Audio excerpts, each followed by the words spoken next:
giving it a $282 million global debut. Guardians Volume 3 bumped the Super Mario Bros. Movie out of first place after 4 weekends atop the charts and kicked off the summer movie season. And after the pageantry, it's time to party. Fox takes a look at how the UK is spending the rest of the King's coronation weekend. Young Prince Louis, fourth in line to the throne, yawned through much of the coronation. In the crowd outside, 12-year-old Brodie was far more engaged. I saw the King coming out of his balcony. I just felt really joyful, and because I'll probably never see him again. 20,000 people will share the evening with King Charles tonight, though. A star-studded concert taking place at Windsor Castle just outside London. Katy Perry, Nicole Scherzinger and Lionel Richie on the bill. With Monday a national holiday, the UK is buzzing with street parties and local festivals. Fox's Jonathan Savage, I'm Mary Corsetti, and this is Fox News.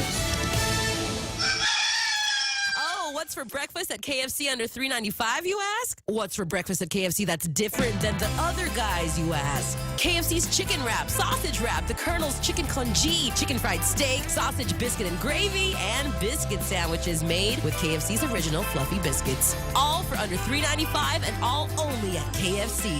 Plus, with waffles and the Colonel's chicken fried rice, we've got something for everyone. So visit KFC for breakfast today. It's finger-licking good.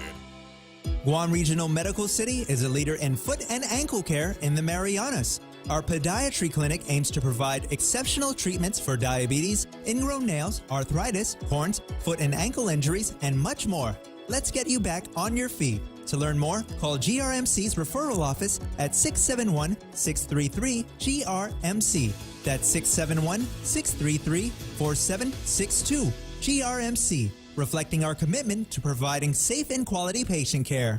Save over $1,300 a year when you bundle your business mobile, internet, and phone at Docomo Pacific. Some conditions apply. Visit business.docomopacific.com to get an instant quote. Docomo Pacific Business. Work better together. Half a day. This is Claire Manglona from Security Title with an important warning. Wire fraud is real, and home buyers and sellers are one of the biggest targets, even on Guam. When sending money by wire transfer, be sure to confirm the wire instructions by phone, not email. In this case, it's good to be suspicious and know who you're dealing with. Let the professionals at Security Title work with you to minimize loss due to wire fraud. We are here to help.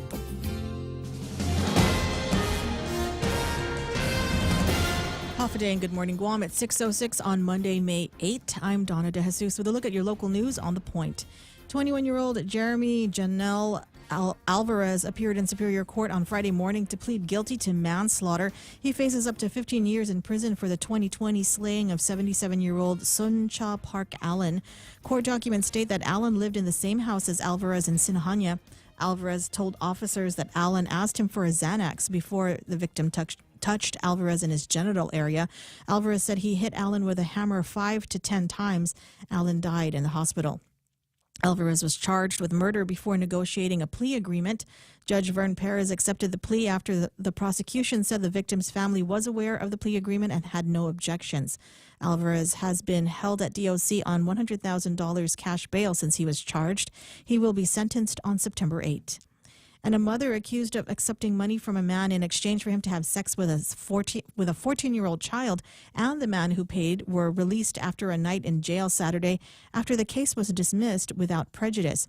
Court documents state that 20-year-old Danilo Adam Alfonso was having sex with the child between August of 2022 and May of this year. The child was 12 when the encounters began. Alfonso admitted that he paid 34-year-old Jenilyn May Babauta money in exchange for being with the child. Babauta told police Alfonso was in a romantic relationship with the girl. Alfonso was charged with first-degree criminal sexual conduct and 3 counts of child abuse.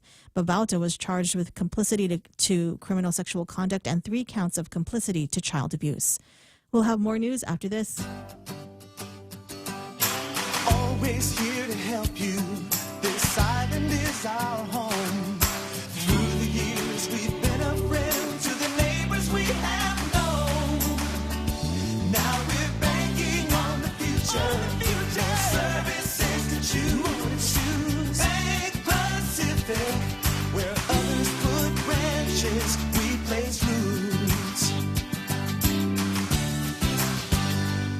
GVB Director Sunny Atta has refuted GVB President Carl Gutierrez's public statement that he shouldn't be on the tourism board because he's implicated so badly in a report alleging corruption. Those allegations are now with the AG's office and the OPA.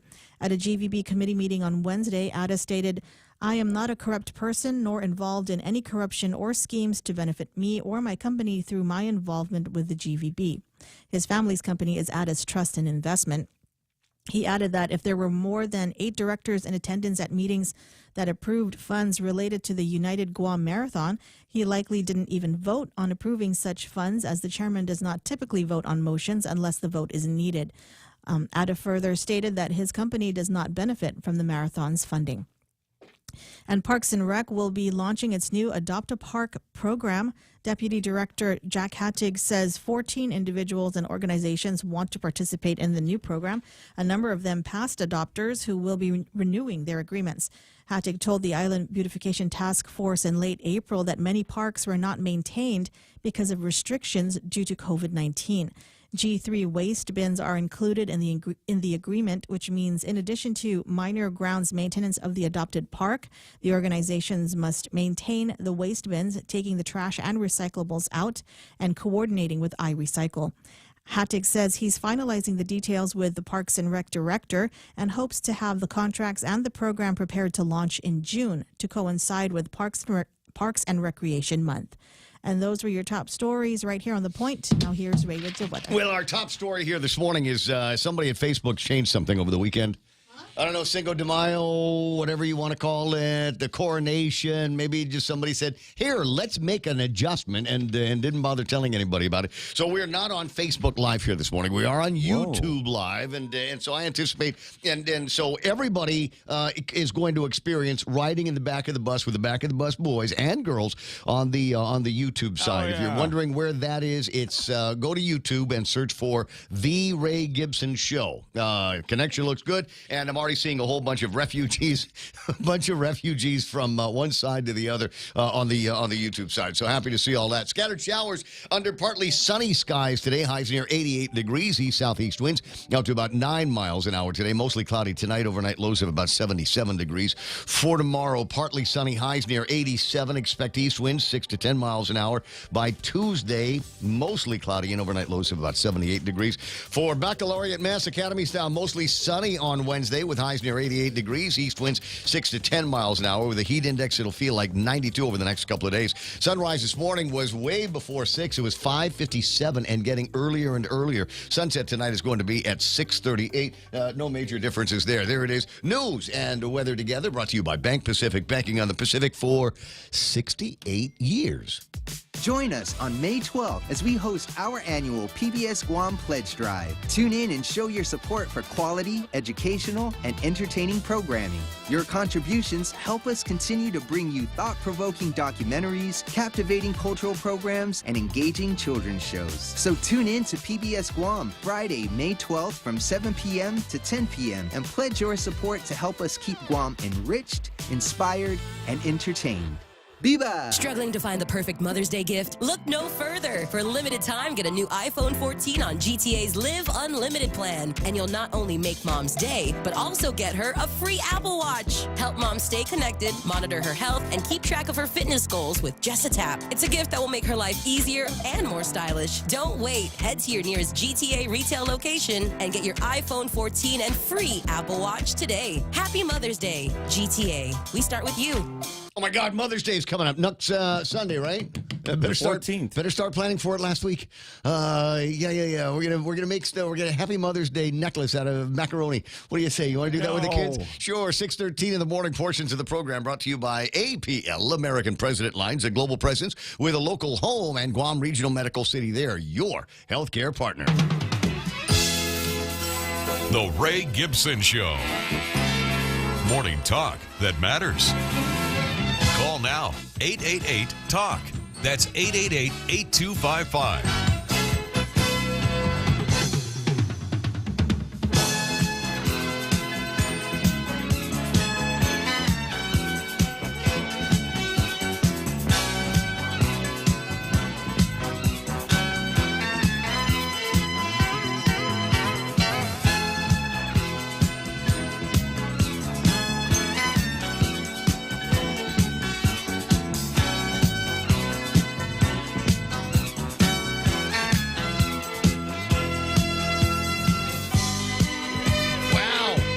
is my name in this. All right.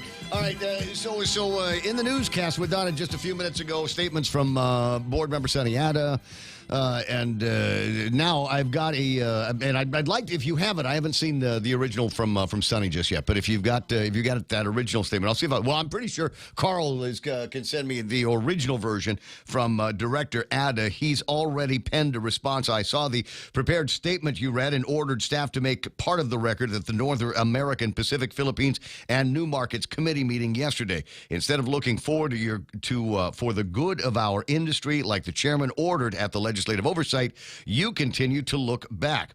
Instead of obeying the chairman, you put into the record that I told Ray Gibson that you should not be on the board, but you left out that you wanted to resign. My job is to enforce the board's rules and regulations. I've said it before, and we'll say it again, because even though the board does not want to, getting the people's money back is important. The board is responsible for correcting their bad habits and collecting when GVB illegally or unethically pays money out. Please step aside if you can't see that's important. The Bureau needs board members who want to follow the law in building our tourism industry. It is obvious the directors continue to skirt the law. Your hot mic moment in a hushed conversation with Director Rhodes about firing legal counsel and no one disagreeing with the minutes.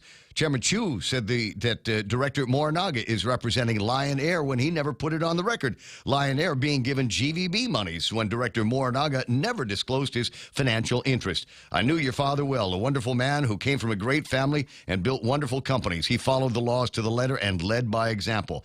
No one on the board ever checked Sam Shinohara when he was using the board to take TAF money for years to funnel it through a nonprofit to benefit his company's brand for free. No one ever asked who, besides Ben Ferguson, was in Guam sports. You all look the other way like ostriches. You are supposed to safekeep the people's money and make sure it is legal when it is spent. If you were played, then say on the record that you were played.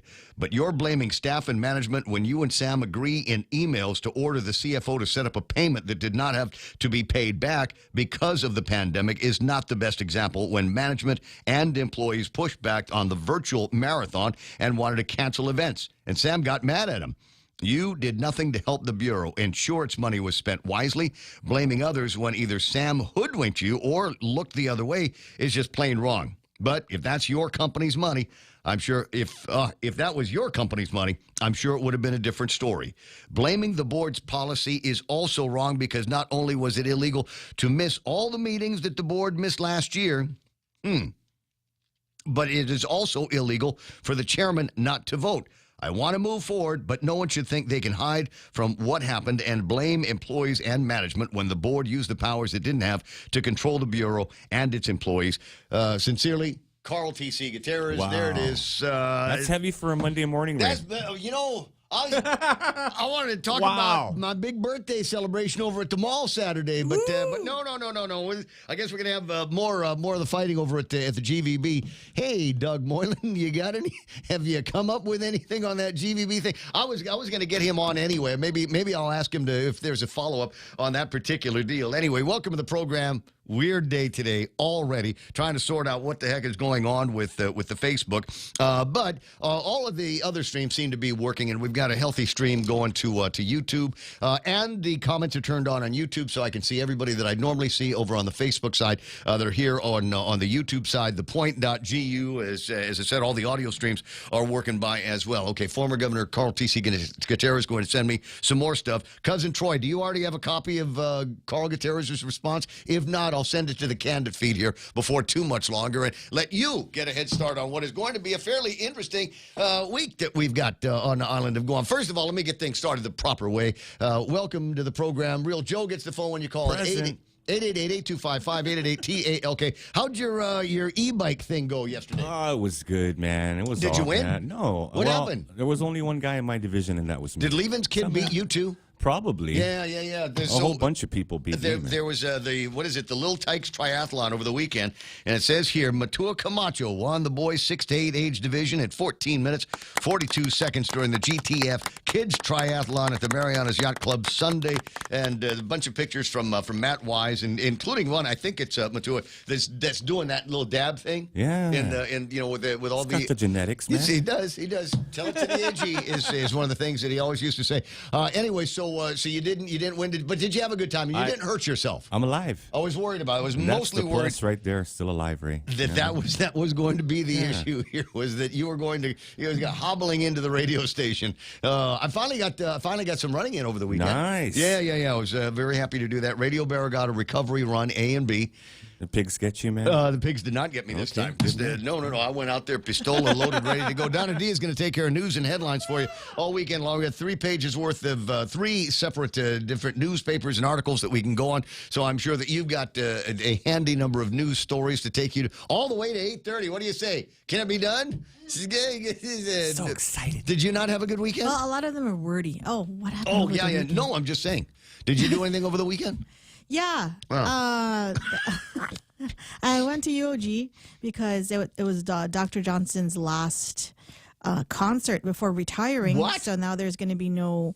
He can't retire. He's supposed to retire like a few years ago. He's the same age as I am. He's got to keep working. No, he's done. Does he got a good plan? Is it one of those things? Is he leaving? He's not leaving. No, he's not. I don't think he's leaving. But, he's not going to be teaching anymore. So what's he did he say what he was going to do? Is he going to... he's got a nice voice. Could work in radio. Mm-hmm. Absolutely could. I think he's just going to chill. Could be. Chill and drink beer. 20 after 6 o'clock in the morning. Well, there's a plan right there. What can I say, ladies and gentlemen? 20 after the hour. Let's get things started by saying good morning to all of the, immigrants, the migrants floating over from the Facebook side, migrating over to the YouTube side. Go. Sometimes you want to go where everybody knows your name. Glad you came. You wanna be where you can see our troubles are all the same. You wanna be where everybody knows your name. You wanna go where people know people are all the same. You wanna go where everybody knows your name. That's it? That's the only one? Hold on a second. I'm getting requests now. I got all these people saying, I want to read that thing from Carl. Could you send it to me as well? Yeah, why not? I'll maybe post it up there somewhere where everybody can see it. Who's that guy? KLI. There it is. Mm-hmm. All right. It's on the way. 888-8255-888-TA, okay? As they say, is the telephone number around here. We start off with these guys on the YouTube side, Facebook down. It's not you, it's them.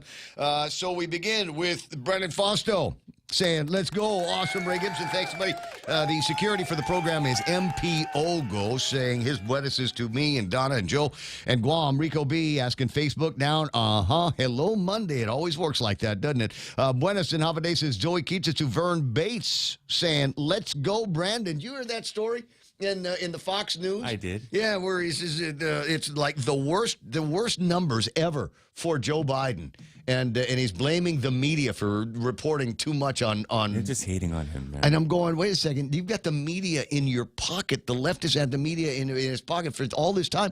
They virtually ignored all the Hunter Biden stories, gave you a pass on Afghanistan, and in just a few short hours, literally, they're counting it down in hours, we're going to see an incredible surge of migrants. They're buses. They're putting people in buses in south of the border to get them right up to the border so they can come in. It will look like an invasion is what it's going to look like, and maybe that's what it is. Kitsuto in Japan, and no big deal for him. He's always on the YouTube side. Buck will get you 131 yen at your DOD Community Bank in Yokosuka. 67 degrees there. Sunrise is at 4:44. Rico B saying good morning to everybody. Jane Nauta, Candid News Group. There's Cousin Troy online. Margaret Estacchio saying her morning wishes. There's Bertha Cruz. Raw 671 Honey is in. Dennis Larson. The B-Man is online. Dirtbag Forever. Dirtbag. Not just Dirtbag. It's Dirtbag Forever. Yes, saying hello. Matt Galendez is there. Jay Nauta. Coils55 saying good morning. Chairman Ray and staff. Francie Solis is there. Jason Dinkle. Francis Duffy saying Manana Sijuis. I feel violated. Can I sue Zuck? Says Nate Horn. I don't know. Can we say that? I guess we can't because we're not on the Facebook side. Gemma Bustamante wishing everybody a happy Monday. Henry Manglonia. Dale Audette. Rico B. Let me see. Bunker Menno is there. Dan Rasal, Elvis Kanata. Unlike on the Facebook side, there is actual moderation that goes on around here, and so the adult supervision, at least one of them is Elvis Canata. Nice response, Gigi. Keep him honest. Bunker Menno saying good morning, Auntie Bennett, Lohan Duenas. I'm so happy to see you here. We got Henry Manglotnia and Matt Galendez. Felix Bomba saying good morning, Jesse Pareda, et cetera, et cetera. Hit that like button and see if we can set a new record for likes. Good idea there. Good idea there, Lupang Guam.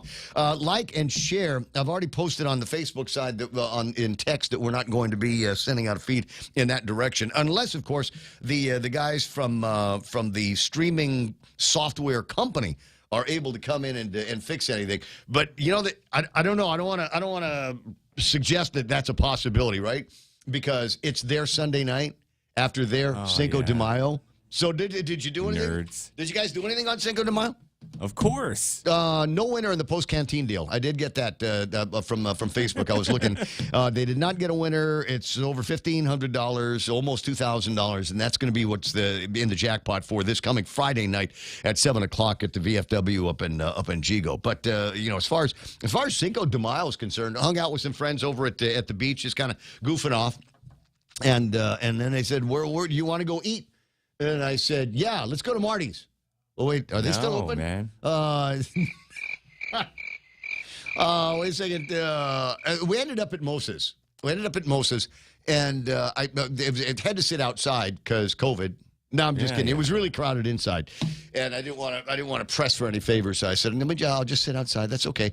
And I forgot something in the car, so I went back to the car. I went back to the truck to take a look, and I looked up in the sky because I do that every once in a while. And it's the first time that I've seen them. If they've been up there before recently and you've seen them, knock on the dashboard, knock on the radio. It's the first time I'd seen the low Earth orbit satellites moving across the sky. There must have been 10 or so. From the backyard over at Moses, over by the chamber, looking kind of southbound in that direction. It was so weird because all of the other stars are staying where they're supposed to be. All the other stars and planets are right there where they're supposed to be in the sky. And then this slow kind of procession. Looks slow. Yeah, it's probably fast. Yeah. Well, I mean, cosmically, from my vantage point, I'm just an ant. I'm just a biological nothing here in the cosmos, But it was so interesting to look up and see that, and I bet there's a place where the wait staff and everybody kind of rests and hangs out on the side, like a little bus stop there, and I said, "Have you seen this?" And they said, "Yeah, we see it all the time." Like, why did you ever? Nobody's ever told me anything like that. So I don't know that it is still visible or what direction you ought to be looking or whether it's a show that goes on all day and all night. But there are low Earth orbits, LEO, a necklace of LEO satellites. They're around the planet now. And my question is, does that mean that I can start using my Tesla phone? Do we have the Starlinks? Yeah. We talked about that before, and Bob Kelly called in with a reason why we don't have Starlinks yet on Guam, but I was only halfway paying attention. So, Bob, if you want to remind me why we can't, even though there are these LEO satellites traveling overhead, by all means, you've got the telephone number. Don't be shy about using it. 888-8255, 888-TALK. All right, yeah, here's the software guy. I'm sorry, too much inside baseball. The software guy with the software that gets us on Facebook said, already checking the issue. Seems that something changed between yesterday and today. We are investigating, to which I say, thanks very much. Oh, I know what's going on. What? Real Joe just leapt from his chair to go to the green door, which means that somebody is out there early this morning dropping off a bag of beetle nut for Ray Ray. Is it? Could it be? Yes, it's a bag of beetle nut from Rico Bracafloy. Yeah. Ah, perfect. Oh, it's exactly. Ooh, color good, Carl. Color good. Yeah, this is going to make my my cheekbones. Yeah, it's going to make my cheekbones even, I don't know, redder than they already are. Wow, so, calm down, man. You know what? Thank you very much. That's the reaction. That is exactly the reaction that happens when I get my hands on some new beetle nut. All right, so we got Carol Pune saying, I'm present. Skylink has become self-aware, says Elvis. A.M. Carlos Barreto saying, good morning from Shooting Star. Rudy Rodolfo, good morning. Ray, Donna, Real Joe. Great job hosting the mall giveaway. Thanks very much. Thanks very much. Did you give it away? Yeah, I did. Who won? A guy named Justin. A guy named Justin? Yeah, and a point that I will make here was he was not one of the guys that was there all night Friday night waiting to get his forms in the drum. He was like 2 weeks ago. He dropped off his entry forms and got them in the drum. Because I think there's a lot of people that are of the opinion that in order to win one of these cool cars that they give away at the mall, that they've got to be there at the very last minute and make sure that their entry forms are like at the top. That don't matter. They shake it. They got it. Yeah, there's a washing machine, the motor on the thing that actually turns. It's a bigger motor than they have than the kind at the airport that move luggage around. You know what I mean? Yeah. So they've got this massive drum. It's a good mixer. So the minimum number, they got everything computerized to a great degree. And I think they were trying to calculate somewhere between 65,000 to 80,000 entries. Whoa. For the truck over the weekend. Wait, so congratulations. Good did job, he Justin. get it on the first try? He was number 5. Whoa, 5. There were like 4 or 5 people ahead of him, and he was able to just put the key in, obviously, and turn it into a very, very happy guy at that. Everybody else, of course, $250 gift certificate they can use. Okay, I was wondering about that. If you get the wrong key, what do you get? You get $250 credit, a voucher that you can use on Philippine Airlines for your next trip to the Philippines. And they got a big package, a bunch of packages that are working through Cebu, et cetera, et cetera. Anyway, 6:30 in the morning. Lots of items on my table of contents that include kind of a look ahead to the week, because there's a lot that we can look behind on, and I'll get around to doing that. But looking ahead this week, it will be interesting to see where the legislature is going to be going. They go back into session tomorrow morning, I believe, and a number of items that are already on their table of contents, including the possibility that they might override the veto on Bill 13. You'll remember 13 is the companion measure that went along with Bill 12 that insinuated the legislature in all the conversations moving forward and getting their approval with regard to the leases that the government may go into. The 13 now is one that would provide a significant amount of additional requirements for transparency.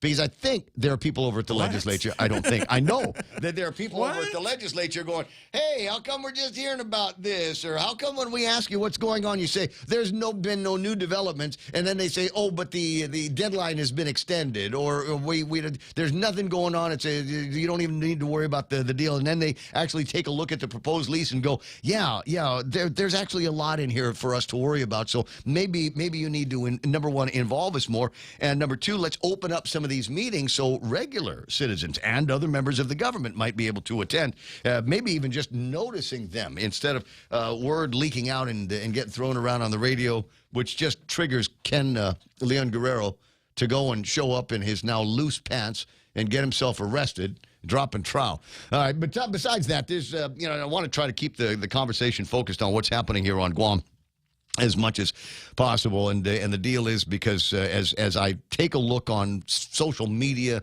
Facebooks and Twitter, et cetera, it just looks like things are melting down in the bad week for Texas.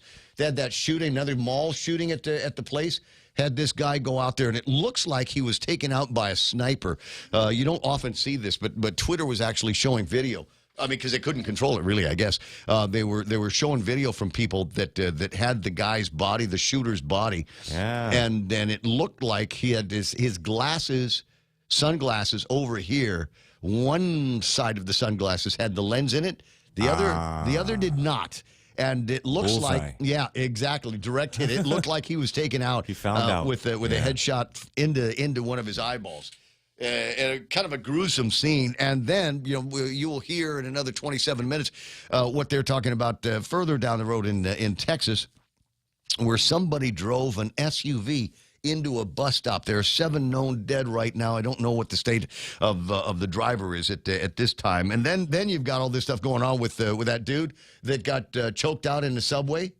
Oh, yeah. You've been following that? Yeah, he was protecting himself. No. As far as I saw. Yeah, as far as you saw. Yeah. I don't know what you were looking at. So this guy, the Marine was protecting himself. Yes. Yeah, the Marine was protecting himself. There were others that were with him, and now, this guy, this homeless guy that has apparently beat up a woman, broke her eye socket, her 67-year-old eye socket. Yeah, long rap sheet, 40-plus arrests, 4 that were assaults.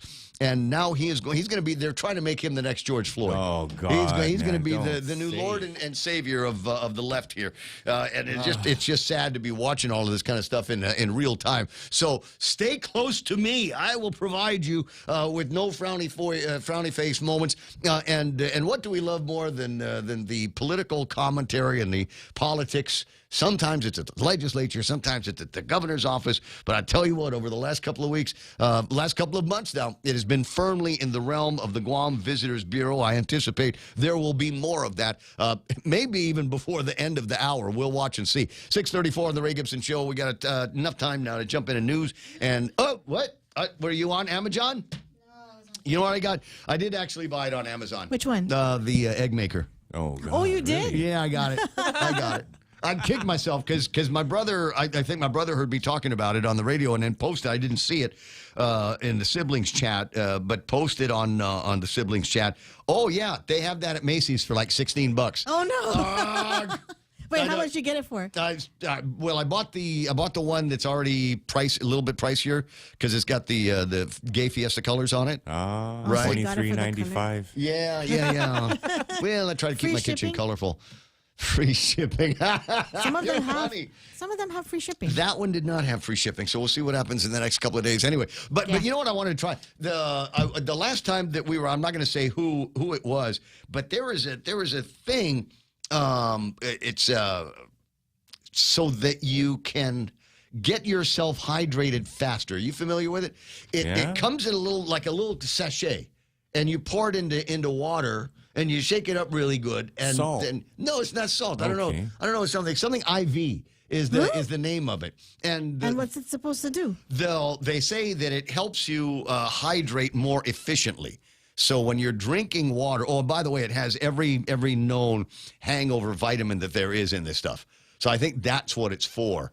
And I kind of wanted to try it out. Sarita knows what it is. So it's like Gatorade in a packet? I think so. So that was one of the other things that I ordered from Amazon because I wanted to test it out and Steroids. What? Not that I have. No, I just when I'm using it when I'm Gatorade working on out, steroids. when I'm running and stuff, I want to be able to efficiently hydrate hydrate, as much as I possibly can. Anyway, all right, you guys all see through that, don't you? That's what I thought. 6:36 in the morning, and time to jump into news and headlines with Donna D. Donna, what happened? The trial for the 5 men accused of the deadly stabbing at the Dedido Center on Woostig Road last year has been delayed pending the autopsy results of the victim, 23-year-old Kieferson Aiken. The AG's office has yet to receive the report from a medical examiner from Hawaii who had been used until Dr. Jeffrey Nine became Guam's medical examiner. A follow-up hearing has been scheduled for July 10. And fire department units responded to a reported structure fire on Macheche Avenue across Las Palmas in Dedido on Saturday afternoon. The area of the fire was a wood and tin extension to a concrete structure. Although there were no injuries reported, 3 families have been displaced. Dedido Mayor Melissa Savares connected the families with the Red Cross and Guam Housing Corporation for temporary shelter.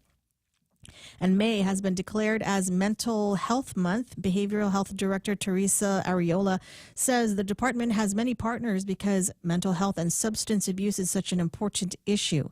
High suicide rates, substance abuse, and a need to expand mental health programs were highlighted at Friday's ceremony. Ariola adds that for the first time, her agency will stand up an autism program. And those are your local headlines on The Point. Now back to Ray. All right, I should probably turn the thing off, except I forget to turn it on, and people wonder why I don't catch their calls. Silent mode on. Says Hafa-Day Media Partners. This is from Chief Joyce Nicholas. Okay.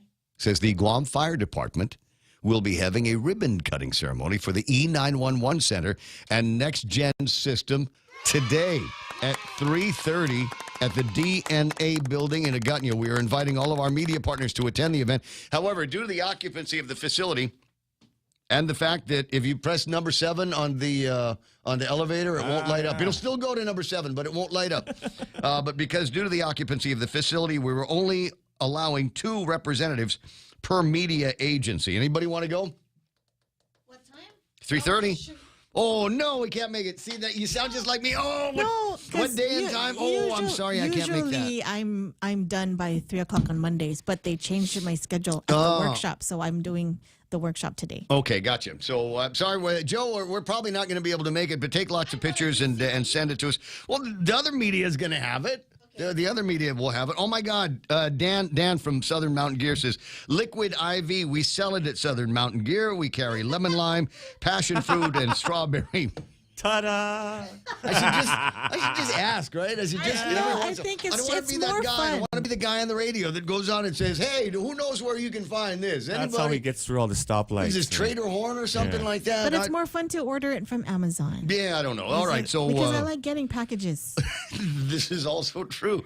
And you know when the box is crushed and no longer has any other uses, I burn it in the backyard. I'll go ahead and say it loud and proud.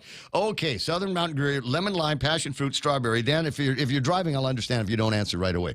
But I want to put it into perspectives of that I have among people like us with a certain drive to athletic efficiency and athletic achievement, and the occasional 7 or 8 beers.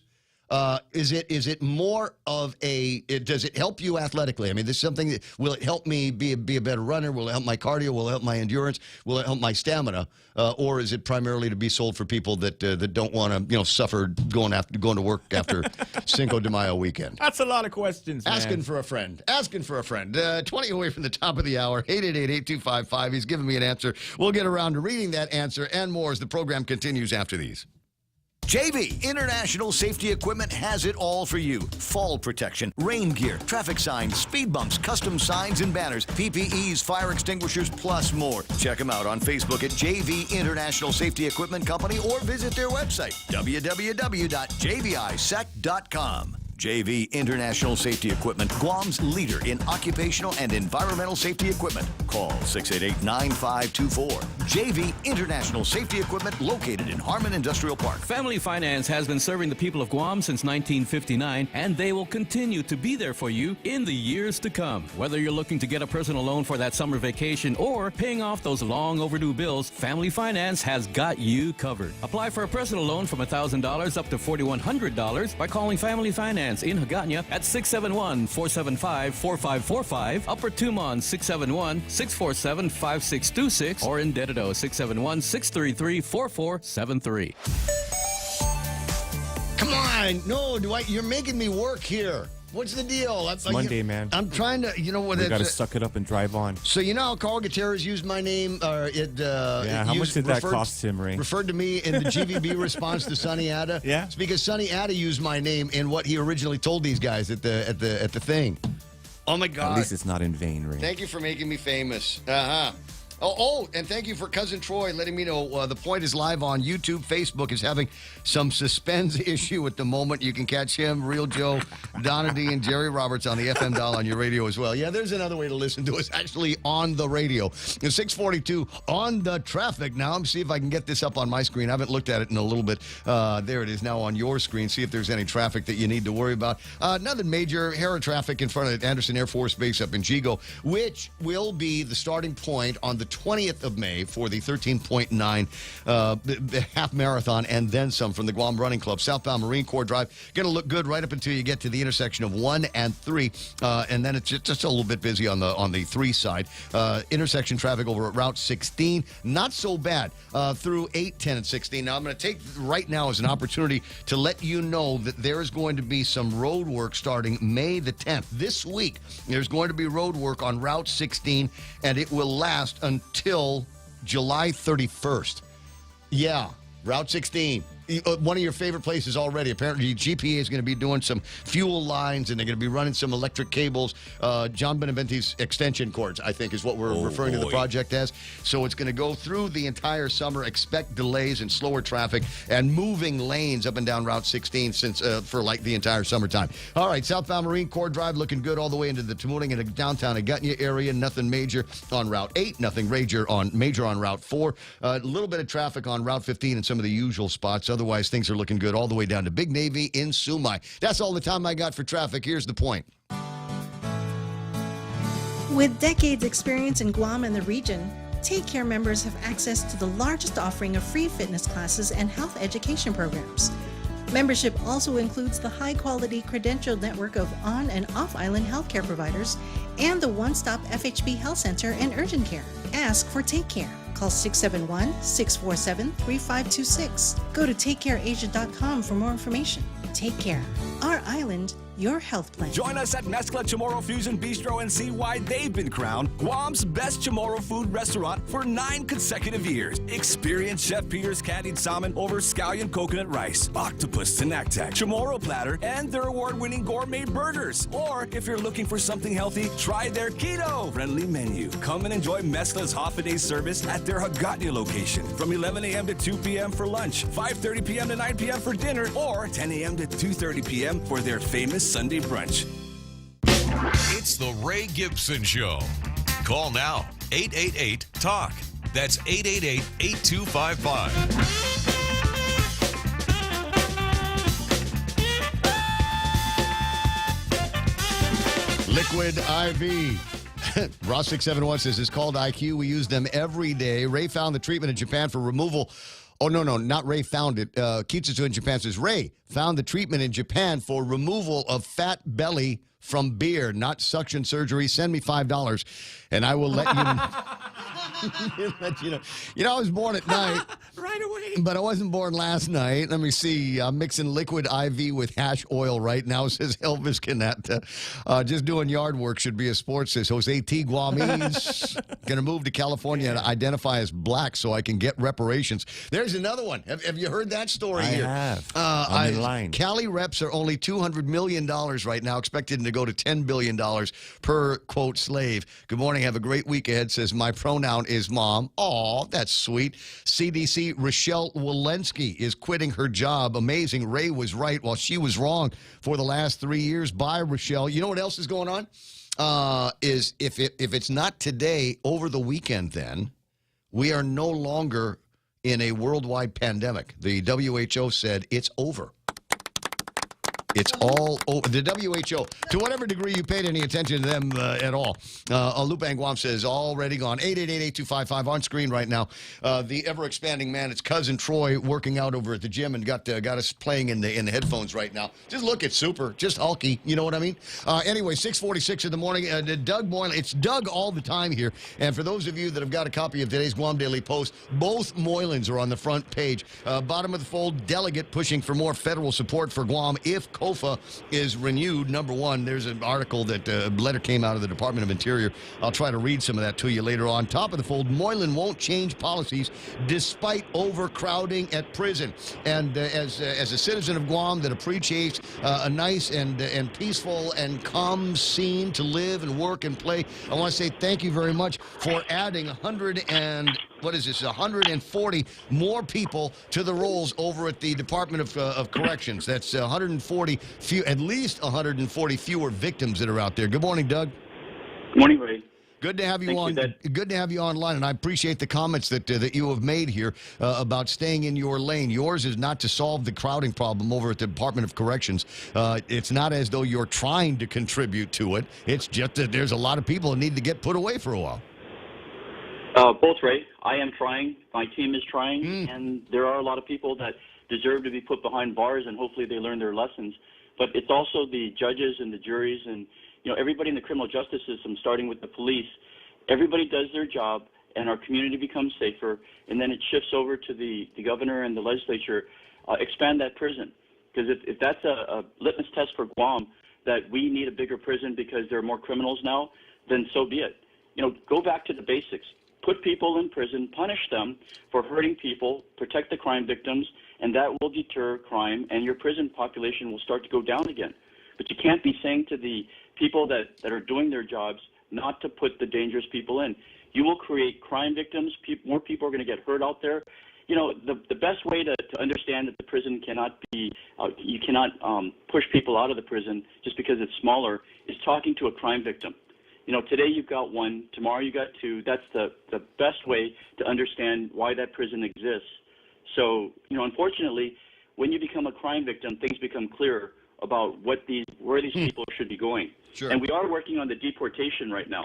I had several meetings last week, getting my team to start working on those amended judgments, because the problem with the deportation is ICE is ready for them, but they don't get out of prison until that sentence is finished. So we're starting to contact the crime victims and then find out and contact the defense attorneys and see whether or not their client wishes to get out early, not to relieve the sentence, but to suspend it, provided that ICE takes them off Guam, and then they're not coming back again. You know, I I appreciate, Doug, I appreciate you reaching out to the families. I like the idea that you are giving them voice. Not everybody wants these guys to be exiled back to a home island or something like that. There are some people that want, you stay in jail. You caused me and my family harm and pain, and I want you to stay in the Department of Corrections and suffer as a result of that. Exactly, right. You know, it's hard to, a person just got convicted, facing a life sentence, and then going up to them and saying, well, let's get them off Guam. No, they need to be punished. That was that murder case. I cannot argue with the crime victim, the brother, you know, because they took away a loved one, and society wants them punished. They don't want them just put back into the island from which they came from. So there's a balance, and obviously the crime victims have great weight with the AG's office. Well, I wish they had a greater weight with folks over at the court. I'm reading in page 7, rape case dismissed by the court. The case alleged a man paid the child's mom for sex with her 14-year-old daughter. Magistrate Judge Benjamin Cison found there was insufficient probable cause. I'm glad that it looks like your folks over at the prosecution division are going to put together the case and bring it back before the court, and maybe these folks will be brought to justice. Then there's another time where his name is mentioned. Magistrate Judge Benjamin Cison released Darrell James Spearman. He is the guy that's alleged to have been DWI behind the wheel of a school bus and in possession of crystal methamphetamine. He was released on $20,000 personal recognizance bond, which folks over at the Attorney General's office and many people in the community at large believe it's a scam. It's there's nothing to it. Useless. Yeah, right. And you know, those are where we have to bring the information out to the public to see what's occurring there. Now, of course, we respectfully disagreed with that Saturday release on that first-degree criminal sexual conduct case. But my team worked this weekend. They're going in this morning. It's going to get. This isn't stopping us, right? We're putting the light on where the people can see certain decisions are being made, and we're continuing to prosecute these people. We're pushing hard. We're protecting the community. That is the mantra with everybody in that office right now. Well, got to be protecting the little kids for sure. All right, so with regard to prison overcrowding, unfortunately, that's the problem of the guys over at the Department of Corrections and the governor. I'm sure that if you asked really, really nice, the guys over at the Army will give you a whole bunch of tents, maybe the kids at the Boy Scouts, and you guys can live outside in the tents, and we'll teach you how to grow some food, and we'll move that way and try to take advantage as much as possible of the footprint that we've got for the Department of Corrections. A couple other things before I let you go. You were looking for some new digs about 2 or 3 months ago. Did you ever get any positive responses from potential landlords for the AG's office? Yes, we did. We are going to be moving to the Bank of the Bank of Hawaii building in Agana. Nice. I believe that the bid was awarded. Hey, Eric's got it. Hey, Eric on the line got a new tenant in the building. That's all right. Okay, I'm down with that because I think their parking is better. Yeah, well, that's the capital, and as my mom would always say, you know, the capital is where all the government should be. Oh, wait. So. Did you say First Hawaiian or Bank of Hawaii? Oh, you did say Bank of Hawaii. No, okay, same point. Parking is a little bit better. At least there's other parking, and you're not that far away from Stack. So I'll be happy to buy Eric the Eagle and yourself a hamburger from time to time when I'm in the area. And then there was a conversation, and I was a little bit disappointed that for the parts that I did hear on, was it Thursday or Friday last week, they were talking about junk cars. And from what I could tell, it sounded like another one of these where everybody's kind of going around the room saying why things can't be done, why we're not going to be able to deal with this problem. We don't got no place to put it. I thought it was pretty interesting them rewriting the code to say that abandoned vehicles are now litter and it would fall under a little bit more of the work that needs to be done over at the EPA. And I could feel as she was reading the points of the EPA, kind of they took out their 10-foot pole. Not us. Go to the next guy. Make it the police department. Make it DPW. Make it the AG's office. Was my takeaway wrong? Was I wrong in my review? Everybody's working the problem. Yes, stop the bureaucracy. Let's not pass the buck around here. The acting governor, Tenorio, had a meeting 2 weeks ago. The legislature talked about it last week. I think the leaders are beginning to understand it's not just the fact that there's these cars abandoned. We have to get them out of Guam. We got to partner with Hawaii, Saipan, the CNMI, and whenever that ship comes around, put these cars on them. We're taking in too many cars into this community. They're aging out, deteriorating. People are selling them to people that can't afford them. They're just dumping them on the side of the road, right? We can't just keep making these statutes that are meaningless, that basically create more bureaucracy, more due process for people that don't deserve it. Those cars, as Director Ariola said, they're junk. Those people that are dumping them on the side of the road know that they're junk and don't give them any due process. Just take them in for a public nuisance, but you need to have a place that they can actually be taken off Guam. Sure. Global Recycling and Lujan's salvage yard, they're at capacity. They can't handle these things. The mayors are picking up. The government of Guam is getting a ecological nightmare by not draining those fluids out of it. We're going to get cited millions of dollars like we got hit with the ODOT landfill unless the government starts cleaning those vehicles out of all the fluids. Because once they get put on a government piece of property and we're in custody of them, We're the EPA liable. is going to come around with their citation and slam us with a huge fine. We got The EPA is going to come around and hit us with a fine, even though they're the ones that don't seem to be interested in wanting to do something about it. They Right, just, they gotta work they just with hold us. the money and give it to the mayors once every 6 months.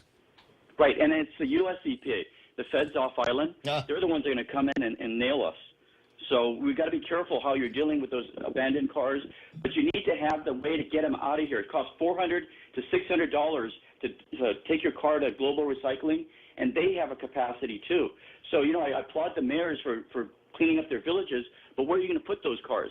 You can't put them on government properties, let alone the aquifer. That stuff starts seeping into our tap water, our water aquifer. It's going to poison us. I agree. You talk about the military doing it. We're going to do it to ourselves if we take those vehicles and don't take care of them. Get them out of here. 6:55 in the morning on with Doug Moreland. One last thing. Have you, I know you're busy, all the testimony that you're providing, et cetera, all the places that you've got to be, but have you had a chance to take another look at that Business Risk Compliance and Committee report, Control Committee report? Apparently it is leading to some verbal dueling going on now between Chairman Sonny Ada and, let me see, President, former Governor Carl T.C. Gutierrez. We are in communication with Attorney McDonald and the former governor. We're reviewing it. We received it several months ago, I want to say, maybe 2 months ago. And right now it's in our office, and we have an investigator that's looking into it. Well, I mean, eventually it's going to come down to whether or not there are members of the board that have been called out in this BRCC that are going to have to recompense the board what was taken, according to some, illegally or inappropriately. Right. Those are the allegations, and again, they have an attorney that's kind of distilled it to this point. It may require going over to the public auditor. We're not sure yet. We're looking at it. All right, Doug, I appreciate your time here this morning, 6:57 and change. You have a fantastic rest of the day, and thank you very much for being the toughest on crime. That's what we need right about now.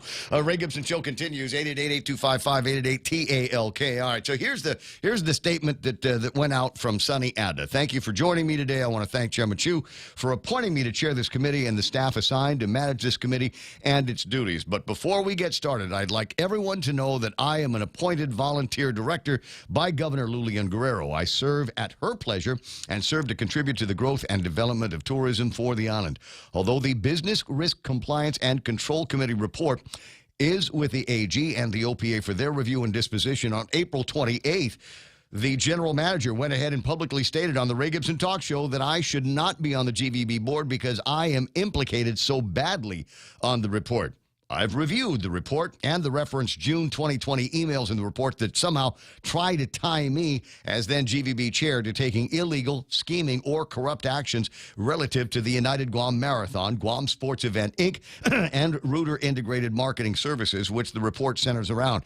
The Deputy General Manager, CFO, and staff were included in the emails mentioned in the report. I was never alerted to any if any, improprieties. Also, if there were more than 8 directors in attendance at meetings that approved funds relative to the UGM, I likely didn't even vote on approving such funds, as the chairman does not typically vote on motions unless his or her vote is needed. And there's a little bit more to all of this, and there might be an entire version of it in the Pacific Daily News. Watch and see where this goes. Maybe by the end of the day, there might be a little bit more of the scrapping going on between Sonny and former Governor Carl T.C. Gutierrez. I don't think it's the first time that they've found themselves verbal jiu-jitsu at odds over the course of the years. It's just one of those things where may the best man win, or that is until we finally get some kind of closure, either from the OPA or the Office of the Attorney General, or as is more likely, maybe this is going to head to the courts. We'll watch and wait and see.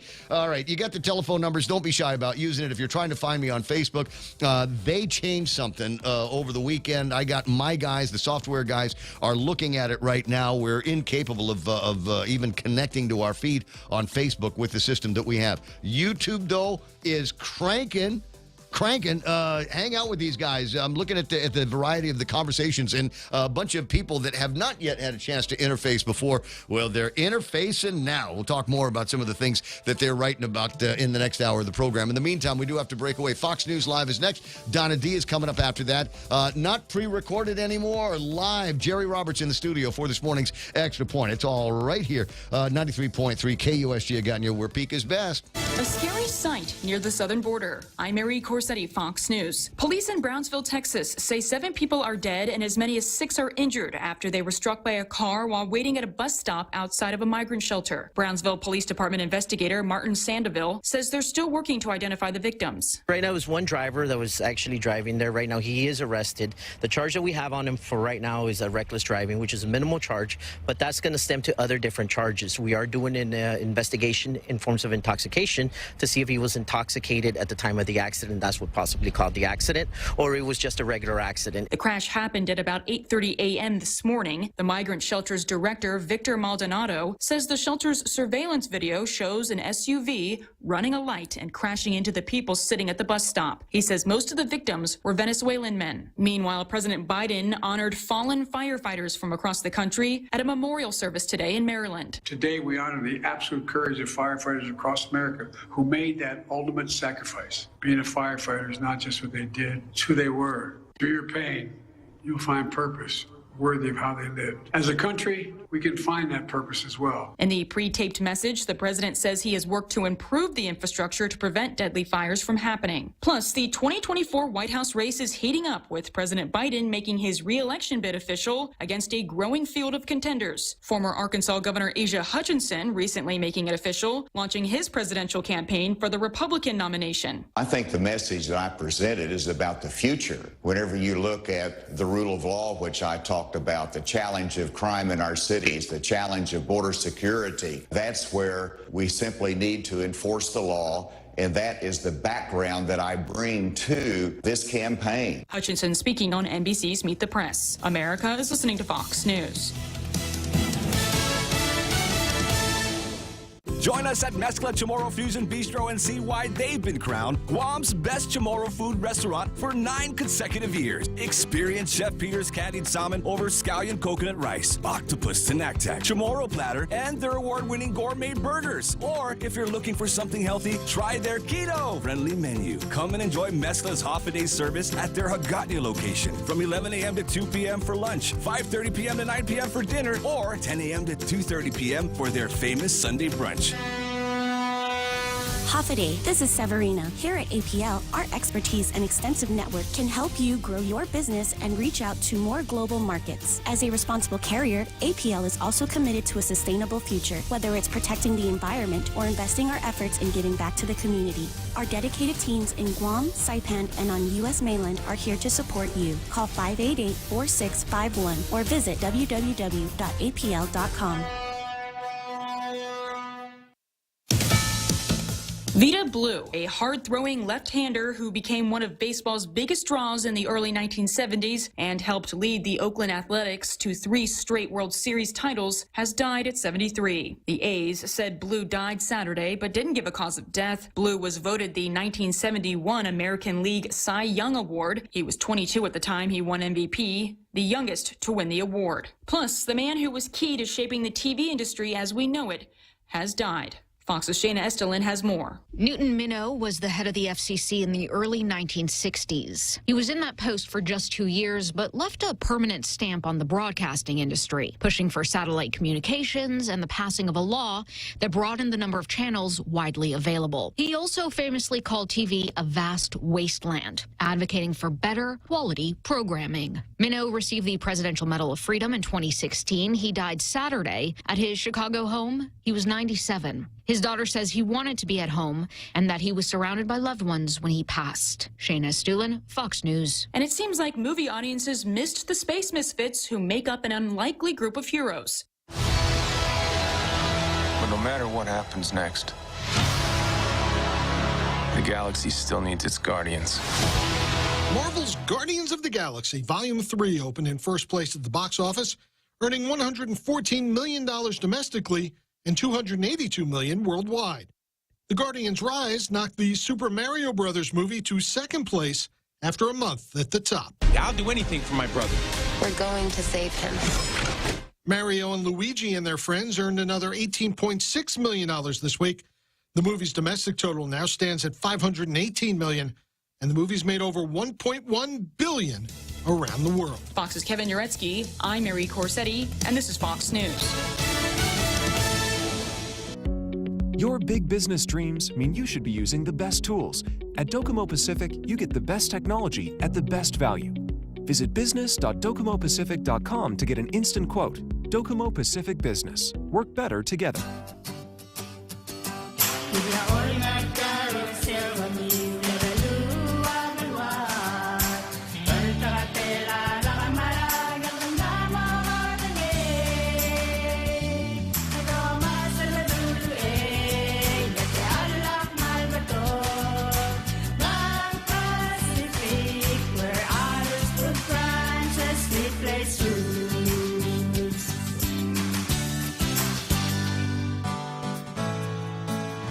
With decades experience in Guam and the region, Take Care members have access to the largest offering of free fitness classes and health education programs.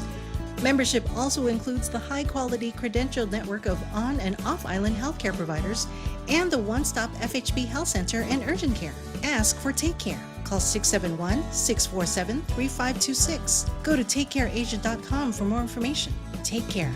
Our island, your health plan. Off a day at 7:06. I'm Donna De Jesus. Here's a look at your local news on The Point. GVB President and CEO Carl Gutierrez has responded to Director Sonny Atta, who stated he was not involved in any corruption or schemes in the Bureau. A day after Atta's statement, Gutierrez wrote in a letter that Atta continued to look back rather than looking forward for the good of the tourism industry. Gutierrez says the board is responsible for correcting their bad habits and collecting when GVB illegally or unethically pays money out. Please step aside if you can't see that's important. He mentions a hot mic moment when Atta and Director Mary Rhodes were having a hushed conversation about firing legal counsel Joe McDonald. Gutierrez also accuses the board of looking the other way when United Airlines' Sam Shunahara and Guam Sports were benefiting from the Guam Marathon funding.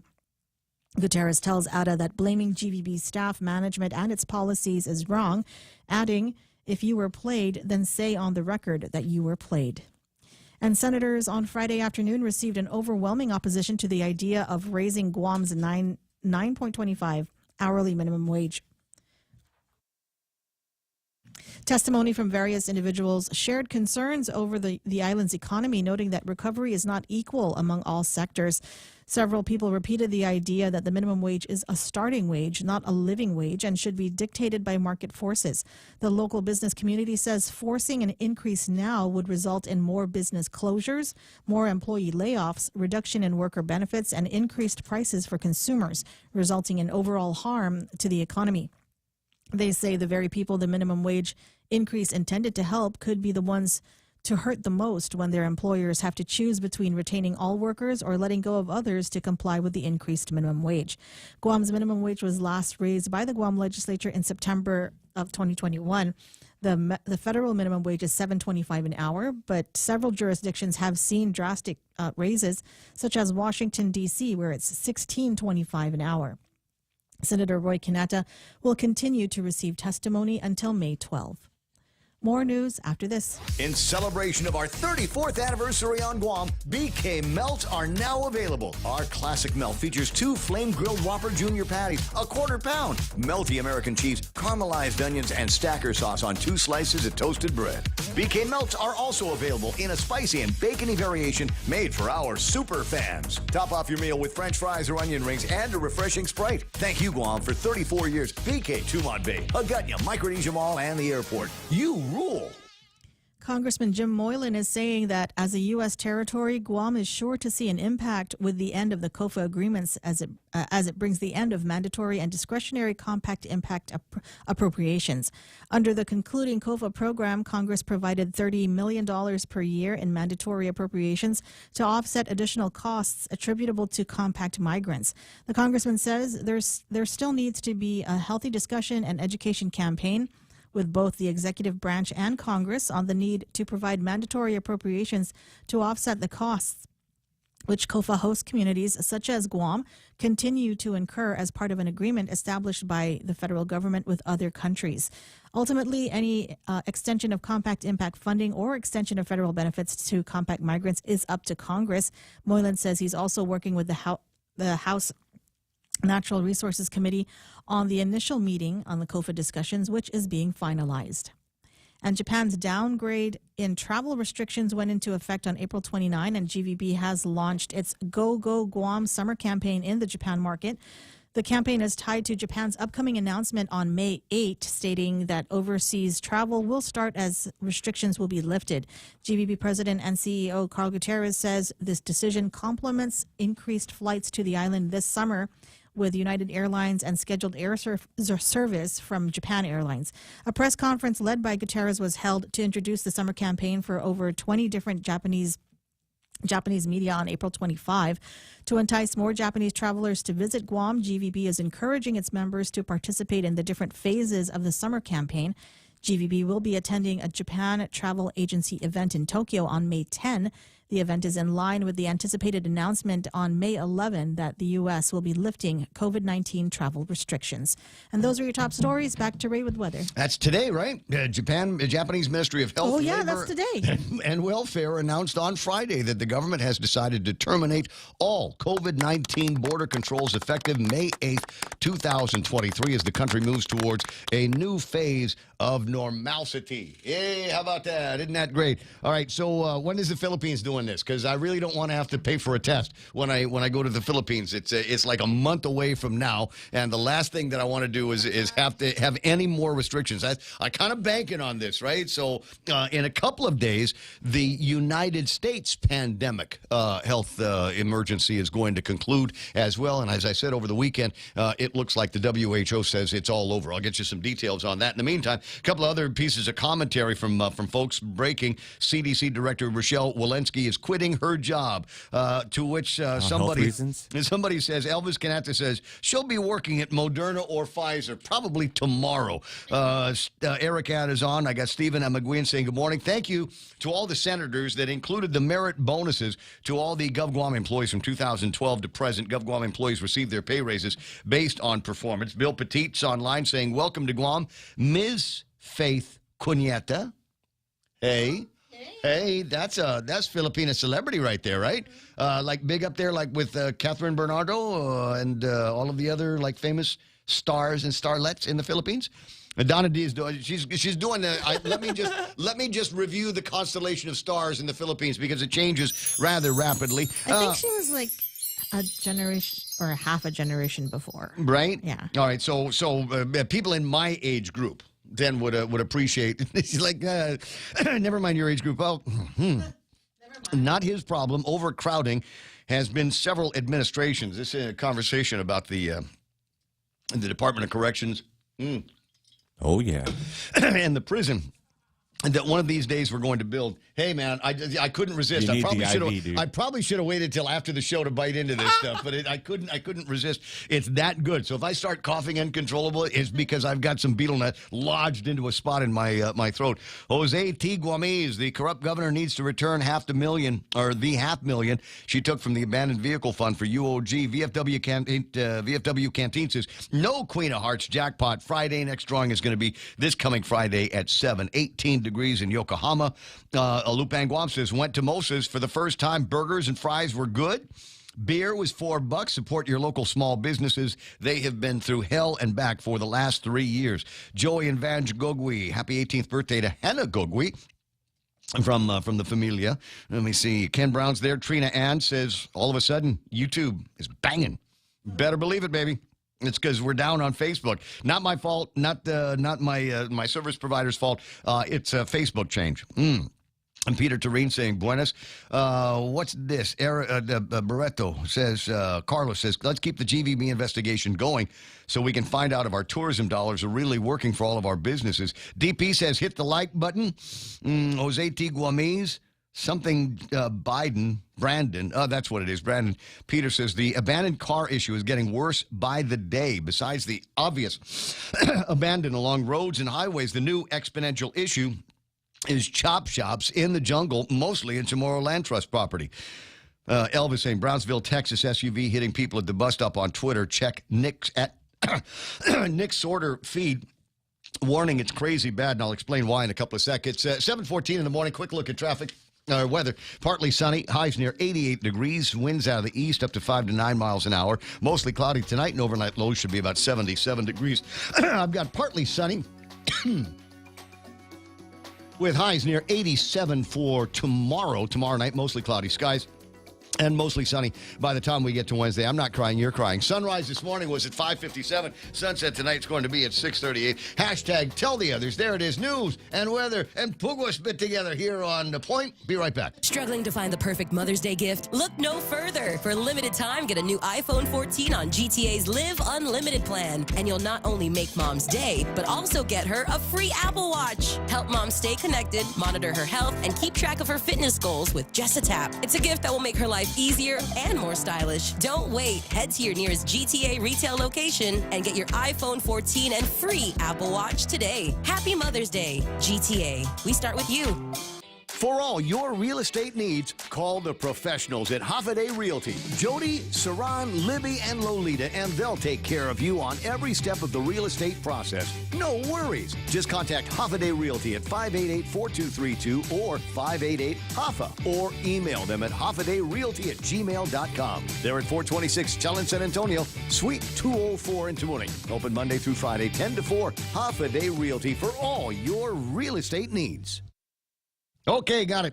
I was checking the Philippines. Philippines hasn't yet made any changes to their entry requirements. If you're vaccinated, great. If you're not vaccinated, at least for now, still got to show a clean test within 72 hours or might be 24 hours from departure on Guam. Down to Singapore is my next stop from 13 February 2023. These guys have been right virtually the entire time. All non-fully vaccinated travelers entering Singapore will no longer be required to show proof of a negative pre-departure test.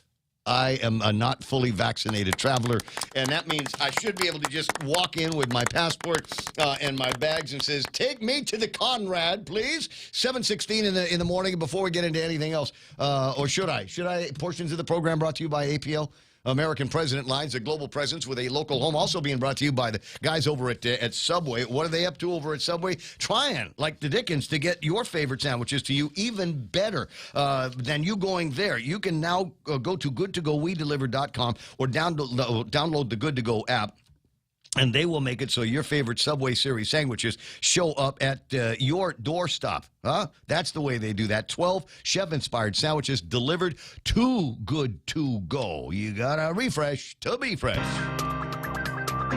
Rediscover Talk Radio here. Your FM News Talk Superstation. This is The Point.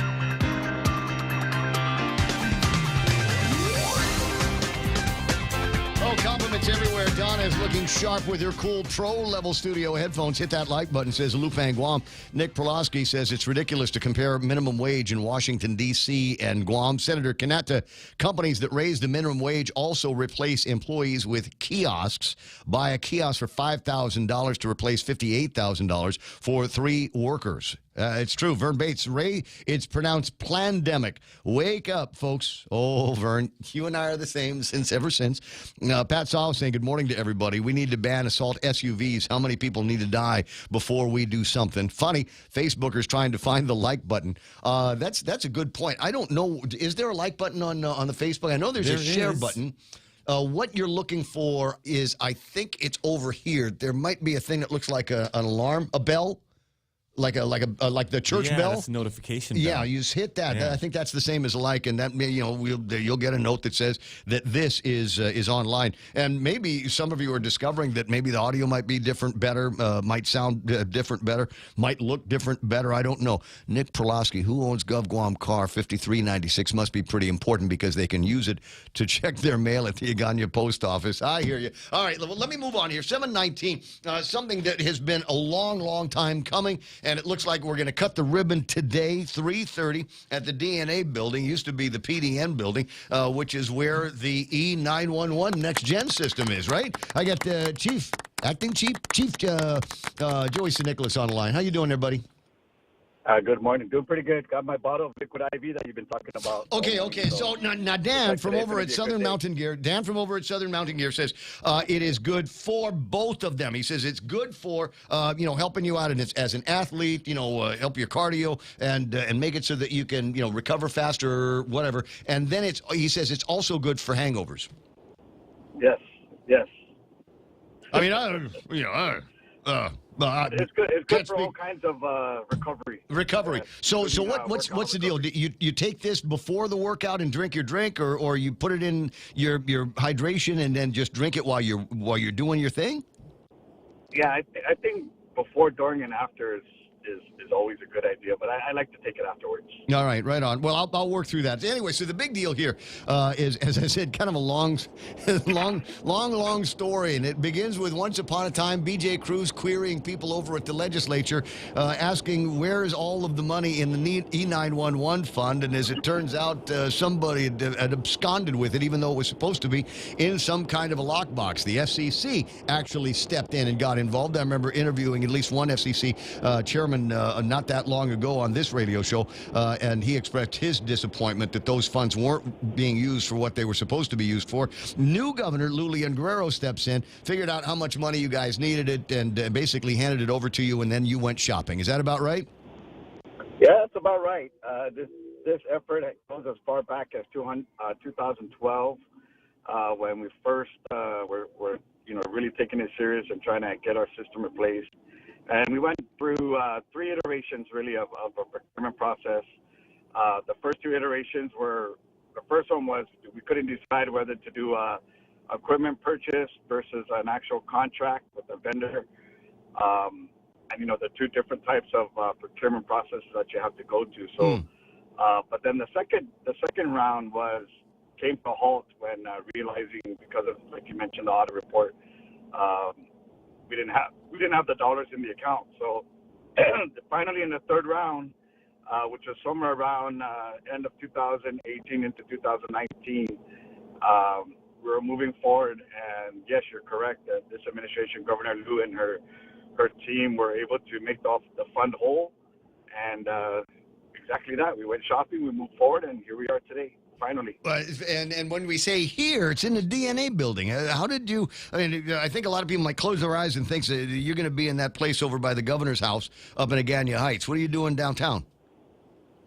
Well, first of all, our current location, which has served us well over the years, was intended to be a backup location. If you recall, we were out in Tizen, and they had to return some of the properties there. So we ended up moving into what was meant to be our backup location. Well, the backup location became the primary location, and it's inadequate. It was intended to be a temporary solution till we get a proper 911 center with the right space, acoustics, and so on and so forth. So moving forward with this new system, it's a much larger, much more capable system, and with the plans on how we're going to operate with it, required a larger space. And we do have a dream to build a separate communication center, 911 emergency communication center, somewhere on this island. I think the last time we were talking about it was at top of Radio Mount Barragata in Radio Barragata. GPD has some property up there with antennas on it. That's kind of the long-term dream that we're considering to still go after. But in the meantime, we needed a location that has all the requirements with backup generator, of course, more square footage. And in this case, we're talking about almost 3,000 to 4,000 square feet in living space compared to the current like 800 that we have. Oh, yeah. A lot of room to grow, too. Yeah. And so backup generator, 24-hour building with access, coded entry, and all the required protections needed for a 911 center. And we put it out for bid, and our current location, DNA, was able to win it. Okay. So what changes effective today at 3:30? When is there an official cutover from the old system, and somebody from the phone company is going to be moving phone wires from point A to point B? Yeah, so we've been doing beta testing for the past 2-3 weeks with our vendor, just kind of making sure all the little things are in place, and there's not going to be any hiccups. Today is a ribbon cutting. We're going to do a quick blessing. It's mostly ceremonial for that purpose, and then the true actual cutover is going to be this Wednesday towards the evening, somewhere around midnight, when is usually our lowest hours of call taking. So yeah, because we don't want to do any hiccups while we're having a ceremony. So we don't need a lot of people in there. We do plan on having people in the center. It's rather tight, and we just don't want to interrupt true 911 operations with the amount of people that we're going to have. Totally understand. Tell you what, Donna, myself, and Real Joe aren't going to be there. Might meet you at Moses after. Sounds good to me. Right. All right, Brad. Listen, congratulations to you. I know it's a long time coming. Congratulations to the administration. Be critical when they deserve criticism, but in this case, it's positive criticism. It's been a while in coming, and it would have come a whole lot faster if they'd have kept the money where it was supposed to be, seeing that it was not, and understanding what a priority it is for this community. I applaud Lulian Guerrero and Josh Tenorio for having the foresight to be able to find some dough. And this was before ARP money. This was before we were swimming in it, you might recall, and getting the money to you so that we can get finally what the people of Guam have been paying for all of these years in our cell phone bills. That is that E911 Next Gen system. Yeah, you took all the words from you, man. I echo everything that you just stated. Plus, I just want to publicly thank my staff, most especially Paul Relinsky, who's been the lead for this project on our side, and who has taken it all the way to where we are today. So I'm very proud of them, and we got it done, and it's just a great thing for Guam. Yeah, absolutely. Looking forward to it. Man, I want to be the first one to call it an emergency. We did it, Joe. I want to be the first one to call it an emergency. Hey, is this 911? I'm out of beer nut. Yeah, one thing we could be proud of is, according to our vendor who operates 911 systems both for the military on island and in Hawaii, they're telling us that we got the most advanced system or current system for the Pacific region. So we're very proud about that. Right. We got the 2023 upgrade. System 5.555. Yeah, and built into the contract is continuous updates monthly, especially with cybersecurity, with our call-taking platforms and our computer-aided dispatch. So this thing will be forever updated, unlike the old legacy system where it went outdated over 20 years ago. I recall even the recording system. Chief, I promise you I'll meet you up on that offer here. I'll meet you at Moses later. Yes, sounds good. Okay, yeah, it does that. It does, right? Yes, it does. It's 7:27 in the morning. Jerry Roberts is in the studio. He's been waiting for his shot at going online. We'll do the market report a little bit later on, and that's fine because I haven't looked up any of the West Texas and the Tapas. But did you see where Tapas was? No. Last week? No, you did not. $75.24, considering it had been about $10 more than that just maybe a couple of weeks back. And went down a dime, right? It's down to $4.94. I was hoping I was hoping, you know what, maybe it didn't work because you weren't here on Friday morning to goad the gas companies into lowering the prices now that West Texas Tappas crude is down to $74. So the question is, you know what the question is. I do know. Is they going to do it today? Huh? Oh, no. You're the last time the Tappas was at $75 or $74. What was the pump price? You know, I thought I had looked that up. Did I? No, I thought I'd looked it up, but it was a long time ago. Probably well before, probably lower than $4.94. I can do that while you're talking. Jerry Roberts has got this morning's live Extra Point being brought to you by First Hawaiian Bank. Jerry? In the last few years, Guam has seen many job fairs. In the past, a job fair almost always featured dozens of employers who had multiple positions available.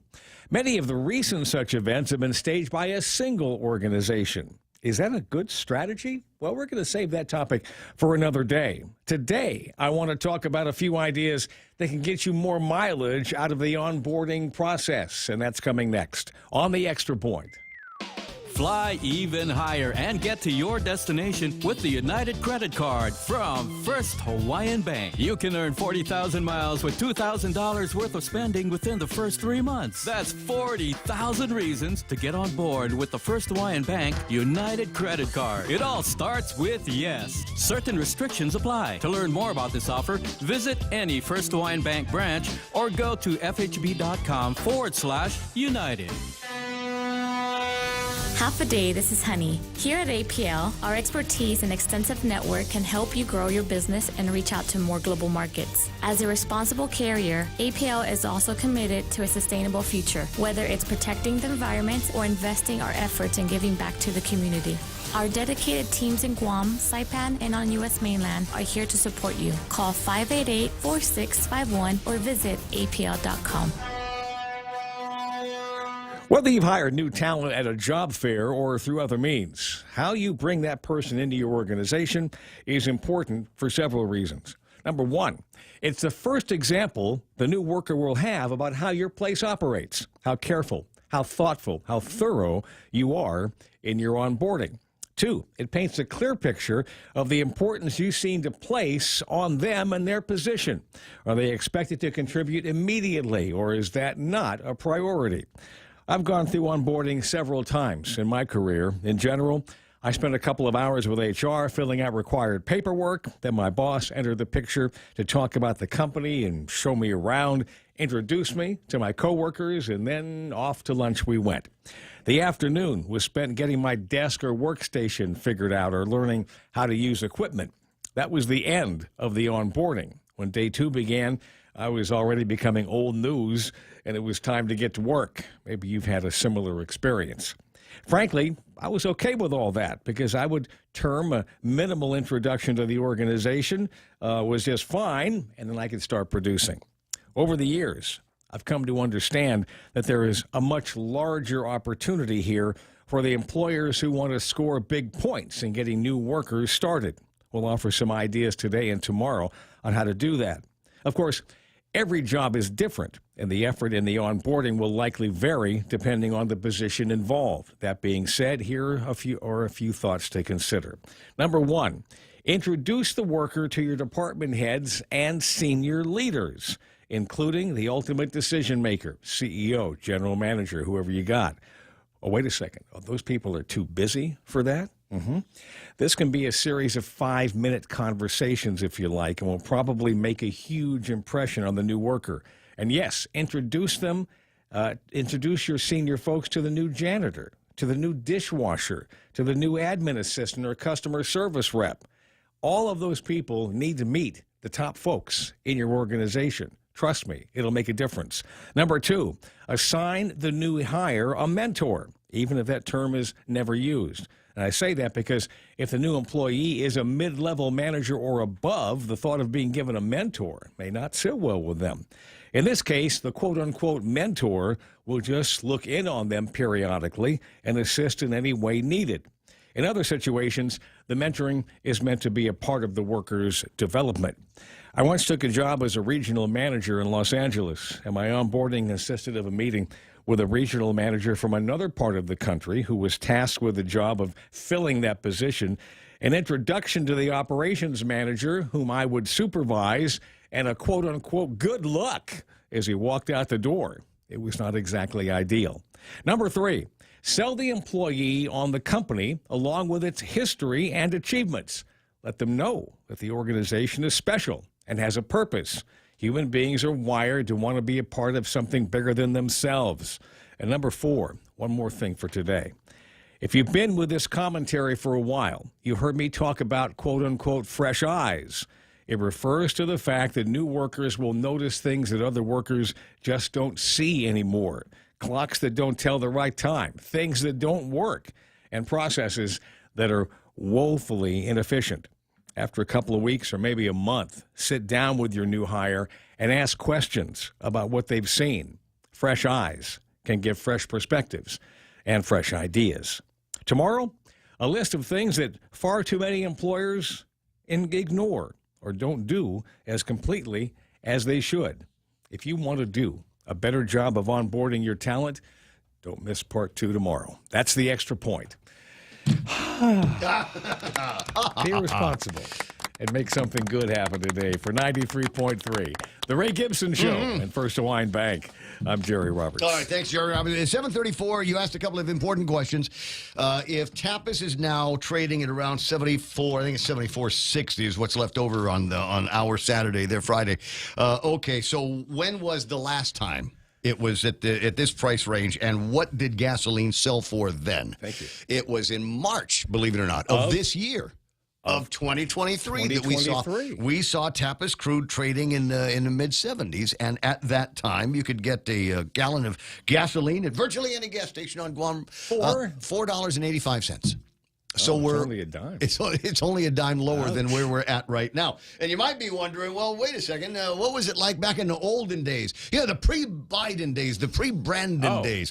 And for that, you got to go to July of 2021. That wasn't pre-Biden. Wait. It is just before things went to hell in a handbasket, on their way up as a result of we hadn't Ukrained yet. Gotcha. We hadn't invaded. There was still a little bit of Biden, and then Ukraine hit, and then that was skyrocketing prices for everybody. July of 2021, and at that time, oil was trading at around $74 a barrel. And 72. the price of the pump was $4.62.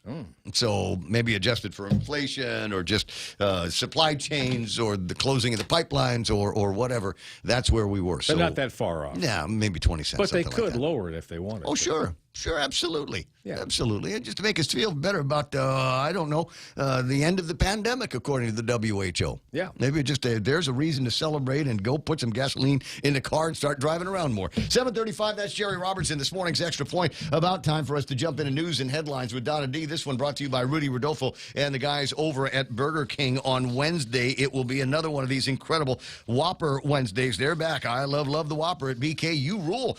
This newscast also brought to you by Hoffaday Realty. They in the real estate business, so you don't need to be, and they know where all the good deals are. And they know where all these booney houses are that are worth renovating, worth the time, trouble, and opportunities to renovate them and then turn them into something that you're going to live in or something that you're going to rent out.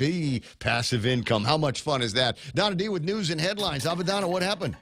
Jacob Vance Manabusan is going to trial in district court this morning for federal charges related to conspiracy to distribute meth. The case, which was first made public last month, contains few details about Manabusan's actions, but states that video recordings of controlled buy operations will be used as evidence. The trial is scheduled to start before Chief Judge Francis Tydinko Gatewood at 10 o'clock. Meanwhile, during a Guam Education Board meeting, a parent voiced concerns about inadequate education, saying her child had a difficult transition from elementary to middle school. She says parents received a syllabus that was all over the place and hard to follow. Ed Board Vice Chair Maria Gutierrez says the concerns will be addressed by Acting Superintendent Judy Wanpat at a later time. And today will be the first meeting of an investigative subcommittee launched by the Guam legislature to probe the origins of a forged document bearing Senator Chris Dueñas' initials, claiming to cut funding for school teacher raises. Senator Tom Fisher says he expects subpoenas to be issued to phone providers and others. He adds that there are other people other than Julian Jensen who are involved. Adelup has denied any involvement. And those are your local headlines. Back to Ray. Just say you did it. It's okay. Everybody knows. You don't have to make it a big deal about it. We can end the investigation now. Just say, I was working alone. I was the guy on the grassy knoll. That's all we want to hear. And then we can be done with this. And then you can go and slink off and do whatever it is that you progressives are supposed to be doing. 7:38 in the morning on the Ray Gibson Show. We'll take a look at traffic and more. I am getting a couple of notes here. It's Vern Bates is saying only 2 thumbs up. WTH. There should be 3 by now. And apparently there's a big confusion among some of the people that are on Facebook Live normally. Because we're not broadcasting to Facebook Live now, not my fault. We're on YouTube Live and ThePOINT.gu. And you don't know where to put the like thing. So if you've got the comments on, you might need to... I don't know. I know what it looks like on an iPad, and in order to do it on an iPad, it requires you to kind of jump out of the comment section, and then underneath my picture, it says the thumb up and a thumbs down. And so far, as the man says, there's only 2 thumb up right now, and so we'd like to see that change. And it's not. I don't think this is permanent. My guy in the States tells me that everybody is experiencing it, but Facebook has not yet responded to the pleas and the cries of the weary here. So might be one of those things where we got to wait until they're Monday. In 20 minutes, it's 8 o'clock in the morning. I'll be right back. Subway's new Subway Series menu is a collection of greatest hits. But my number 7, the Mexicali, is on a whole nother level with the way avocado meets chicken and pepper jack cheese. Outlaw! You tell them, Raiden. That's the number 2, the Outlaw Sandwich. They don't know flavor. It's the greatest cheesesteak hit with juicy steak, pepper jack, and Baja Chipotle sauce. There's a better meat and cheese pairing than that. Shanzi, justify my point, please. Meatball, pepperoni, and mozzarella. That's number 6, the Boss Sandwich, because we're the bosses of flavor. We're done here. At Subway, you gotta refresh to be fresh. Join us on May 12th as we host our annual PBS Guam Pledge Drive. Tune in and show your support for quality, educational, and entertaining programming. Your contributions help us continue to bring you thought-provoking documentaries, captivating cultural programs, and engaging children's shows. So tune in to PBS Guam Friday, May 12th from 7 p.m. to 10 p.m. and pledge your support to help us keep Guam enriched, inspired, and entertained. Viva! Save over $1,300 a year when you bundle your business mobile, internet, and phone at Docomo Pacific. Some conditions apply. Visit business.docomopacific.com to get an instant quote. Docomo Pacific Business. Work better together. Good plan. 888-8255-888-TALK. Nothing happening on the roadways right now. Or is it? On screen, let me zoom in to see what's happening. Southbound Marine Corps Drive, ugly. You're not even out of Jigo yet, and it's already ugly southbound Marine Corps Drive. Possibly an accident, because I think it's starting to look like maybe seeing a little bit of... No, it's definitely southbound. Maybe it's just everybody forgot how to drive over the weekend. Or maybe everybody moving slow through Leche Macheche area. Did you see the video of that fire over the weekend? Santa Maria. That was actually kind of massive on an interesting scale. It looks like maybe somebody's back kitchen, maybe somebody's fried chicken got away from them or something like that. It looked terrible. Otherwise, southbound Marine Corps Drive, like I said, going to hit traffic over at Waisang Song. A little bit of traffic at Waisang Song right now, meeting up with traffic on the Leche Macheche side. Atticao also running busy on the other side of that. Route Marine Corps Drive all the way into the Upper Tumon area. Intersection traffic, but it looks like heavy intersection traffic as well. Route 16 busy at the mall, busy at the other mall, busy over at the Cost You Less side, and then 8, 10, and 16, believe it or not. Well, wait a second. 8, 10, and 16 also running fairly busy now. Dogging out traffic over most of Route 8 this time, and then I'm seeing a little heavier traffic at the intersections on Route 4, if that's the way that you're coming into town. There's some people that are going, all right, I'm just going to try to bypass Route 8 and then come in through Roy T. Demion, but it looks like we've got some slowing down out through there as well. Not entirely sure what's going on, but slower traffic definitely in the village. Oh, I know why, because the speed limit's 20 miles an hour. That's why. All right, Marine Corps Drive, downtown Agutnia area, not so bad. Southbound Marine Corps Drive, a little bit of traffic over at Polaris Point, which is, what did I say we're going to put up at Polaris Point? The whale. No. From Sam Joe, the guitar. The Jets. The what? Oh, yeah, the Jets, man. It's the Australian Jets. The FA-18 Jets. I'm sorry. You remind me now. Thank you very much. See, your memory is much better than mine. We've got a bunch of things that have been unloosed, some icons that are now looking for some place to go. The Australians apparently left some FA-18 Jets to rust. Anderson Air Force Base. And if you guys aren't going to use any of that stuff, can we have them for our side of the fence? Come on, it'd be fun. We'll put them at the entrance to all of the different villages, right? Okay, because we're jet fighters, jetty kind of people. Military town. It look better than the abandoned vehicles, right? Or the guitar that they took down from Hard Rock Cafe. Yeah. Maybe we can put that over at Polaris Point. The big whale. Where would we put the whale? You know, when I say whale, is there anybody at the legislature that you never mind? Stop it, Ray. It's 7:43. I'll be right back.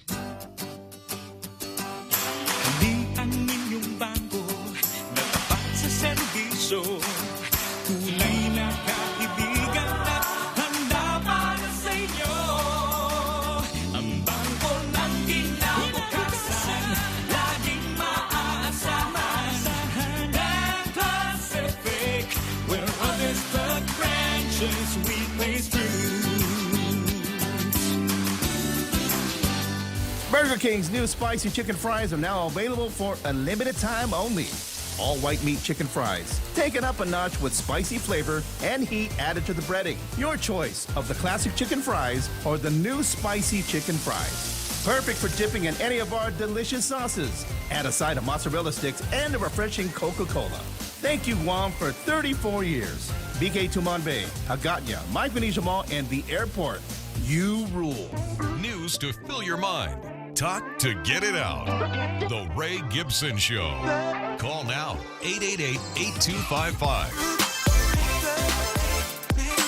That's not a Walangito picture that you're looking at right now. It's not. I'm sorry. Now, you're not, some of you might remember, some of you might not remember. There was a time I used to do afternoons on a radio station called Hit Radio 100. Mornings was Hutch and Jeff. You remember that? I remember that, yeah. Okay, well, Jeff eventually retired, passed away a year or two back in Sacramento, California. I have not seen Hutch in a while now. But the last time I did, I had an opportunity to meet his then almost all grown-up daughter, Aubrey, and his son, who was just a little kid at the time. This is years and years and years ago, up in Minneapolis. Then, by and by, time goes by, and these kids, vegan, but define themselves by making meals that taste just like meat. They're butchers, right? And yes, the vegan butchers. They're famous for this. The Herbivorous Butcher Cookbook, 75 recipes for plant-based meats and all the dishes that you can make with them, by Aubrey and Cale Walsh. Marie, Shelley's going to kill me. I can't remember Marie's name before she was married to Hutch, but Marie Walsh's kids. 10 years ago, Guam-born siblings Aubrey and Cale Walsh had no idea they'd soon launch a novel business venture, especially not one that would gain a zealous fan following, garner national attention, and be patronized by celebrities like Sir Paul McCartney. Yet, that's just what occurred when they founded the world's first vegan butcher shop, the Herbivorous Butcher. The Minneapolis-based business has since expanded to include a vegan fried chicken restaurant, an animal sanctuary, and a popular online store. The Walsh's duo's latest endeavor is the Herbivorous Butcher Cookbook, and the book teaches readers the secrets to make surprisingly convincing plant-based meats and meals, et cetera, et cetera. You can find this story at the iExaminer.org in the World Wide Web, or just do a search for the Herbivorous Butcher Cookbook. There's a lot going on and lots to be frowny face about from one point to another. But I'm excited because I watched that little girl grow up. Got a chance to meet her brother when after I did some traveling and it been wow. Marie, I'm trying to see if I could. Do you know where Nanbo is in Agana?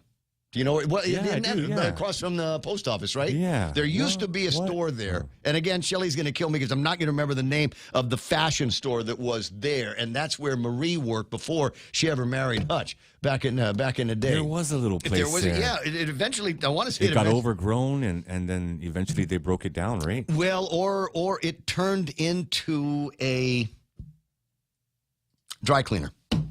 I think it was a dry cleaner. You could drop your clothes off. 7:47 in the morning. A lot of ancient history. Who's on the phone now? Who's that? It's my favorite cello, Troy. My cousin Troy's on the your line. relatives. Zen Havade, cousin Troy. You know, it's like the show hadn't been on for 5 minutes before I start hearing from former Governor Carl T.C. Gutierrez refuting and responding to points that were made by Sonny Ada just a few days prior. What do you think? I think Sonny Ada brought a knife to a gunfight.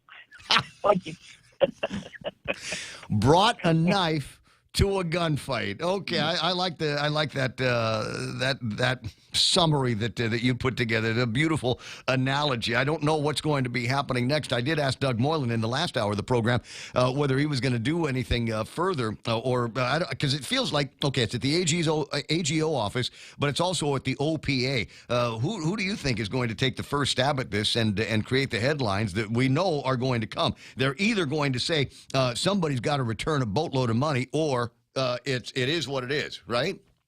I think the story here is what Doug Moylan said on your show. It is the investigation. It is the allegations of the corruption that they have been looking at this for the past couple of months.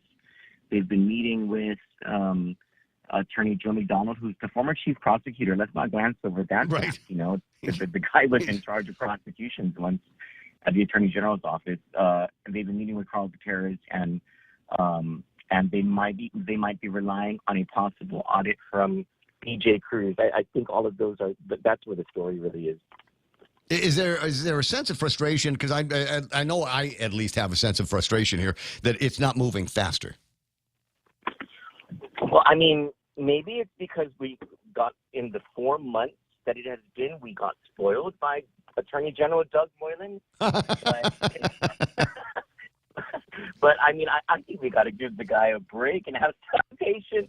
No, we need to clone him. That's what we've got to do. We need just one clone, just for him to fight Peter Santos. We need just one guy, one version of him that does just that. Well, let me get to some interesting candid stories that came up over the weekend that we haven't had a chance to talk about yet, and I'm just going to throw them at you, and then you can give me your comments or any updates on them. Terlahi, Duenas, Lujan all want answers from Guam Memorial Hospital. There's something that's not happening fast enough either, except the denials that there's nothing to see here. Move along, but we're still concerned that only net payroll has been given out to the employees so far. Any of the deductions, most of the other stuff that happens on your paycheck, on the stub, ain't taking place.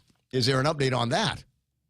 Yeah, the update is I just left the gym, and I took a picture with Benita Manglonia, who was on the stair climber, just happy as ever can be that she's not at GMH and that she's running her own business.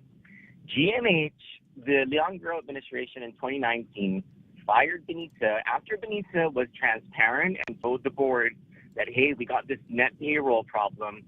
After Benita was transparent and raised the alarm to GMH officials that, hey, we have a cash flow issue, we have a budgetary issue, and if we don't solve this, we're going to start making net payroll. They fired her immediately for what appears to be not as bad net payroll financial crisis that GMH is facing right now. And according to the accounts payable ledger that GMH furnished us after a Freedom of Information Act request, because they don't do anything without FOIAs, they don't disclose anything unless you specifically ask for it. That's how opaque they are over there. And in the Leon Guerrero administration, they're $37.3 million in the hole. More than $20 million of that is aging past 90 days, which is just completely unacceptable. It speaks of a financial crisis, and you have to wonder, there's so much cash in the government of Guam, apparently, according to the accounts and ARPA and all of that stuff, right? What is the holdup here? Is it a budgetary issue? Are they out of appropriations? But how can they say they're out of appropriation when they're still waiting for a $10 million allotment from BBMR passed back in 2019 by Therese Terlahi? So what gives? Well, you know that money's never going to show up. It needs to because I know it's the law. I know, and they say that we've certainly given them $10 million and more over the course of the year. That's how we're meeting the desires of that particular piece of legislation. I don't disagree, and nobody wants anybody to get fired. But the precedent was you fired somebody for this, and now you've got the worst worse than that is occurring now. So what are we going to do about accountability here? I think that's an interesting other question. And also coming out of Adelup over the weekend, acting Governor Josh Tenorio has submitted the required plans for the pay raises, which means now that the DOE pay raises can move forward. Well, it means that they can release the allotments. I don't know if it necessarily. The DOE still hasn't. DOE is another one that doesn't answer questions. They haven't answered yet whether they're going to process the pay raises in this Friday's payroll run. And also whether those pay raises are going to be effective, meaning retroactive to April 1. And I don't even know how that works with the whole law and retroactive pay and all that stuff. But they haven't answered that question. According to the acting governor's transmittal of Ed Burns' plan, it's more than DOE. It's also Public Defender Services Corporation, Office of Public Defender, Judiciary of Guam, and a couple of other semi-autonomous units and agencies that didn't, that weren't part of the April 28th 22% increase because they didn't have the existing appropriation authority to implement those raises. And then the other question the administration still hasn't answered is whether they paid out on April 28th to the line agencies the amounts going back to April 1, which is what the employees were expecting, but then it raises that whole retroactive pay thing again. Who needs to answer that? Does Doug need to answer that question as well? I don't know, and I don't think I think everything's happening so quickly. The media is just trying to catch up. Well, what about? I mean, is that something that former Speaker of the Legislature, Therese Terlai, no doubt has gone over this at least once or twice in her career? I mean, she is a JD at the end of the day.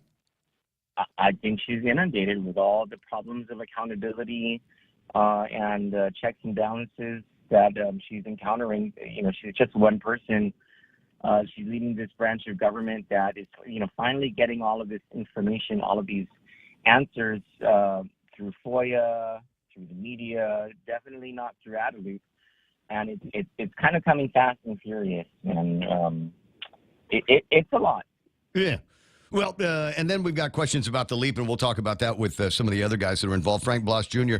Also on the candid headlines, 1,000 employees to get merit bonuses by the end of June. Yeah, so there's 809 active employees and 14 inactive employees who accrued merit bonuses between October 1, 2017 and April 20, I believe it is, 2023. The 809 are going to get their merit bonuses no later than May 31. The remainder are going to get theirs no later than June 30.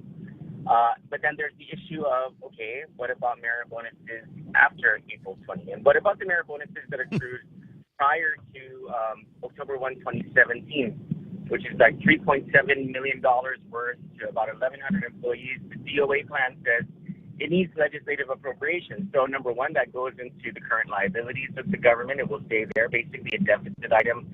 And then the other caveat is it's only for the line agencies. That plan doesn't include every other agency that owes merit bonuses. Yeah, just amazing to hear all these conversations about merit bonuses, pay raises, retro this, retro that, and the other, and still kind of a knockdown drag out of what's happening in the private sector and what the expectations are going to be on the LEAP program. Where's that money going to be coming from? And I still don't know whether or not they're going to be able to move forward with legislation that would provide for another 5 months worth of credits on my power bill moving forward. Because on one side, the government's talking about how much money they've got for all these pay raises. On the other side, they're they're saying, man, we don't have enough money for everybody else. It's just the all-in club that's going to get some love here. 7:57 in the morning. Cousin Troy's on the line. And one last thing that I want to talk about here. I'll send you a link. Apparently, there is going to be a GoFundMe for my old partner, Patty Arroyo, who's having some difficulties right now. You want the story? There's you can read up on it on Candid, but I think they were originally not intending to do a GoFundMe. My understanding is they've changed their mind because somebody sent me a link for a GoFundMe for Patty's transplant. Yeah, so starting this morning, Patty and her family were in my prayers, and I just can't imagine what they're going through. And apparently, according to Dr. Dom Shea, she needs the liver transplant, and insurance, or maybe her insurance, I don't know, doesn't cover something like that. And you can imagine how incredibly expensive something like that too. And going back to Benita Magnolia, her husband got a liver transplant at the last possible day. He was right about to die. Looked at it and everything, and he got there was a match that came in. I guess someone died and just right that day, and he got this transplant in at Stanford Medical Center.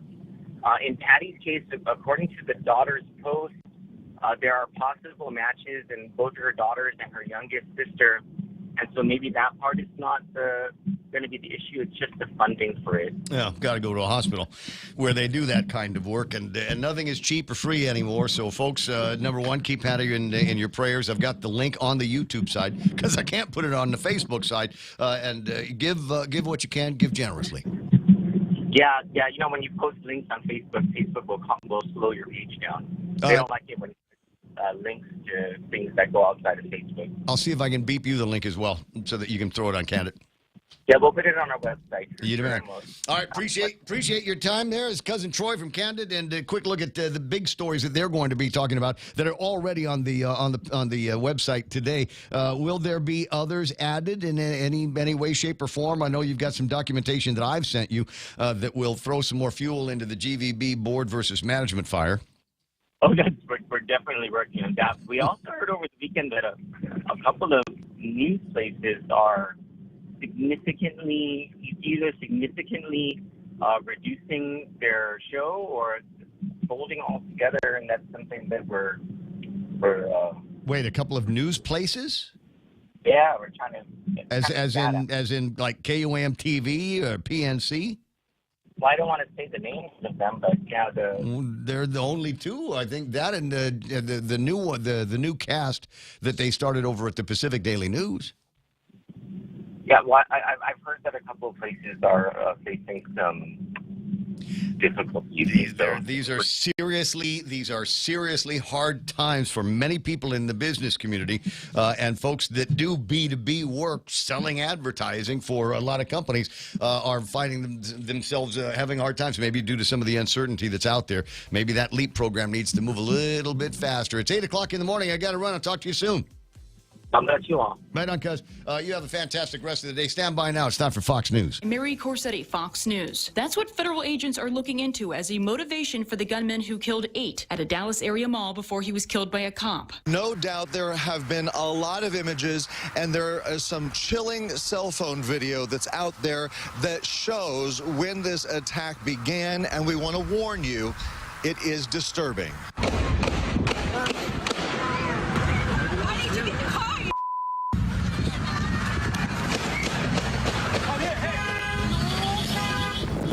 The name of everyone involved, both the victims and the shooter, are being withheld by police officially for now. We are working to get independent confirmation on the suspect's name. Fox's Casey Stiegel. And several people were killed today when a driver ran them over in Brownsville, Texas. Right across the street, literally feet away, is a homeless shelter largely occupied at this moment with migrants because of the overwhelming number of migrants here in Brownsville. We spoke to a woman woman who witnessed the actual crash, and she was visibly shaken, telling us what happened. All of a sudden, bodies start flying all over. There were dead, some were missing legs. It was horrible. The driver was taken into custody. Fox's Griff Jenkins. Meanwhile, Title 42, which allows for the expulsion of migrants over pandemic concerns, is slated to end on May 11th. Speaking on CBS's Face the Nation, Homeland Security Secretary Alejandro Mayorkas. It's going to take a while to really take hold for people to understand that they can access lawful, safe, orderly pathways before they reach the border. And quite frankly, if they come to the border, they will receive a consequence under our enforcement authorities. The Biden administration also plans to send 1,500 troops to the southern border. America is listening to Fox News. Hey there, folks. It's me, KFC's Extra Crispy Colonel. Now, don't get me wrong. I love the original recipe, but in this sizzling summer heat, I'm feeling a little extra crispy. My KFC Extra Crispy Chicken is freshly double-breaded and fried to a luxurious, mouth-watering bronze. You see, Extra Crispy KFC Chicken isn't just a product, it's a lifestyle. Pick up your KFC Extra Crispy meal today. KFC is extra finger licking good.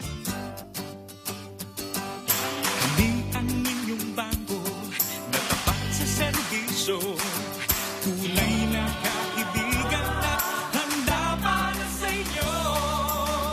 Ang bangko ng kinabukasan, laging maaasahan. And Pacific, where others put branches, we place roots. Fox News. President Biden recently made his White House re-election bid official, as a number of presidential contenders are also joining the 2024 race. Speaking on Fox and Friends Weekend, talk radio host Larry Elder, who recently announced his Republican Party presidential candidacy, reflects on the state of the nation. Inflation is eating up wage growth. Gasoline prices are higher. People don't like what's going on with the borders. People feel that they're worse off than they were 2.5 years ago. It is that simple. And what I'm offering is an alternative. According to a recent Fox News poll, 24% of registered voters believe the economy is the most important issue facing the country. Plus, gas prices have fallen 8 cents over the last couple of weeks to a new national average of $3.67 a gallon. Oil industry analyst Trilby Lundberg, the publisher of the Lundberg survey, tells us which area is paying the least and the most right now. Jackson, Mississippi is $3.03, Denver $3.30, Newark $3.47, Seattle $4.69, Honolulu also $4.69, and at the high end, Phoenix, Arizona $5.02. And the average price per gallon is 71 cents less than a year ago. And it's a big week for two characters on the hit Apple show Ted Lasso. Both actors Cristo Fernandez and Colo Bocchini, who star in Apple TV Plus's popular soccer series Ted Lasso, are in familiar territory.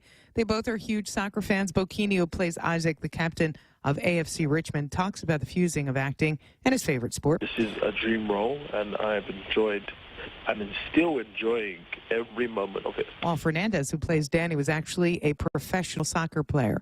He talks about how close these characters are to who they are in real life. Many of the things you see in the characters is who we are as people, and I think they're basing that in us, and I think that's why the characters feel more real. Michelle Polino, Fox News. I'm Mary Corsetti, and this is Fox News.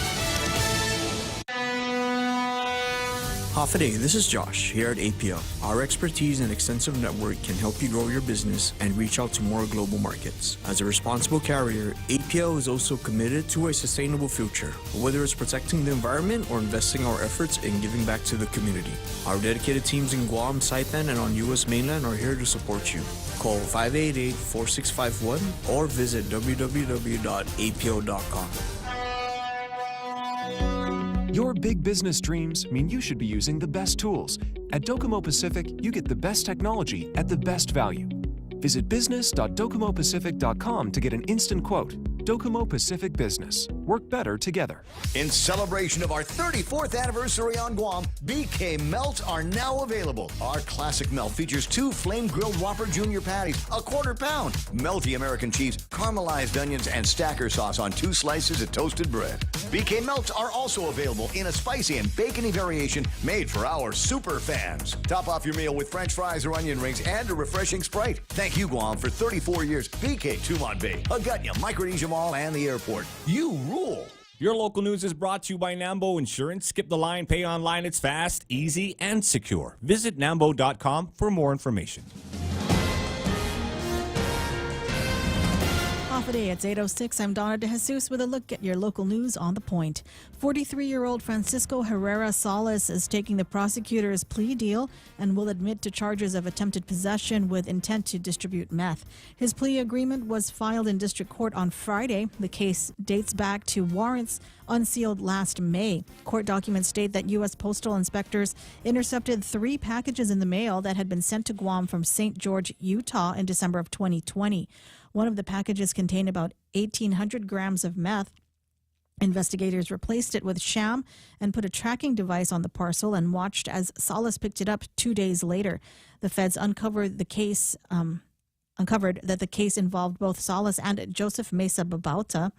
Babauta was indicted separately on illegal drug charges. Salas is scheduled to plead guilty today before Magistrate Judge Michael Berdelio. And 2 18-year-old boys are charged in connection to the riot reported at DYA that left several officers injured last month. Danson Jonah and Timon Palik are charged with assault on a peace officer. Jonah is also charged with criminal mischief. The incident happened on April 16 when a 17-year-old DYA client got angry and headbutted an officer before damaging a window. Court documents state that as other officers tried to get the client under control, a 16-year-old client along with Jonah gave officers a hard time and refused to go into their cells. The trio attacked the officers, punching them and breaking off plastic pipes to hit the officers. Security video also showed Palik throwing shoes at one officer from inside his cell. More news after this. Go green, go hybrid. Go to Nanbo Insurance, and your next power bill is on us. Insure your hybrid car at Nanbo and get up to $350 towards your next power bill. That's instant savings for keeping our island clean and green. Nanbo has been providing Guam with over 50 years of reliable and affordable auto insurance. At Nanbo, it pays to go green. Terms and conditions apply. Visit nanbo.com or call 477-9754 for details. Senator Sabina Perez's Bill 104 would create a junk vehicle littering law to keep violators accountable and would slap them with a $1,000 fine. But several GovGuam agencies shared their concerns with the measure in its current form during a public hearing on Friday. Guam EPA Deputy Director Michelle Lastimosa says 99% of abandoned vehicles are junk vehicles, and strengthening the language under the abandoned vehicle law to include junk vehicles could be a better solution. The bill makes a distinction between junk vehicles and abandoned vehicles, which Lastimosa disagrees with, saying it may complicate the due process with the current abandoned vehicle law. Public Works Director Vince Areola says, "We're dealing with people who don't care, so let's just pick it up, go after them, and file criminal charges against them." AG Doug Moylan says the bigger issue is that there's no facility to properly dispose of the junk cars and their chemical fluids. Senator Perez says she may end up shifting some of the language in the bill. And a new online directory of after-school programs and community programs to help keep kids engaged and outside of school hours is available. GITA and Public Health held an event at the Micronesia Mall last month to connect parents with potential providers. The outreach event featured summer camp and after-school providers and took the stress out of searching for enrichment opportunities on island. The event gave parents the opportunity to sit with providers, ask questions about the programs they offer, and get to know the providers. For parents who didn't make it to the event, an online directory is available at guamchildcare.com. Over 2 providers are listed in the online directory, and each one is a recipient of the governor's Programan Pinilan. The after-school and summer camps included in the online directory service children ages 5 to 13. And those were your top stories. Now back to Ray with weather. All right. So earlier we were talking with a guy named Kitsutu in Japan who wants me to get Dr. Macris on the line and ask him about Saxenda. is the stuff. Sax, Saxenda. He says that works for beer belly. I don't know why he thinks I need that, Joe. Can you imagine why anybody would think that I might need to have that washboard you're walking around with, bro? There's an app in there somewhere. There's absolutely. So I was going to Google it before we bothered Macris about it, and you know sometimes like Google wants to autofill. So I typed in Saxenda, and then it gave me a bunch of different possibilities, etc., including Saxenda side effects. So, in order for me to lose any beer belly that I may or may not have, side effects include nausea, diarrhea. There's a way to lose weight. Diarrhea's evil twin cousin, constipation. There's vomiting, injection site reactions, low blood sugar, i.e. hypoglycemia, headache, tiredness, dizziness, stomach pain, and a change in the lipase enzyme levels in the blood. I can't remember what the lipase is supposed to be good for. I don't know. I say, is this something I can ask? Do I have to wait until Macris, or is there a local solution? May I be able to find something like this over at I don't know what's a drive-through drugstore up in Dedado? That's the one I like. Anyway, 8:11 in the morning. Quick look at the weather. Is there weather today?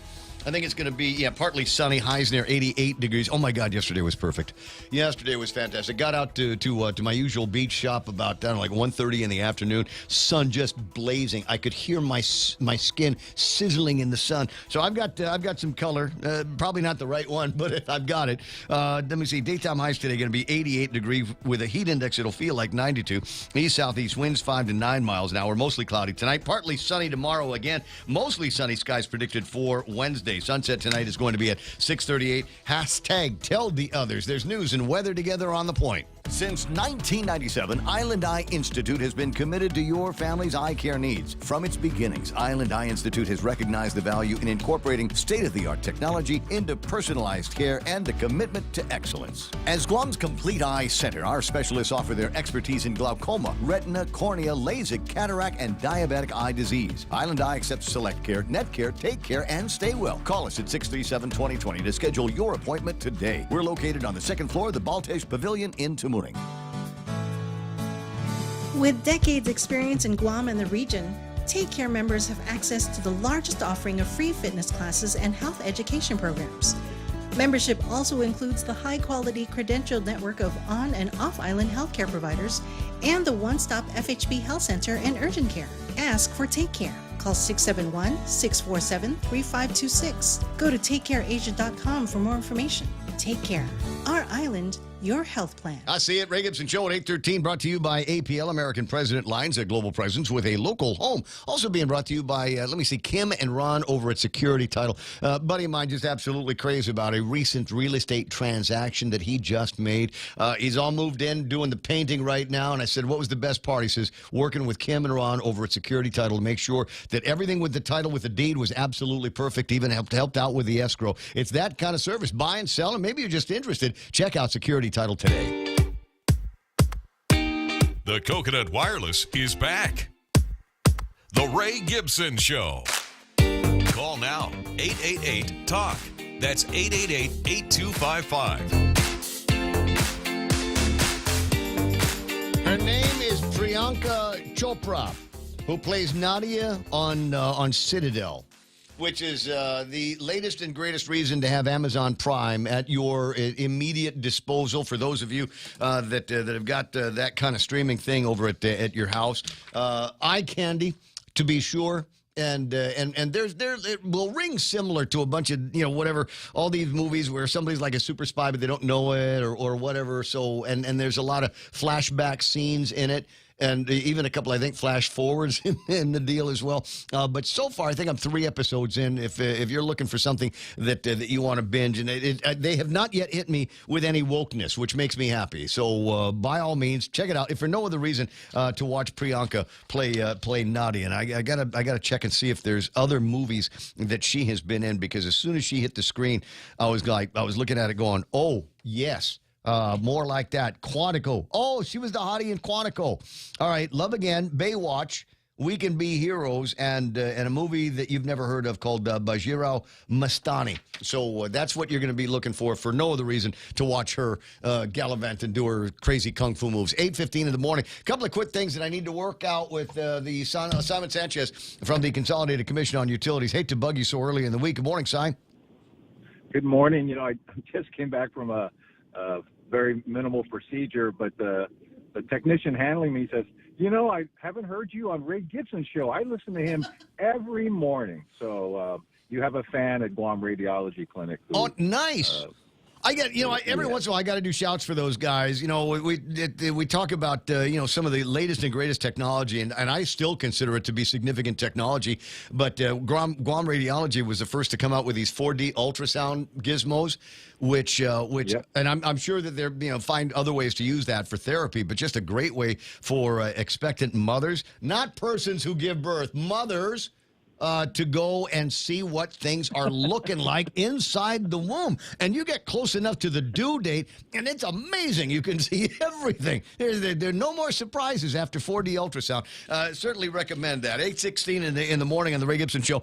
Now, last week I'd announced that there was going to be a little bit of a slowdown traffic on Route 16 because there were guys that were going to be doing some kind of inspection. There was another ad that came out in the weekend newspapers that says, okay, this is what it is. Starting May the 10th until, let me see here, July the 31st, there's going to be slowdowns, lane closures, moving lanes, switching lanes on Route 16. I guess they're laying down some fuel lines and cables, electrical cables for GPA. And I thought, well, maybe Simon knows about this. Actually, I don't, but it doesn't surprise me. We're running the fuel lines up to Ukadu. And so we can have two fuel lines.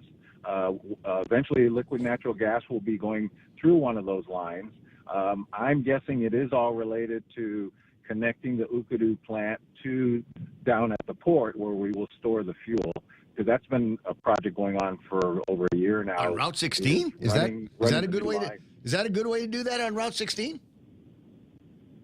Heck, what? Ray, I can find out for you, but I trust John. John D says that's what you got to do. Usually that's a good idea, but yeah, I don't know the details of that, but it doesn't surprise me.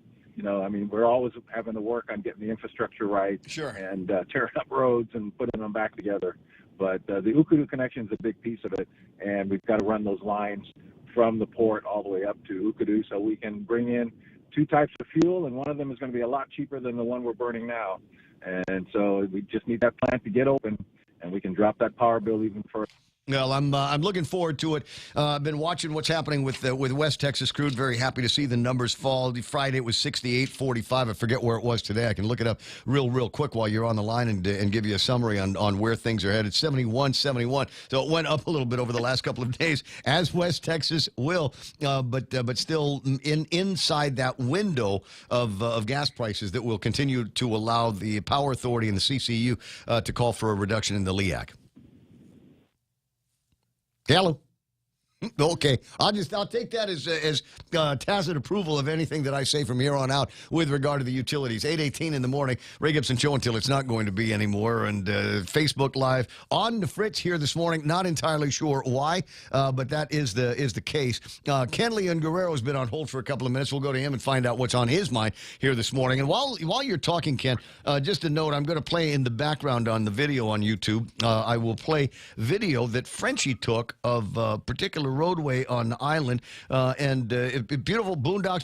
Hey, junk car, imagine that. Oh, look, there's another junk car. Wait, there's a junk car behind that. Actually, two junk cars. There's one right next to it. It's a Dado area. Good morning, Ken. How you doing? I'm doing fine.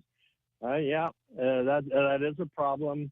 And, every registration has a recycling fee attached to it. I think it's $35 or $55 goes to the recycling fee. So when I had a car that I wanted to recycle, it was a 2020 Hyundai, a 2000 Hyundai. No, I was going to say 2020. That's a little new to want to junk.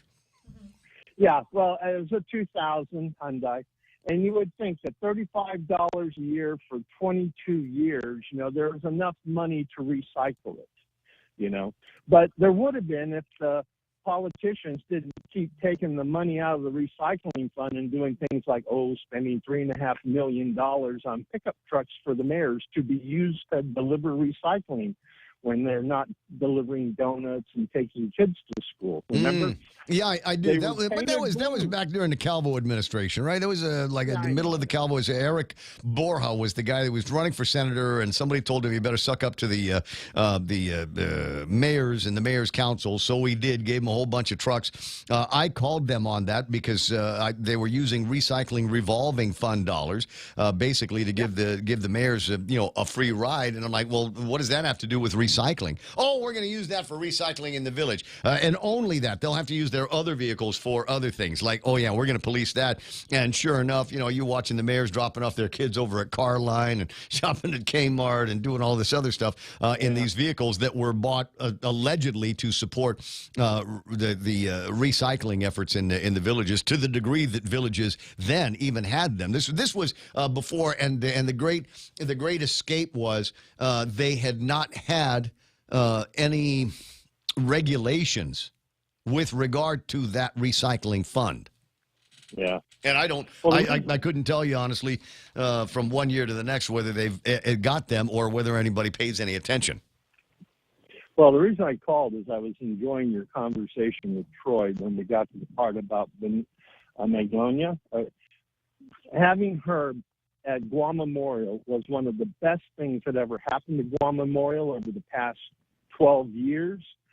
And as you know, I've been following Guam Memorial. I've got probably about 1,000 pages of documents from all the different FOIAs I've done over the years. And I can say unequivocally, the best thing that ever happened was when she was CFO, and the worst thing that had happened was when Lou got elected, and the first thing she did was get rid of her. And since then, the hospital's been going down the drain to the point now.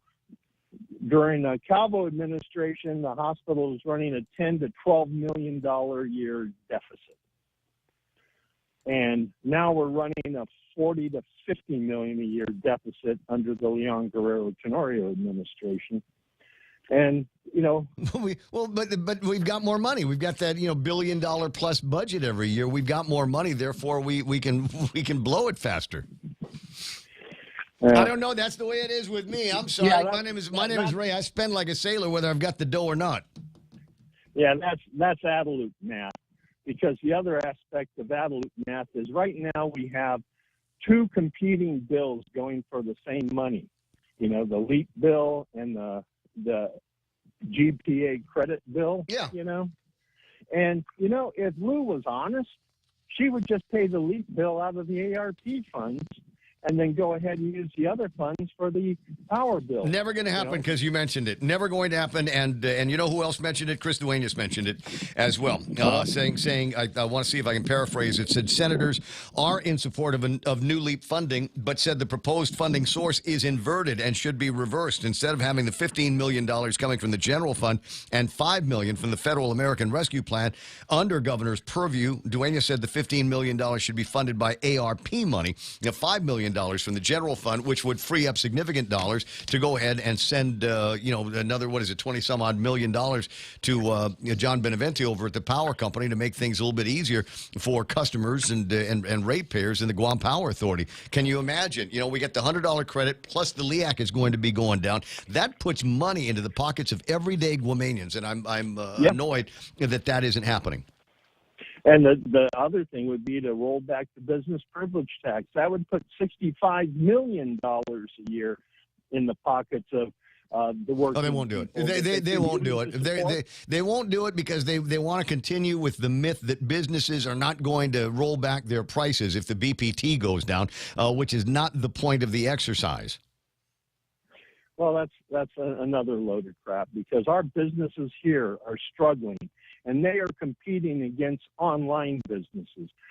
And so our local businesses know they've got to do everything they can to reduce their operating costs to keep our local people buying at businesses locally. And that helps. It helps a lot.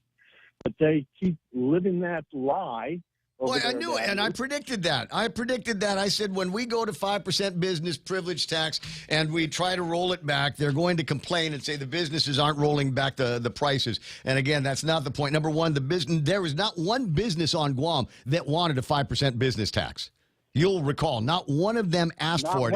It was foisted upon them. It was forced upon them. And I told you the conversation would go back to where, well, the businesses aren't going to roll back the prices, even if we roll it back to 5% or 3%. They don't understand the way business works because most of the people that work in government have never worked a real outside job in their lives. 8:25, I got to let you go. I got to bring in this guy who's worked a lot of outside jobs in his life. You have a great day. Pete Scrooge on the line. Buenos and Alpha Day, Pedro. Hey, good morning, Ray. I want to talk about briefly about solutions rather than hearing about all these problems because they're going to continue. I think you already know, Ray. I mean, you were a big part of making GRMC reality. For the past 9 months, a team that I've put together, a really credible team, people that are committed to the people of Guam, especially to women and children. We already have some initial architectural drawings of a 50-bed women and children's hospital. Ooh. And we started, Ray, we have a site committee, a site location committee that started with 6 locations. How's Eagles Field? Eagles Field, right? Oh, no, it's going to have to be, there's such a thing as, it's called emergency response site location criteria. And we have already done timings of cars just like it would be an ambulance. So you're going to get within 10 to 15 minutes to 82, it's actually 82.9% of doctors' clinics on Guam, and also access to nurses as well. We already have 4 pediatric neonatal intensive care nurses that are committed to the project that are part of our team. We have a behavioral health specialist because a lot of moms and even children, when they're suffering in pain, they're going to need behavioral health. And this is totally a private project, Ray, just like we did before. We won't be asking the federal government for any funds. We won't be asking the government of Guam for any funds. And the primary reason for keeping government out of the project is because if you have to, Ray, go through the procurement laws and their rules and regulations, I don't know how you could ever build a hospital.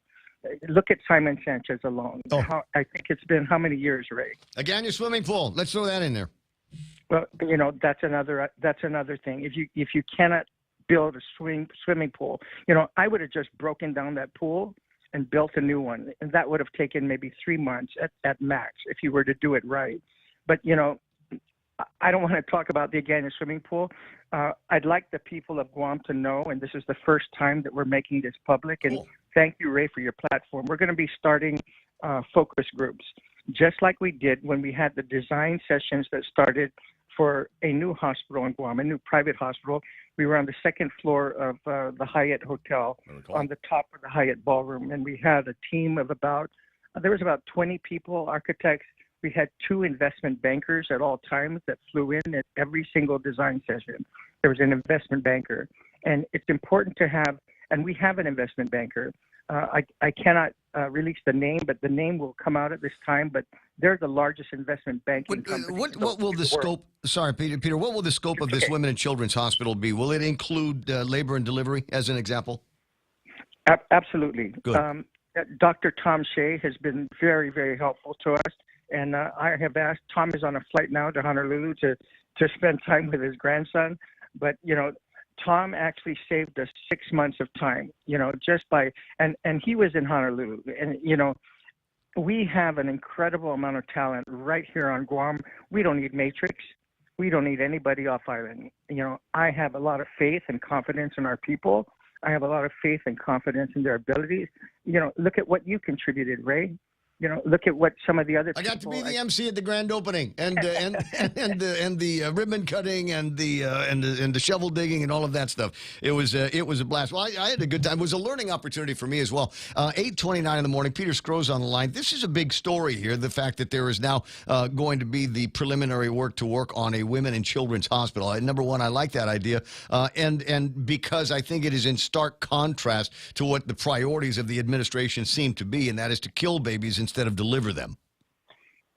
Well, Ray, I don't want to talk about the administration. Well, it's okay. I don't want to get that. I want to get that off my chest because we still see there's a need for what you're talking about because there is a lack of action on the labor and delivery at Guam Memorial Hospital. It just doesn't make any sense. There's money there. There's a significant amount of money that the governor could be throwing at the hospital that would take care of quite a number of their woes. If we're not going to build a hospital over at Laulu, then in the meantime, let's take advantage of the money that we do have to make necessary repairs that maybe have been exacerbated by the COVID-19 pandemic. Well, we are going to use private funds. No, I know what you're saying, but I'm just making my own point. Sure. Well, let me just say that as far as this Women and Children's Hospital, it's going to be 50 beds, and the design of it has a secured area in the back for mothers that's like a little park. And then for children, there's a separate area for a little park. I learned this visiting the University of Pittsburgh Children's Hospital. There's going to be a small movie theater, and the movie theater is intended for the children. And the movie theater will only be able to be accessed by a parent or two parents or a sibling. And then there'll be a nurse or a couple of nurses at all time in this little movie theater.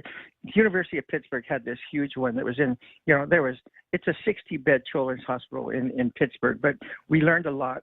I've already talked to some local artists because there's such a thing, Ray, as diversion therapy, where for the children, you have to divert their attention constantly. So every part of this children's area of the hospital is going to look like cartoons. But, we're not going to pay royalties to like Disney or anybody else in the States or Nickelodeon, for example, which University of Pittsburgh does. And but we're going to use a local character. We're going to use things like dolphins and turtles and the oceans and things of that sort. And then at the right time, Ray, because we're still in that phase of the beginning, and you know what that's like. But, we already have an investor that's going to buy the property.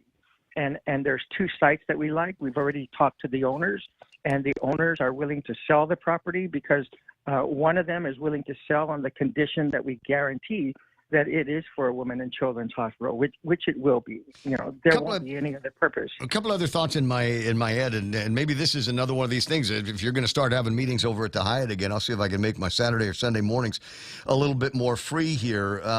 There's much to be said about birth tourism and the number of and it's very, very clear if you spend any time in Tumon at all, and I know that you have. There's a number of Korean moms that like to come out here and check the place out and see if this is where they want to deliver their babies. It would make for a whole lot of sense to me to be able to think of that in terms of a market, to be able to come to Guam and we'll put dad somewhere, but in the meantime we'll take care of the mom as she gets ready to deliver in this hospital with what I imagine would be a state-of-the-art labor and delivery system. And there's so many other different ways that you could spin this up into other opportunities. And I hope the area that you're talking about has got some fringe properties around it that might be able to be used by allied laboratories, pharmacies, etc. I think everybody should be able to be in a position to make some money on this.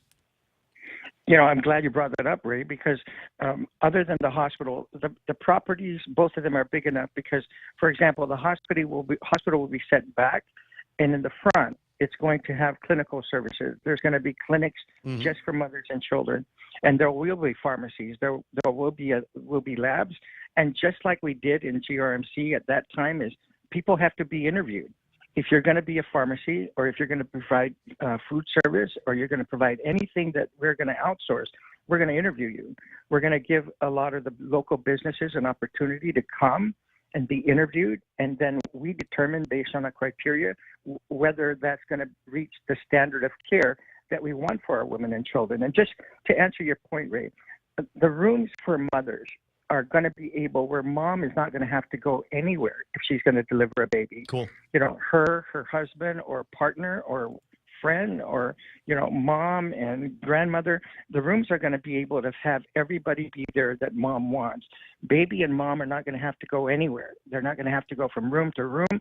The only time that mom will have to leave if there's an emergency. or for example, an emergency C-section. or yeah, I was going to say, or they're checking out.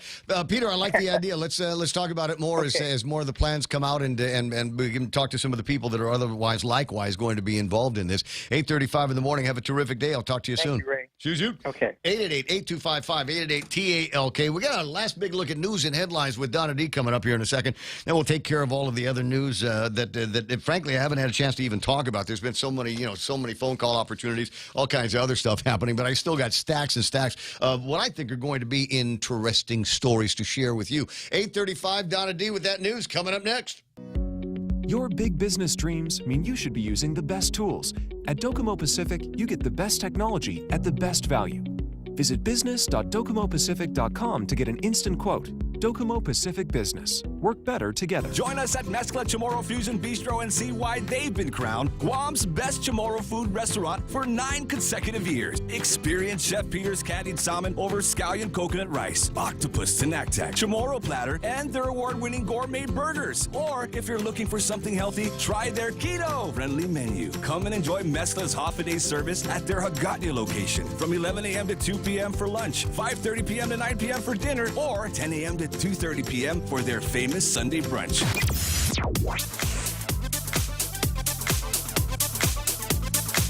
Tribe de Vandaloo.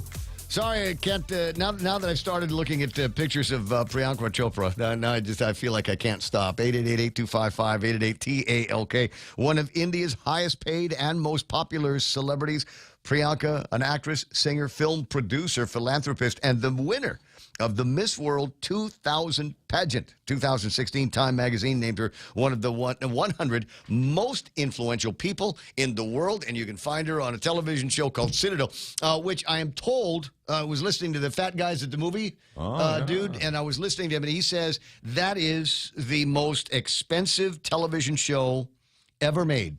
To the degree that we want to talk about streaming versus television, whatever, but it's the most expensive one ever made. Something like $30 million per episode, put together by some of the same guys how want to say this? The same guys that are doing the Marvel. The production on the Marvel stuff. Bruce Jenner's people. The Russo brothers or something like that. I don't know. Donna knows who I'm talking about, but she doesn't want to flex like that. 8:37 in the morning, and time for our last big look at news and headlines. Donna, what happened?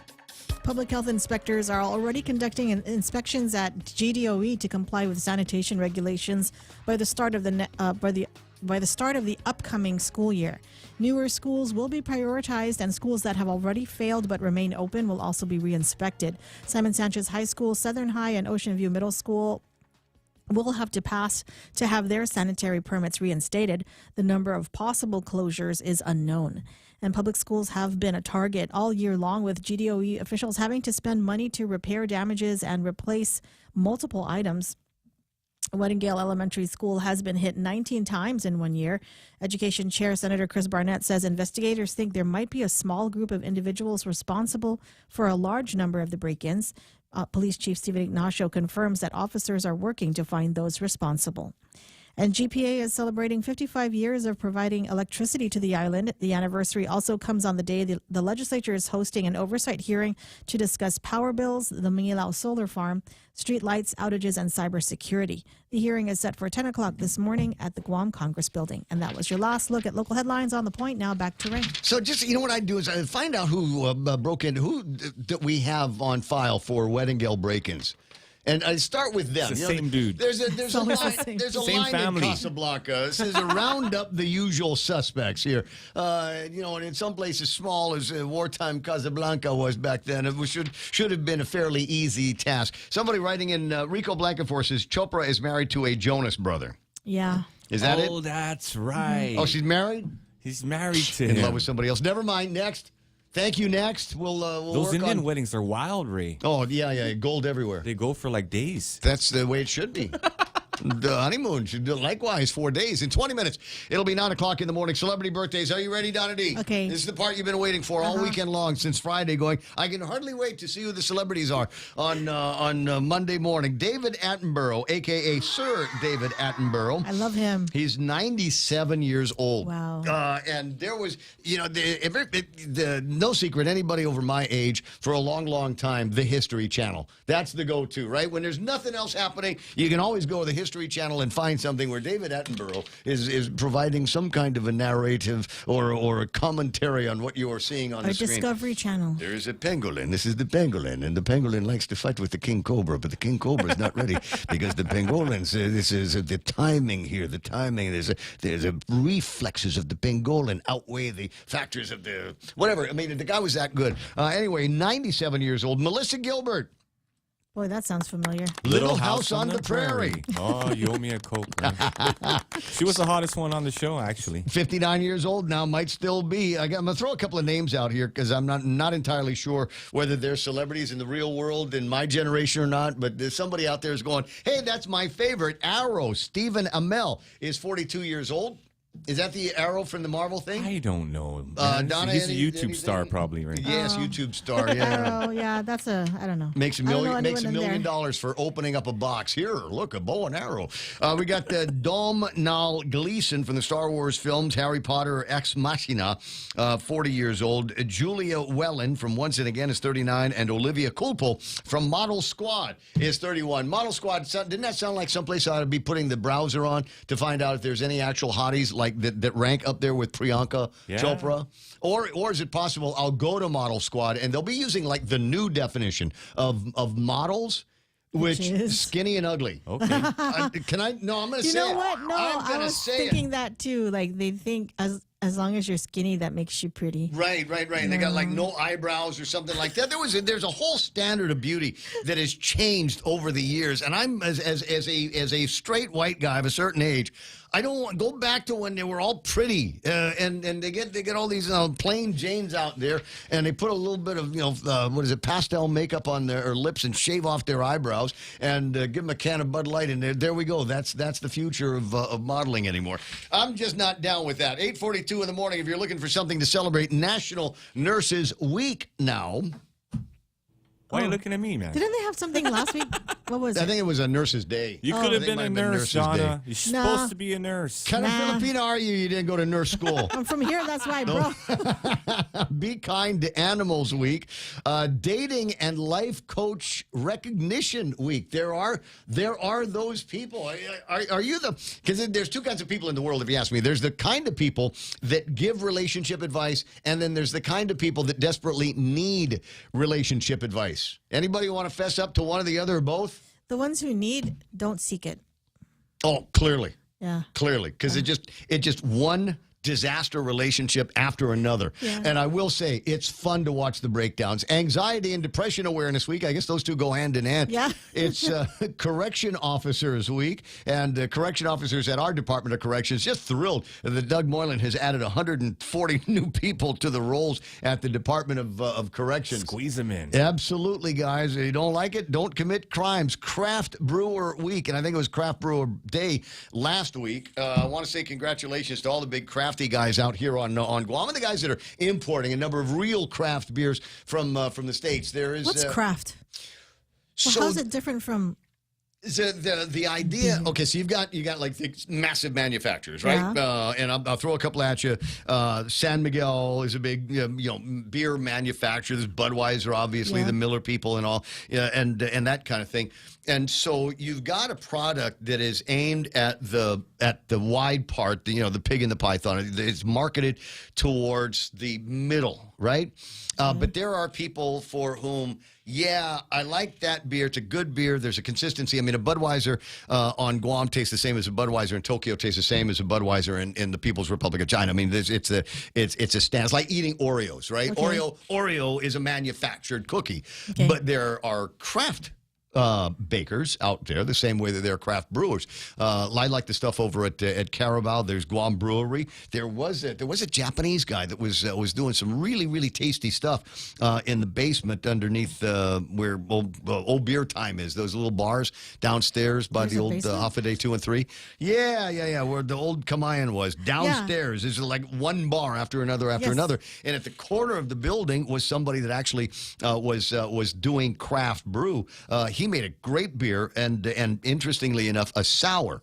And I'm not a sour guy, right? But there are sour people. And if you don't have craft brewers, you don't have people that are pushing the envelope on all of these different flavors. You know, different variations on a theme. So basically, craft is they make their own. Yeah, and I'm trying to figure out, and I've been working on the putting the interstitials together on an idea that I've referred to as craft radio.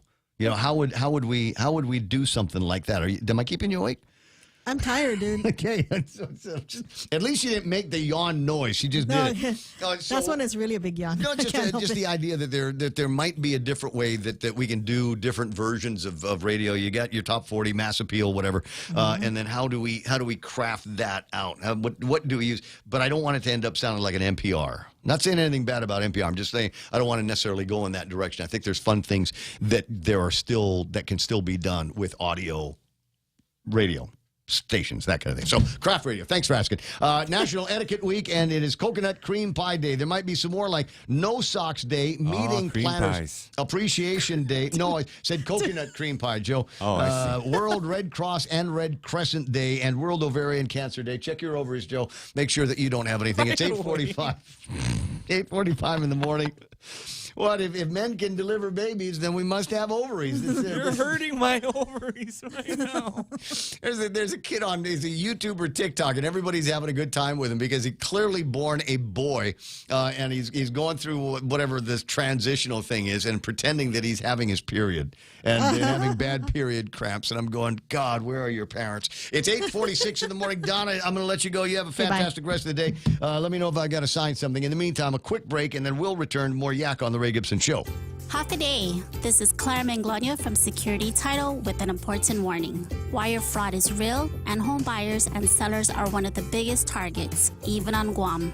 When sending money by wire transfer, be sure to confirm the wire instructions by phone, not email.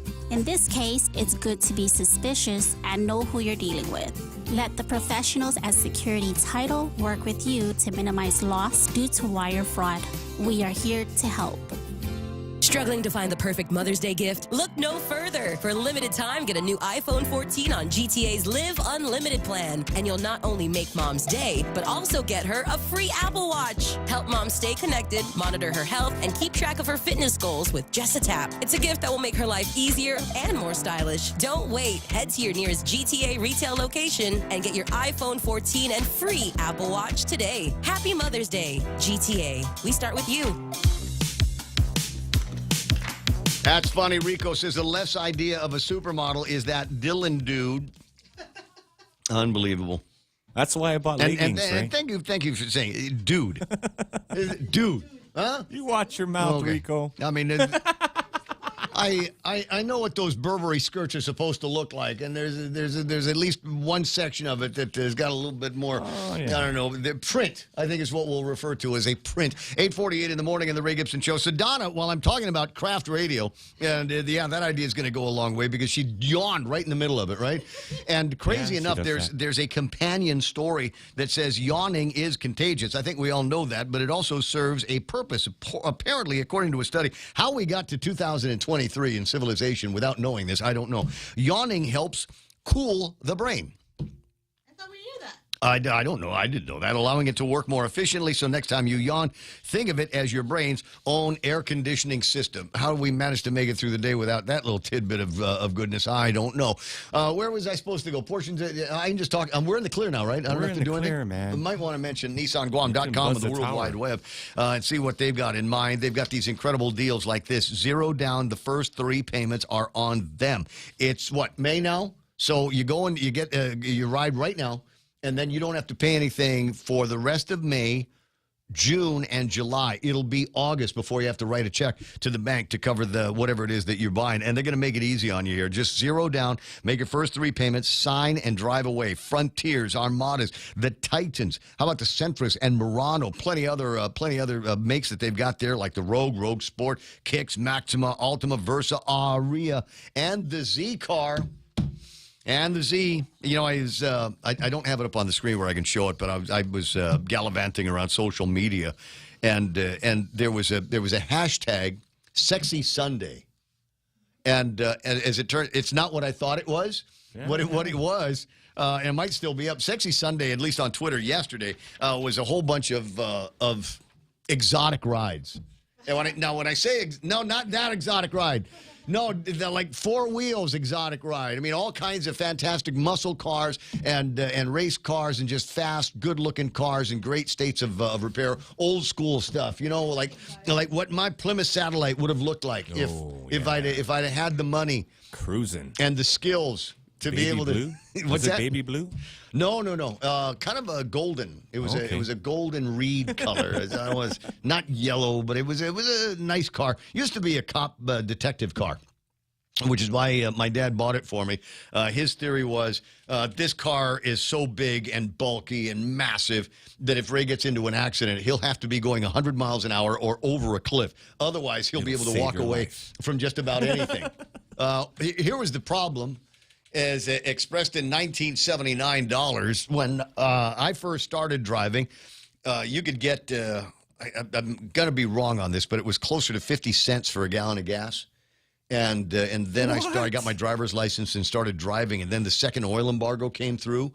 And they all of a sudden the price of gasoline was nearing $1, over $1. And at the time I was dating an Evangelista. And if you know anything about Evangelistas, they all live in Motagwak. And there I was. North. There you can't get any further north without being in Anderson Air Force Base. I said, how do I find your place? She says, you know where the last traffic light is? It was the last in the line of Guam Power Authority traffic lights on Marine Corps Drive. The next lights were on the other side of the base at Anderson Air Force Base. That's how far up she lived, and so you get into this car, and guys that drove old muscle cars will remember vividly the look. You pressed the gas down to a certain level on the accelerator. When you pressed it down much further than about halfway, you could actually see the gas gauge going down. You could see it just. You go vroom vroom on one side, and the gas gauge starts moving down on the other side. And she didn't have a job, so she couldn't help me out with it. So I never did get around to seeing much of her. And then there was this beautiful Priyanka-looking girl that lived about 5 minutes away from the house.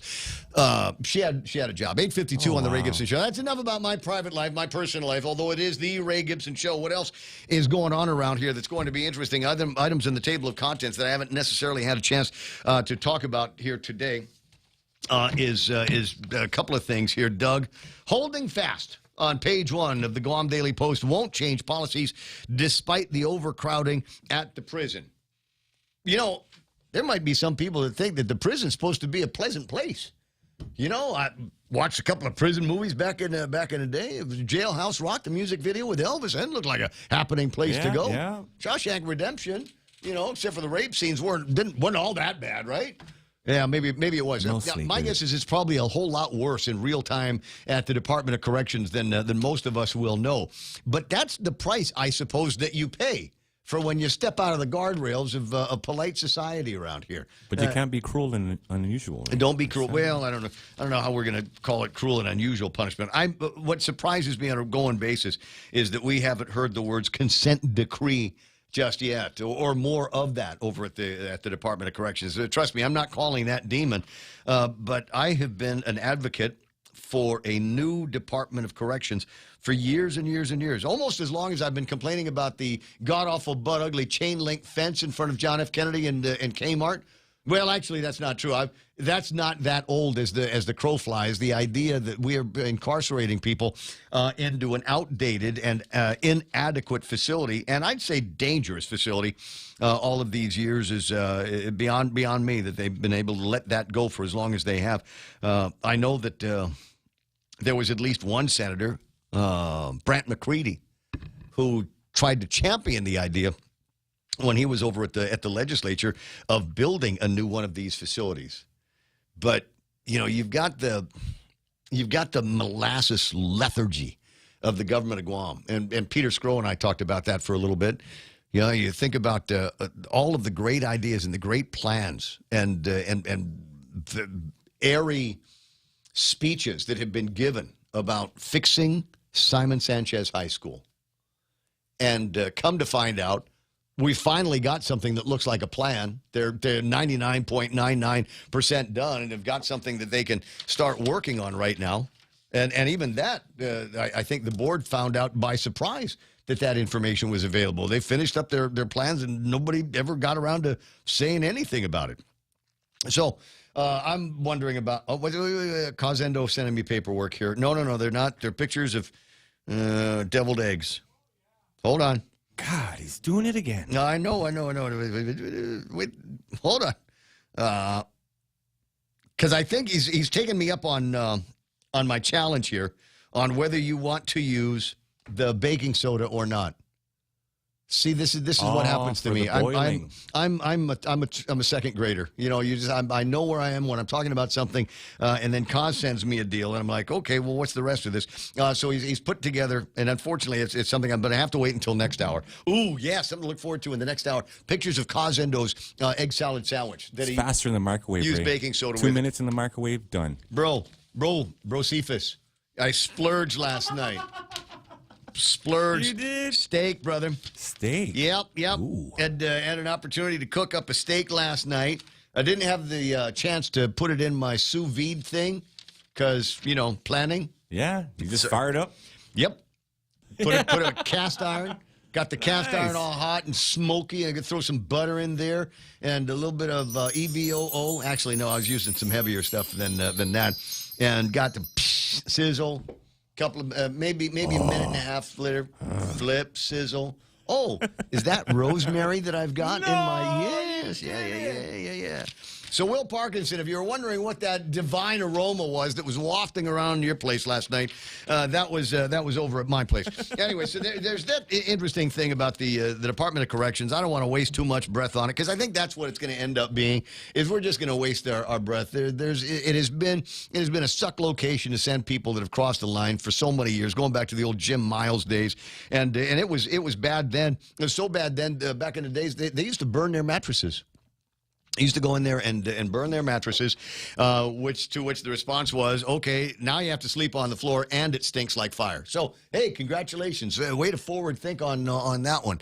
856 and change a couple of the other items in there. Oh, the Department of Interior. God, I almost forgot about this. I did, actually. The Department of Interior has responded to our very close friend, our personal friend, James Moylan.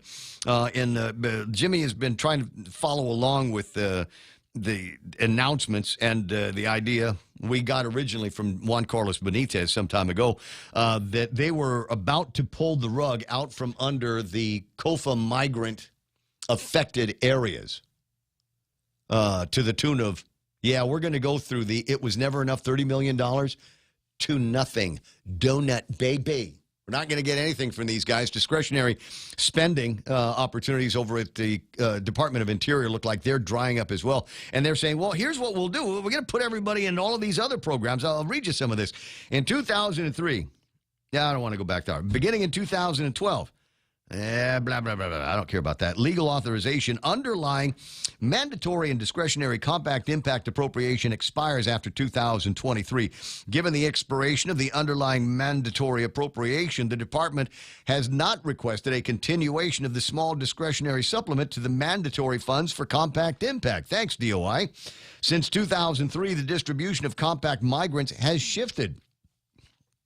This is the part where you can hear their 10-foot pole coming out of the Department of Interior's 10-foot pole sheath. You know, almost it sound like aluminum clanking. You know, like those East-West rental aluminum rods that you build the thing with. The distribution has shifted. As noted in the 2020 GAO report, compacts of free association population in the U.S. areas have grown with varying reported effects. More than 94,000 compact migrants from the Federated States of Micronesia, the Republic of the Marshalls, and the Republic of Palau are estimated to live and work in the United States and its territories. Let me repeat that because it is a jarring number. More than 94,000 compact migrants live in the U.S. More than half of the population now reside in the continental United States, and an estimated 43% are U.S. citizens. As the U.S. and the freely associated states enter into the next 20 years of free association, and considering the current demographics, it's an appropriate time to evaluate and address the impact that compact migrants have on both the 4 affected jurisdictions as well as other states and communities in the continental United States. I'll tell you what they say after that, but that's basically their way of saying, oh, it's not just you guys on Guam anymore. There's lots of other places in the United States that are feeling the brunt of this COFA migration that is happening and doesn't seem to be stopping. So we're going to have to come up with another plan. So kiss that $30 million goodbye and kiss our $6 or $12 million worth of discretionary income goodbye as well. Not goodbye. It's only until after the news. Here's Fox on the Point. I'm Mary Corsetti, Fox News. An SUV barrels into a bus stop, killing at least 7 people and injuring several others. Brownsville, Texas police say their initial step beyond getting help for the injured was to determine if the crash was intentional or accidental. The director of a shelter across from the accident scene says many of the victims are Venezuelan. Victor Maldonado runs that center. He says a surveillance camera shows the SUV running a light and going through the people at the stop. Police took a blood sample from the SUV driver to test his alcohol level. They describe him as uncooperative, but that has not slowed their investigation. Gernal Scott, Fox News. Meanwhile, police are still investigating Saturday's shooting at a Dallas area mall. 3:36, those gunshots rang out, and before it was all said and done, police said the gunman killed 8 innocent people. But hundreds and hundreds of frightened shoppers and store employees hid, ran, as the Allen Premium Outlets was quickly evacuated, part of police trying to clear a very chaotic scene. 7 victims remain hospitalized. Fox's Casey Stiegel. Records obtained by Fox News indicate the suspect is 33-year-old Mauricio Martinez Garcia of Dallas, Texas. Plus, the clock is ticking for the nation's debt ceiling. Treasury Secretary Janet Yellen responds when asked on ABC's This Week about the possibility of whether President Biden may consider invoking the 14th Amendment in order to keep paying the nation's bills. Our priority is to make sure that Congress does its job. There is no way to protect our financial system and our economy other than Congress doing its job and raising the debt ceiling and enabling us to pay our bills. Secretary Yellen warns that the nation could potentially face defaulting on its debt by as early as June. America is listening to Fox News.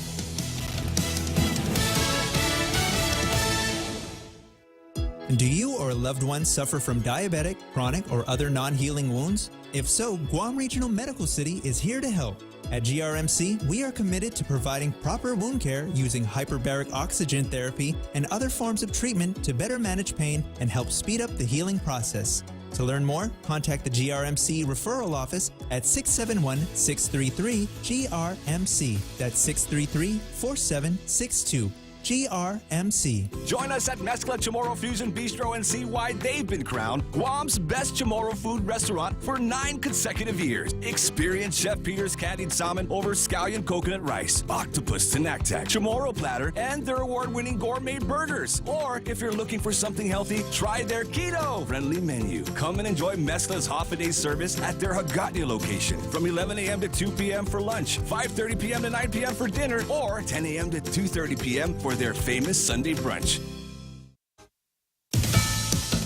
A big win for Max Verstappen at the Miami Grand Prix today. It was a Red Bull 1-2 here at the Formula One Crypto.com Miami Grand Prix, with Dutchman Max Verstappen taking the win again for the second edition of the race. His teammate Sergio Perez coming in second, with Spaniard Fernando Alonso of Aston Martin coming in third. The full hour-and-a-half race saw no crashes, but lots of action for the over 90,000 people in attendance. Reporting from the Miami International Autodrome in Miami Gardens and Heliopolis, Gonzalez, Fox News. Meanwhile, Nick Gilbert, the son of Cleveland Cavaliers owner Dan Gilbert, who became the team's good luck charm at NBA draft lotteries, has died. A funeral announcement posted by the Ira Kaufman Chapel said Gilbert died Saturday peacefully at home surrounded by family. Gilbert was diagnosed as a child with NF1, a genetic condition that causes tumors to grow in the brain, spinal cord, and skin. Wearing a signature bow tie and dark-rimmed glasses, Gilbert became a sensation at the 2011 draft lottery. Cleveland wound up with the #1 overall pick and used it to select Kyrie Irving, who became an all-star and later paired with LeBron James to win the championship in 2016. Gilbert was 26. Plus, 7 horses died in the days and hours leading up to Saturday's annual Kentucky Derby race. 5 of them were euthanized after suffering injuries in about a week and a half leading up to the big race. But 2 of them, it's a bit of a mystery. We don't really know exactly what caused their death. The only commonality is they share the same trainer. His trainer's name is Safi Joseph Jr., and he has been suspended by Churchill Downs pending an investigation. His 2 horses were called Parents' Pride and Chasing Artie. They both died in the week leading up to the race. He claims their blood test came back normal, and he has no idea what happened. The president of Churchill Downs Incorporated said of Joseph Jr., quote, "Given the unexplained sudden deaths, we have reasonable concerns about the condition of his horses." Fox's Nate Foy, I'm Mary Corsetti, and this is Fox News. For all your real estate needs, call the professionals at Hoffaday Realty. Jody, Saran, Libby, and Lolita, and they'll take care of you on every step of the real estate process. No worries. Just contact Hoffaday Realty at 588-4232 or 588-HOFFA or email them at hoffadayrealty@gmail.com. They're at 426 Chell in San Antonio, Suite 204 in Tamuning. Open Monday through Friday, 10 to 4. Hoffaday Realty for all your real estate needs. With decades experience in Guam and the region, Take Care members have access to the largest offering of free fitness classes and health education programs. Membership also includes the high-quality credentialed network of on- and off-island healthcare providers and the one-stop FHB Health Center and urgent care. Ask for Take Care. Call 671-647-3526. Go to takecareasia.com for more information. Take Care. Our island, your health plan.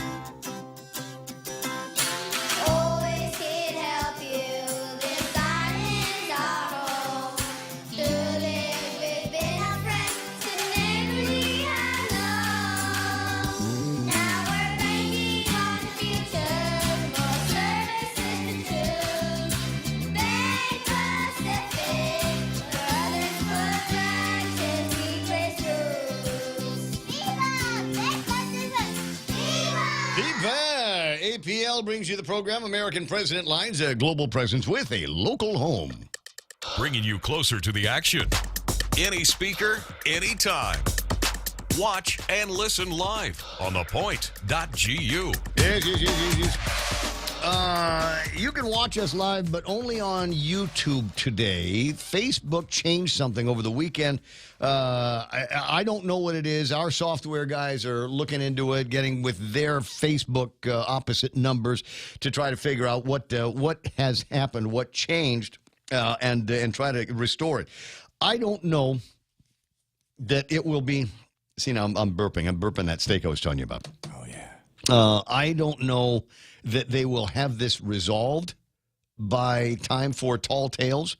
So it's possible that Tall Tales this afternoon may likewise be only on ThePOINT.gu and on Bob Klitsky's Facebook page. If you're watching Bob Klitsky's YouTube page. If you're watching this on YouTube, this is my channel. This is Raymond's own channel.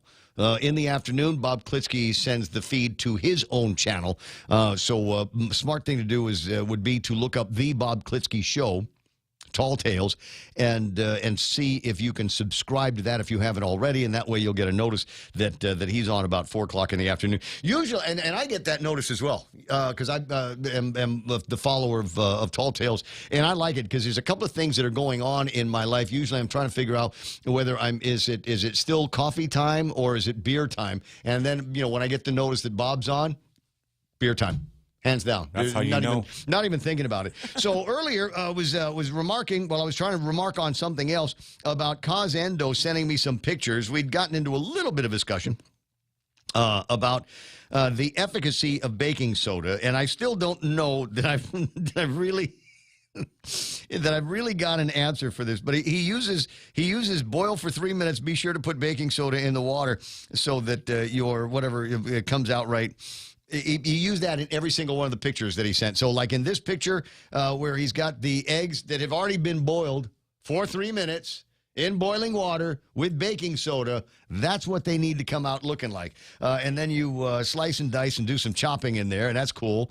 And then what you do after that is you start adding some of your ingredients here. Salt, pepper. I like. I think there's mayonnaise in there. Wouldn't surprise me if we've got a squirt of really good French's mustard.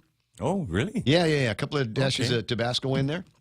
And then you eat it on plain old American bakery Pullman bread. That's all you need to do. Though I will say that I always feel the need to do a little bit more by way of cooking. So I might toast the bread before I layer the stuff over. Now, what will always happen is I always make too many boiled eggs. So I've always got it leftover. And for leftovers, that's when you call in the Skyflakes. Oh, there it is. In my mind, there's not a whole lot better than digging around in the bottom of the bowl, scooping up what's left of your egg salad sandwich that was made with baking soda in the water.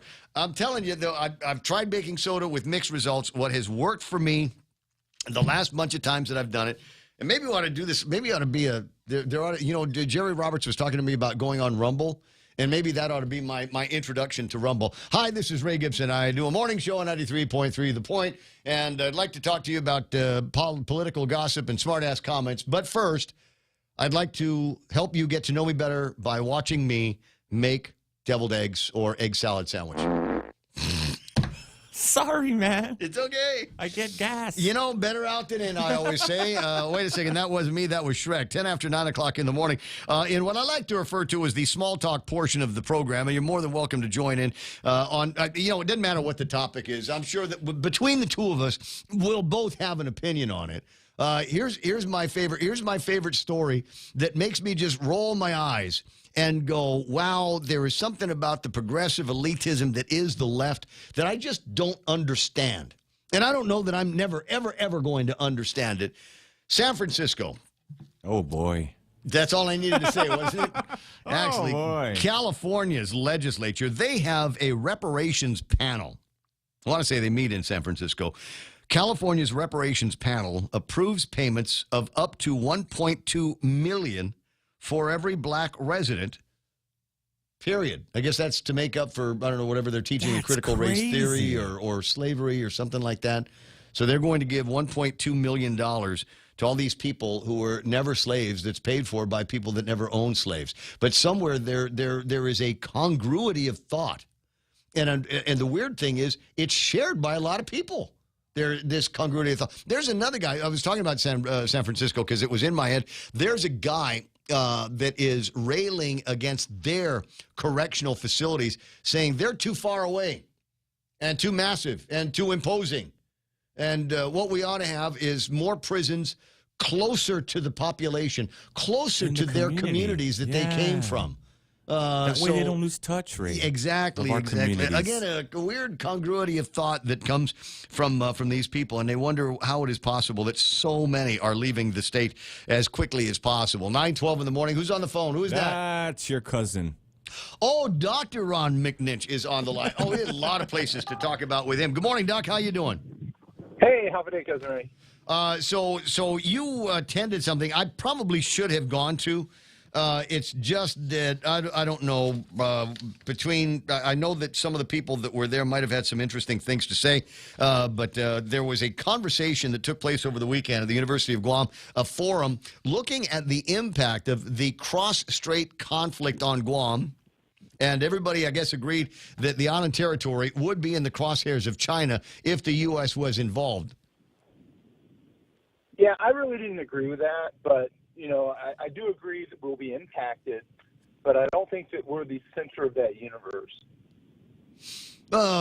Given, kind of the one-stop shop, I suppose, of all kinds of offensive and defensive capabilities that we host here on Guam. I don't know that. Are you sure you want to take that position? Because China's going to be looking, going, okay, we got to do something about Taiwan.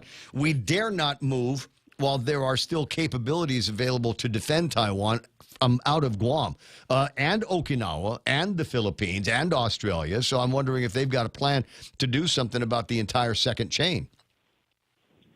Yeah, I think that, and I pointed this out to the committee. I lived in Taiwan for almost 5 years. I was heavily involved in all kinds of related concerns. On a regular basis, China threatened Taiwan. I led almost 6 election observation teams to various elections over the years to Taiwan. Several times Taiwan has been subjected to having missiles fired at it simply for having elections by mainland China. Yeah. What is different today is the amplification of social media on all of these things. And there's nothing new about any of the things that China, and we might forget, back in 2001, they rammed a Navy P-3 aircraft outside of Hainan and forced it down, and we had this big episode with Taiwan over getting those aircrew back from China. So none of this stuff is all that new. It's just people believe it's new because of social media. And that's what the issue is in my view. Now, don't get me wrong. I think that it is an issue. I think that Taiwan will be involved. I think that Guam will be involved, but I don't think that Guam is the center of that universe. I think there's a lot of other things that Guam needs to be worried about that would be affected by this issue. Pronouns. That's what's going to screw us up. Well, I think and Chinese will come out here and most of the rest of the United States and misgender people, and then they'll fall down and lay down their arms and cry and cry and cry. Well, I think it's food security and the logistic chain is what our big concern really should be for this whole issue. And that is because of these conflicts, we're not going to have food to feed people here. And we're not going to have a reliable logistical supply. Wait, but why? Okay, so I'm fine, but why? What event is going to occur that will disrupt the supply chain? Right, that's what China wants. They want to interdict the Taiwan Strait and basically create a China block of sea lane that they can interdict things with all the time. And that's why they really are pushing and asserting that Taiwan is a one China thing and that Taiwan is part of China. They want control of that sea space. They want control of those shipping lanes. And if you look, that's a big block of the greater inner Asian shipping lane. Yeah, but I mean, how's that going to prevent me from getting my my Bud Light and my Spam? It could very well, because what they will do is they'll disrupt our supply chain as a strategy. That's what the issue is. It's not that it's going to be nuclear weapons and this is going to become a nuclear wasteland. Just like in World War II, the United States beat the Japanese by having relentless submarine warfare. That's why the Japanese islands simply, dried up and withered away. Is that no couldn't get anything to them. Well, there's a couple of bombs that we dropped at the end of all of this. Plus, they were also at odds with the Chinese, with the Russians, a little bit closer to home.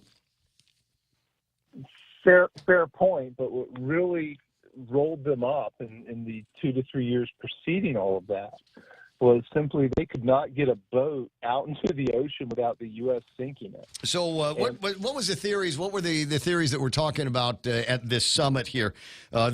Forum, when it came down to timing. Frankly, I'm surprised the Chinese haven't done anything yet. Some people say that it will come in the next 5 years. Some say it's a little bit closer to the next year and a half, 2 years, before they feel more confident coming out here, feeling like they can outgun the United States of America in this part of the world. I think China saw Ukraine, And remember, and I mentioned this quote from Sun Tzu in my presentation, that is, all warfare is based on deception. And that the greatest value in military victory is to get the other side to give up without a fight. Correct. That's their goals.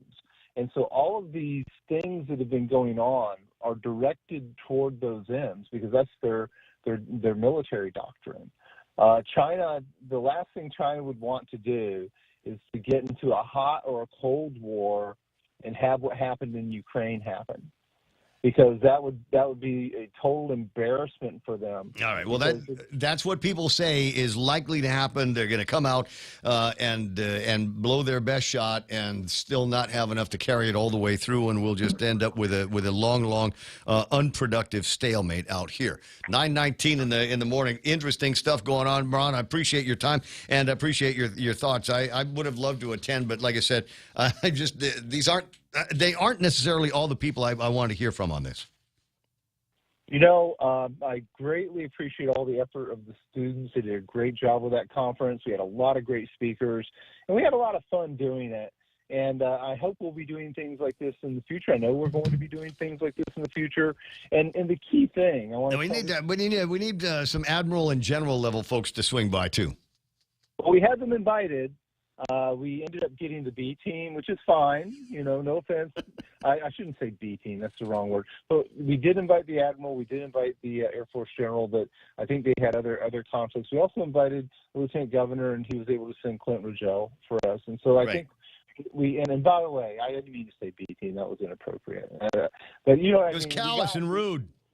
We got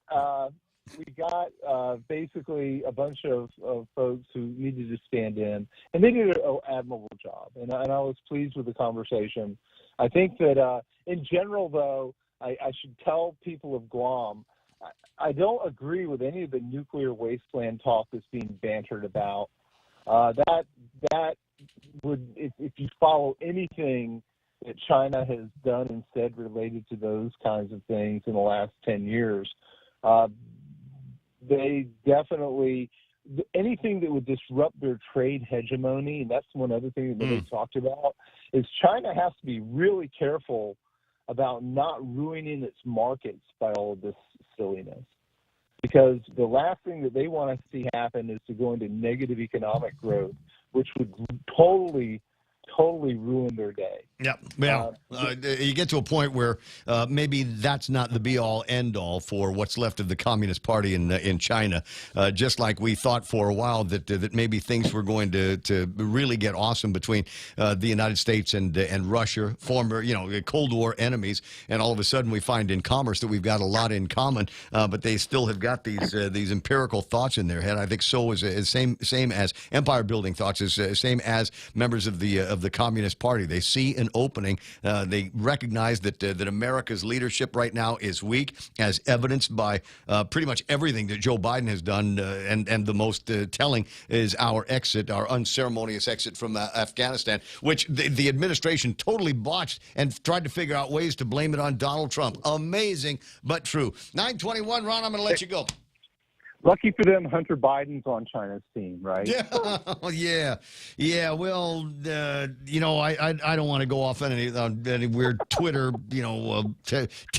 tinfoil hat conspiracies. I'll save that for later. I got to run. You have a great day. Dr. Ron McNinch with us on The Point, 888-8255-888-TALK. Check James Woods' Twitter video of El Paso blanking insane. Wait, what happened in El Paso? Is that where those people got run over? Either that or the shooting. I mean, there's a lot going on down there, man. Yeah, as I said, bad week in Texas for sure. Yeah. I'll see what I can get. Elvis Canetta and Lupang Guam back hanging and banging with each other here. Lupang Guam, my tinfoil hat conspiracy theory is we never compromise on abortion for any final solution either, because it's a very useful, decades-long distraction to cover up things like laptops, etc. Elvis says, let's all go to Rumble where we can be free to comment like we want to. I don't know to what I don't think there's any censorship going on. Elvis and Lupan Guam have got the wrench on it and are very quick to try to make sure that we don't have any pornography interlopers feeding into it. And every once in a while, if somebody says something that they feel really runs contrary to even our very low standards, they'll go ahead and say, yeah, not so much around here. Government doesn't want final solution, says Verna Bates. Otherwise, what would we need the government for? Glass half full says they won't be reproducing, so in less than one generation, it'll all be sorted out. Rico Blancaflora, dude with cramps, probably just bad sashimi. You gotta watch. And you'll go, oh my God, Ray's picking up all of this stuff and the trash that is the land of TikTok. No, it's not. TikTok, you know what I was watching on TikTok literally just a few minutes ago? Is a woman trying to rehabilitate a steel, what do you call that thing that you cook on? Like they have your cast iron pan? No, it's like a wok. The bigger one. See, now I probably shouldn't have killed the thing. Yeah. Can you tell it's Monday morning? Oh, no. Like I open up the Twitter. It's a flat top grill like they have in the. Oh, yeah. Yeah, so you got this griddle. Yeah, but they're talking about it like it's a grill. I think they meant griddle. Anyway, so it's been neglected and rusty on the top of it. So I'm literally watching her do this. Is this the stuff they say is melting kids' brains? Yeah. And another final point I'll make here about TikTok. I just uploaded a video. It's me doing my TikTok dance. Oh yeah. No. Little heart shapes. It's my it's my photo dump from April. I finally got around to doing that. A lot going on in April, man. It was about a minute's worth, including the music, so and the end credits and stuff like that. So yeah, wasn't so bad. Everybody ought to have some kind of an outlet, one way or the other. And I think for people that just want to kill time by watching other people do goofy things, TikTok is great. And if you want to contribute, it doesn't cost you anything, and in fact, you might be able to make a couple of dollars on it. I'm not into that for any kind of money, but it would be interesting if people, were like looking forward to my my end of the month photo dumps to see, wow, what an incredible, truly rich life Ray Gibson does have outside of the magic that he gets to perform on a daily basis on the radio. I don't want to overplay this point here, but I really do have a good time doing this. Otherwise, I can't imagine what my life would be like if I could not be the guy on the radio with a microphone and a great producer and a great newscaster and Jerry Roberts and listeners like you that keep me on track on the social medias, etc. I honestly don't know what I'd be able to. Like weekends, I wake up in the morning, it's 4 o'clock, and I'm going, I have no place to go right now. Maybe I'll go run. Maybe I'll go and get that out of my system. Maybe I'll mosey into the kitchen and make some coffee. But otherwise, I sit around going, what am I going to talk about on Monday? And a lot of times, the answer comes directly to me in the form of WhatsApps. Now, I don't think I can play the audio on this, and I don't know how many people are going to be able to see it. But it has gone village viral, I'll say. At least it came to me on mine. It looks like it's a football game featuring the JFK Islanders versus, I don't know, but there's a guy running around the field. He's got no helmet on. And he's running to the opposite side. Looks like where the other team is. I don't know who's what that other team is. And he's mad about somebody. This guy's hair on fire mad. And a riot ensues. Did we have a football game over the weekend where a riot ensued? Yeah, like he's getting into it. He's got no helmet on his Shodoma pads there. Get Dean Ramage. Yeah, you know the bit. And there's all kinds. Even girls are fighting. I don't know if the girls are jumping into this now to keep their boyfriends safe, or if they're getting in it because they like to rock head too. Right? Yeah, you know what I mean? It's like, wild, I've man. seen that kind of thing. The wheelchair guy's getting in on even it the too. wheelchair guy is going in. This is no discrimination. This is inclusionary. Everybody can get into this little scrap that they've got going. I don't know what's happening. Do we want to say that this is Guam High? I don't know, man. I don't know. I can't make out. I can't make out going on with these young I can't people, make out the other who these guys are. And there's clearly somebody's mother trying to hold her son back from entering the melee. And how long does this video go? It's already been playing now for about 35 seconds, another 10 or 15 to go. And my guess is it just stops. I don't think they were able to eventually, hear a lot of whistleblowing in the audio on this. But kind of crazy. Kind of crazy. I wonder if that is a result of the other Village Viral video that went out with the guy. Anyway, 9:28. Somebody said it was an old video because it's not football season anymore. And then somebody else said, oh, yes, it is because they shifted everything over. And so, yeah, we are playing some football now. 9:28. If you got any information on that, by all means, let me know. Elvis says, I'll check out Woods, but I'm too busy here. And then put a link to something. The Chief Nerd. Thought that was one of our titles. Cast Iron Griddle. There we go. So 9:28 in the morning. I'm tempted to want to call Bob Klitsky because he is featured in a news story. I believe this is the Pacific Daily News' wind-up of the conversation last week about the potential for a new minimum wage on Guam. Freshman Senator Roy Kanata has been postulating that thought recently. And you get people from the chamber and the business community, et cetera, saying, no. And apparently there was somebody that put in written testimony, and you get 17 guys that are saying no to an increase in the minimum wage, but one guy saying yes. And I think that's the balance that he was looking for. I'll read you some of the write-up that we've been looking at here this morning. It kind of makes me roll my eyes. Bottom of the hour on the Ray Gibson Show. Quick break, and I'll return with something else.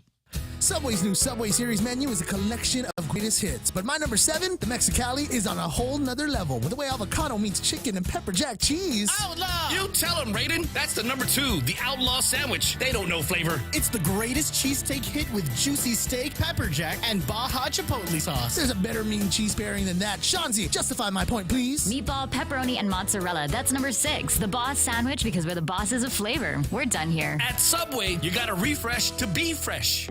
Save over $1,300 a year when you bundle your business mobile, internet, and phone at Docomo Pacific. Some conditions apply. Visit business.docomopacific.com to get an instant quote. Docomo Pacific Business. Work better together. Join us on May 12th as we host our annual PBS Guam Pledge Drive. Tune in and show your support for quality, educational, and entertaining programming. Your contributions help us continue to bring you thought-provoking documentaries, captivating cultural programs, and engaging children's shows. So tune in to PBS Guam Friday, May 12th from 7 p.m. to 10 p.m. and pledge your support to help us keep Guam enriched, inspired, and entertained. Viva! JV International Safety Equipment has it all for you. Fall protection, rain gear, traffic signs, speed bumps, custom signs and banners, PPEs, fire extinguishers, plus more. Check them out on Facebook at JV International Safety Equipment Company or visit their website, www.jvisec.com. JV International Safety Equipment, Guam's leader in occupational and environmental safety equipment. Call 688-9524. JV International Safety Equipment, located in Harmon Industrial Park. It's me now. Portions of the program brought to you by the guys over at NissanGuam.com on the World Wide Web. Got your eye on a new car? You're thinking about it. Understand. Don't buy anything until you've gone to NissanGuam.com. That might be the only place that you need to go for incredible rides and a super fantastic deal. 0 down payment, first 3 payments on them. I get it. Every once in a while, you're looking at your ride going, well, the ashtray's full. I'm going to buy a new one. Oh, wow, the aircon doesn't blow like it did before back in the old days. I'll buy a new one. Okay. Now, you start putting together what it is that you've got in your head. Well, start looking around. Look for happy drivers, and you'll guarantee that you're going to find them behind the wheel of a Nissan automobile. Versus, Altimas, Maximus, Kicks, Rogues, the Rogue Sport, and Pathfinder, all in line for the 0 down, first 3 payments on them. You can literally sign and drive away. Now, I got to throw this disclaimer in here because lawyers, on approved credit, some conditions apply. See NissanGuam.com for details.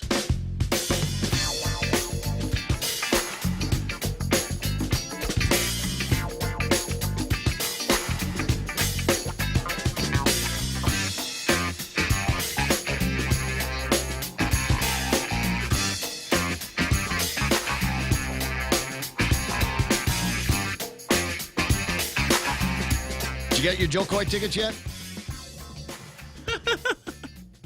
You're just going to go and sneak in, right? No, and pretend man. to be him? Got all kinds of friends offering me tickets, but I got to pay like $800 for Oh, one what ticket. good friends. And How then about help that? them move out of their house and Right? Hey, let me water borrow the glass them. truck. Yeah. Okay, you have to babysit every weekend until the rest of my life. All of those.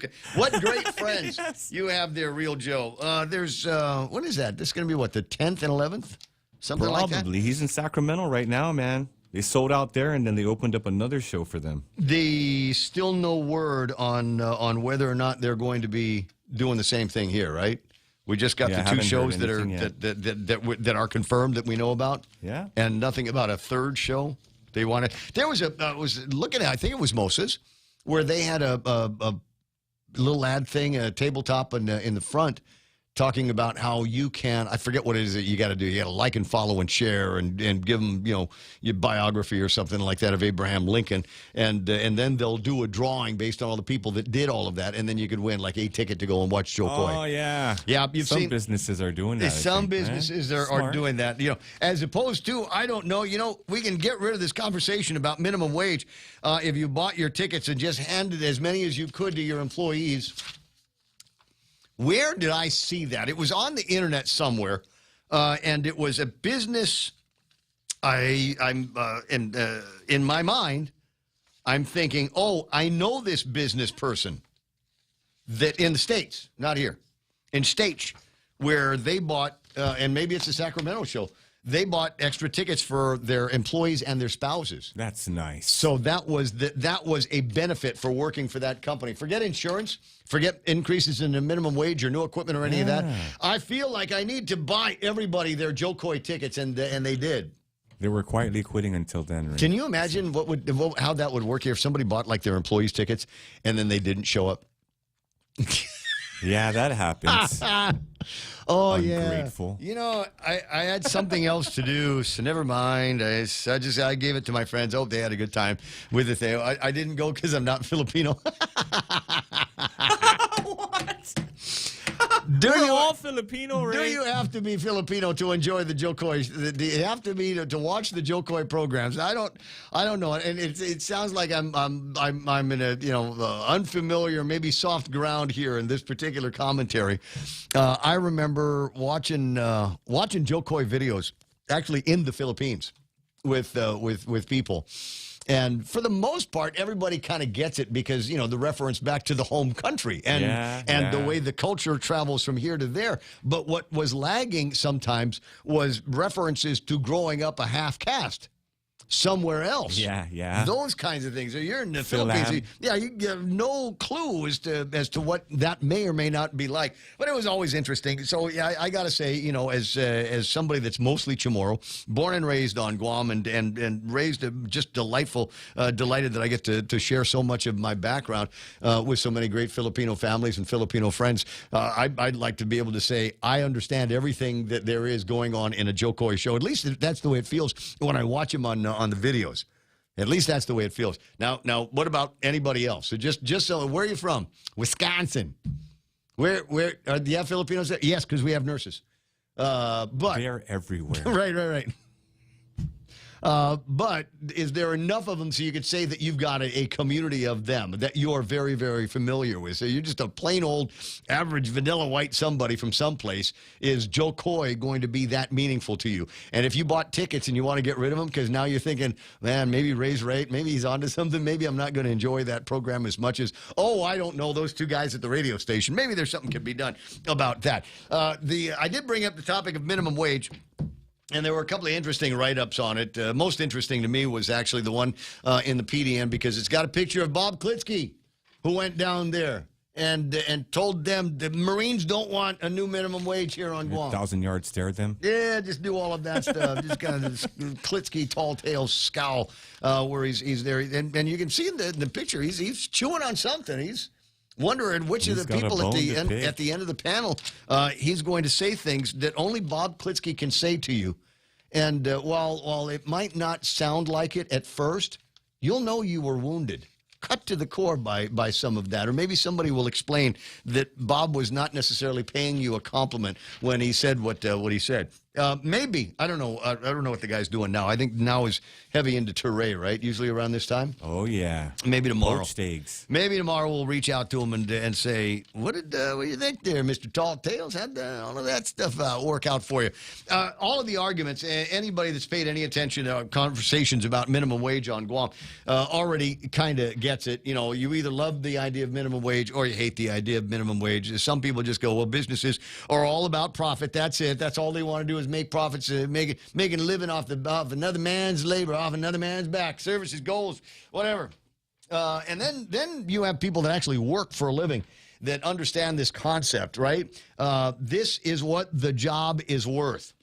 This is how much money we might make if we do very, very good. Keep an eye on expenses. Keep an eye on income. And this is how many people we might be able to give a comfortable wage to. No Mercedes-Benzes in the parking lot. But a comfortable, livable wage. And what with the cost of paying the business privilege tax, all of the wholesales, prices are going up on everything. Power's gone up, water's going up, solid waste is going to be going up here before too much longer. And all of a sudden, you know, even if it is a successful business, all of a sudden the margin gets smaller. And you might be going, well, that's the profit margin. That's a profit margin. The business is a profit. It's all they want to do is make profit. A lot of businesses will use that to invest in new employees. Maybe bring somebody else into that comfortable wage role. Or maybe we're going to buy some new equipment so that we can crank out more, better, high-quality products. Maybe that's going to be part of the conversation. But none of it is going to happen if the margins get so small that it is difficult to actually stay in that business. And there have been a whole lot of closed for good signs that have gone up around here. A lot more businesses. There used to be somebody inside, but now they've got that paper on the windows because there's nobody in there anymore. And that's and so nobody is making money on that. Businesses aren't making any money. The potential employees aren't making any money, and the landlords aren't making any money. Hell, the power authority and the water company aren't making any money when those businesses are shuttered up. So there's touch and go and give and take in all of these equations. And in the last 3 years, there's a whole lot of people that have given without a whole lot of taken. And this is now the post-pandemic time. How do we ensure those jobs? How do we keep them going? I get it. A lot of people that would like to be making more money. Do you have the skills appropriate to those demands? Do you have the experience appropriate to those demands? Or are we just supposed to give it to you because all of your coaches and teachers said you were special? And you deserved it. And it's not fair that people that work harder get more than you. All right? Aren't we all created equally in our God's eyes? Yes. Thank you very much. Thank you. 940-888-8255, 888-TALK. As we stand today, the timing is not good, says Jovina Lujan, while also imploring senators to pass a bill seeking to fund a new round of local employers assistance program to help still struggling tourism-related businesses. Lujan, also the chairman of the Guam Travel and Tourism Association. So the conversation isn't over. I guess they're going to continue to try to do something over there to get more play out of this, so that next year when Roy's trying to run for senator again, he can say, "Yes, I am the captain. I'm the steward of the working man." That's it. And I fight to get you a minimum wage. You got the time. Go ahead, call in 9:41 in the morning. Huff and Mark, welcome. Rain Man. Be man. Hey. Roy Boy can stop the running for office because he's already in office. Yeah, I thought that was kind of weird that he brought it up right in just like after the inauguration. Maybe in suspense mode because he knows that it's going to be a long, tough slog here between businesses that literally are having a hard time keeping the lights on, and now you're coming at him saying, oh, and your employees are going to cost more, and going, wow, it's not just the cost of to pay the guy the hourly wages, all the other crap that we've got to pay on top of that as well as benefits and the employment taxes and all of that. Yeah, and if he really wants to find out what it's going to cost when you raise the minimum wage to $15, just look at Seattle. Seattle small businesses, over 65% of them shut down because of it. That was a Seattle-only ruling, if I recall. And the businesses that were able to stay open stayed open because they moved out of that radius where they were forced to pay extra. Yeah, but see, this is Guam. We can't move. No. I hear you, but I'm just saying that the businesses that were able to survive that were able to mobilize and get out of that area where there was that significant sting on it. Yeah, but here's my suggestion to Roy Boy. Okay, instead of saying, "Hey, I'm the the leader and what do you call that advocate for minimum wage increase," why don't you do something that's going to affect the whole island? Take off the taxes on food, medicine, and baby supplies. Yeah, taxes on food, baby supplies, necessities that the people of the island need. Also, trim down half of the fuel tax. Bring back the fuel tax, yes, but trim it down to half. That'll help everybody on the island. No, bring it back at the regular rate, but do something with it. You know that there's a whole lot of the money doesn't necessarily go exactly where they say that the liquid fuels tax is supposed to go. Doesn't it go to support like certain DPW operations, keeping the lights on over at the government house, whatever is over at the University of Guam? It's supposed to be used for the road repairs, maintenance of road repairs, but just like the abandoned vehicle fund. We have abandoned vehicle fund, but we got abandoned vehicles all over the place. Hey. We got the white goods fund, but we got white goods all over the place. So where the hell is all the money going to besides the races that avenue? See? So I'm at a loss, bro. High horse. Oh boy. And I use the Mr. Taidu very loosely. Stop with butt kissing and trying to get elected now. Do stuff that's going to help our people now. Forget about running for office in the next year because you're going to be one and done. And all you're asking is for the impossible. And you say you're helping people, but you're going to drive out small businesses. You're going to shut down small businesses. You're not going to help the small businesses. And that's going to hurt the small business employees. Yeah, think from the bigger head and not the small head. And think about what you're saying. Something that's going to help the people of Guam. If you turn around, because I think, in my opinion, I think we're getting taxed twice. We're getting taxed by the wholesaler, or the wholesaler's getting taxed with the goods they bring in. Then the retailer is getting taxed again. Wholesalers don't generally pay taxes. The wholesalers aren't generally paying a business privilege tax that way. In fact, there were some that wanted to bring that back. We're being taxed. You're right. We're being taxed twice. One of them is on the business privilege taxes that are not necessarily paid for by the businesses. They just collect that on behalf of the government. They collect it from their customers. That's the way that works. But the second layer of taxation comes from the fact that there has been runaway inflation. They say it's coming down. I'm not feeling it when I go to the store. I'm not feeling it when I'm dining out in restaurants. I can definitely taste and I can feel every time I have to write out the thing on the credit card.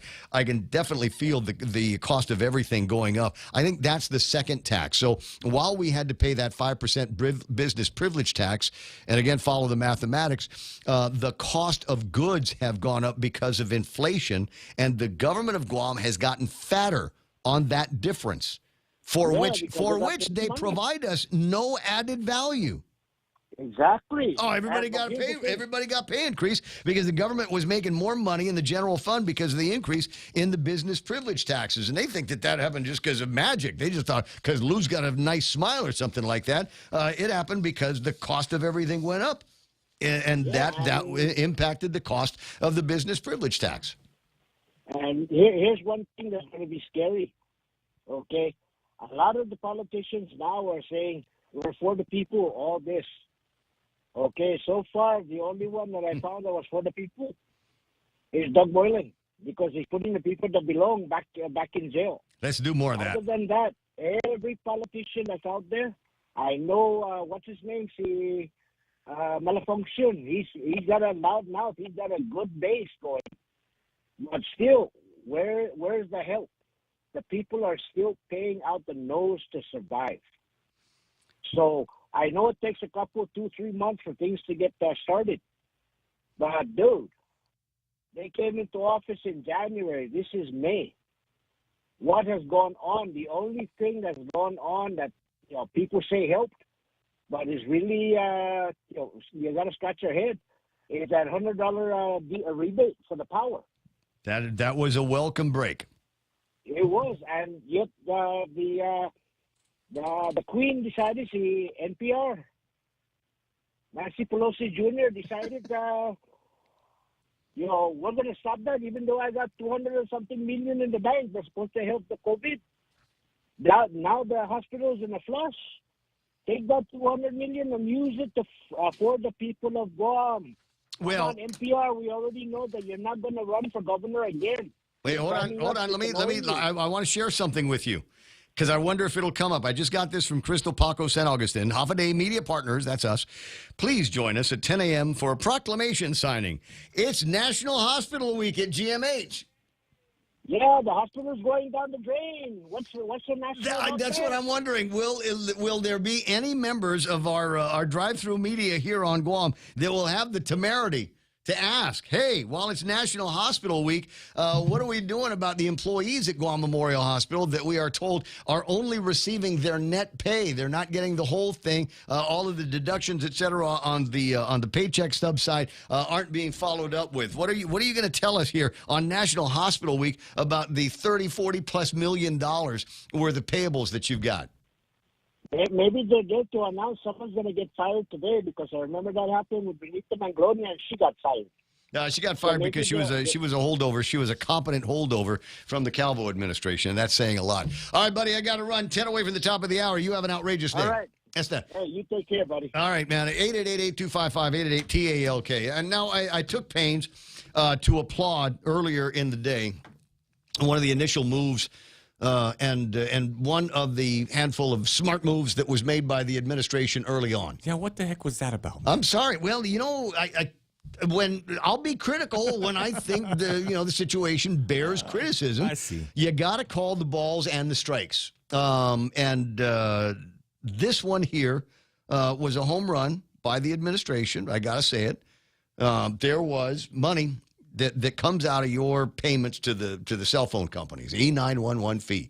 You take a look at it. It's on all of the paperwork that you've got on all of the phone bills that we've had piled up on us for all of these years. And the idea was that there would always be a perpetually refreshing fund so that we could purchase and maintain and renew, when there was new technology coming out, the 911 system, E911 system, a next-gen 911 system. They all have different capabilities and components built into them. Bob Kelly can go an hour talking about 911, and in fact, maybe one of a handful of guys on Guam at any given time that has the actual certification and continuing credits in the studies of the 911 system. But enough about Bob and more about me. Earlier today, I was talking with Chief Joey St. Nicholas at the Guam Fire Department. They will, at 3:30 today, take the wraps off of their new E911 next-gen system, paid for by money that Governor Luleon Guerrero found early in her administration to restore what had been erroneously spent, moved around, used for other purposes other than the 911 system. Yeah, they spirited that money around because, other bills to pay, other pay raises that they had to fund. I don't know. You just pick whatever, skullduggery you want to. It existed in all administrations, and that one wasn't immune to it. At any rate, so they found that there was money missing. There was a big yakety-yak with B.J. Cruz at the time and at least one commissioner from the Federal Communications Commission, and they restored the account. And it was a long time ago, 3+ years now, I think. But we got a 911 system, and it's a new one. It is a new state-of-the-art 911 system. What's the number, Ray? Oh, crap. Forgot. Oh, my God. You know what we're going to have to do is we're going to have to take all of the phone numbers around here that begin with 911 and you're gonna have to put 671 in front of that. Otherwise, Try him out. Yeah, as far as I know, there's only one 911. How do you pronounce MTV? But anyway, you got that. It's not online right now. They want to do that in the middle of the night when there's not as many, when it's not as heavily trafficked as the regular 911 system. And then I'm kind of curious to see what we'll be able to do. One of the things that I want to be able to do with the 911 system, besides, when I'm out of beer or Beetle Nut or Babes, you'd be able to call and say, I need some help.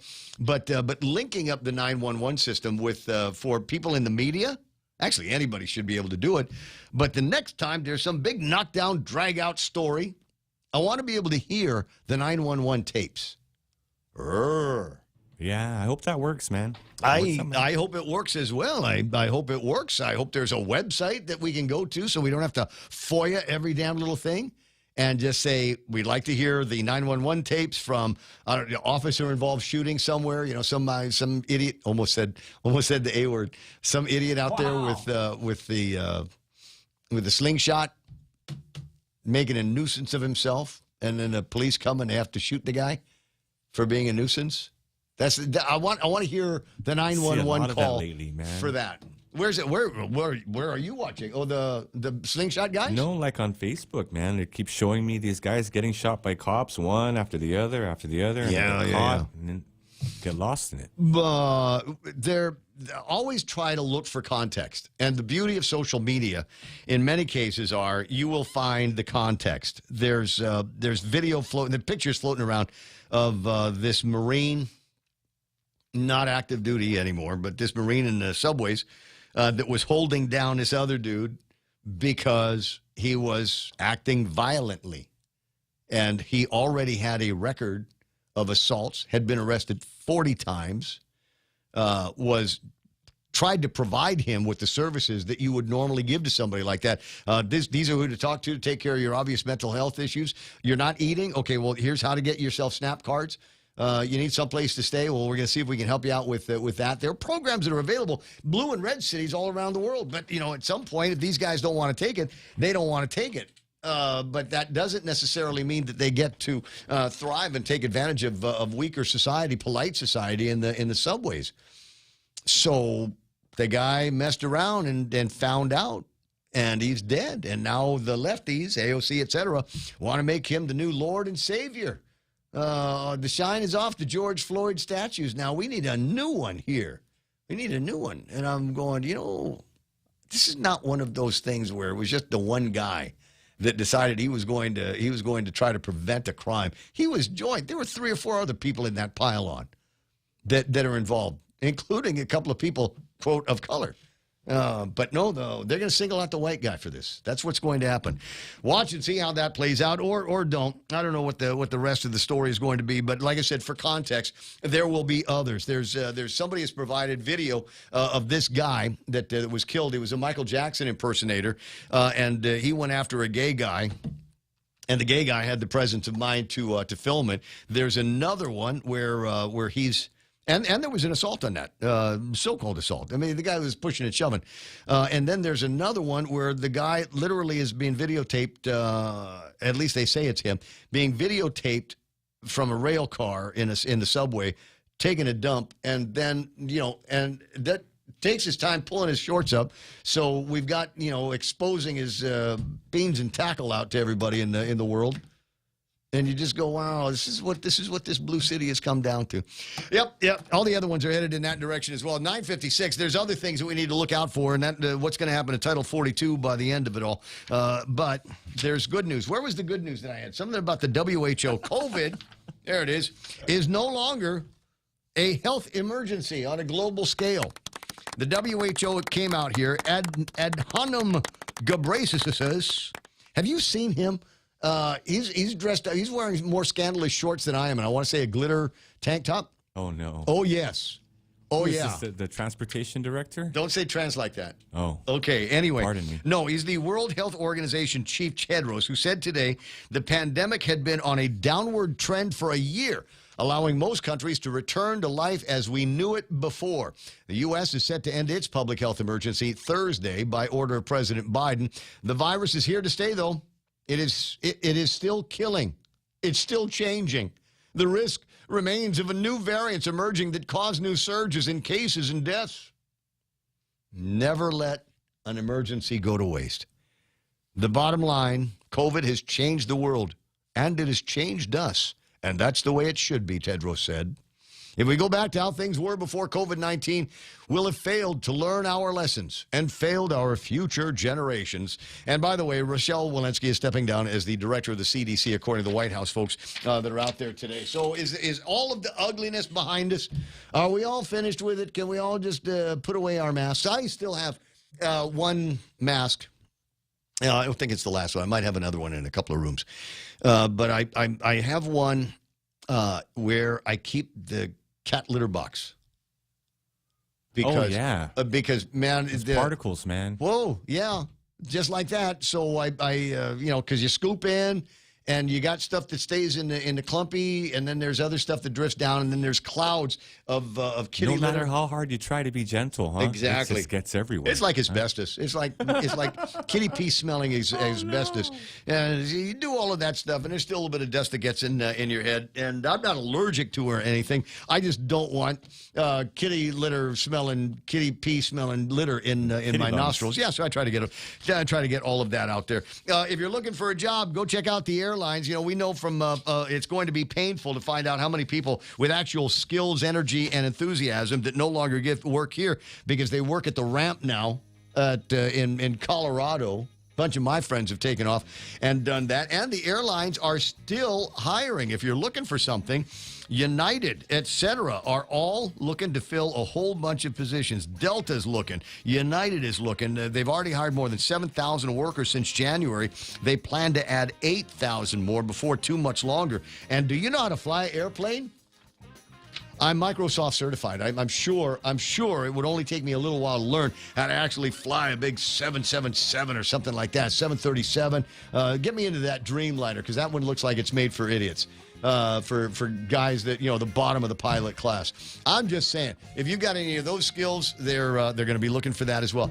I got to get out of here. We'll see what happens with Facebook this afternoon with Tall Tales, and then if not, then I guess everybody's going to be watching Bob Klitsky this afternoon on the YouTube feed. I got to go. It's Fox News Live here on The Point. After 8 people were killed in a mass shooting at an outlet mall in Allen Saturday. Texas Governor Greg Abbott says his state and others are addressing who can get guns. Governor Greg Abbott says he plans to support the people of Allen, Texas after this tragedy. Investigators are looking into why the gunman did this.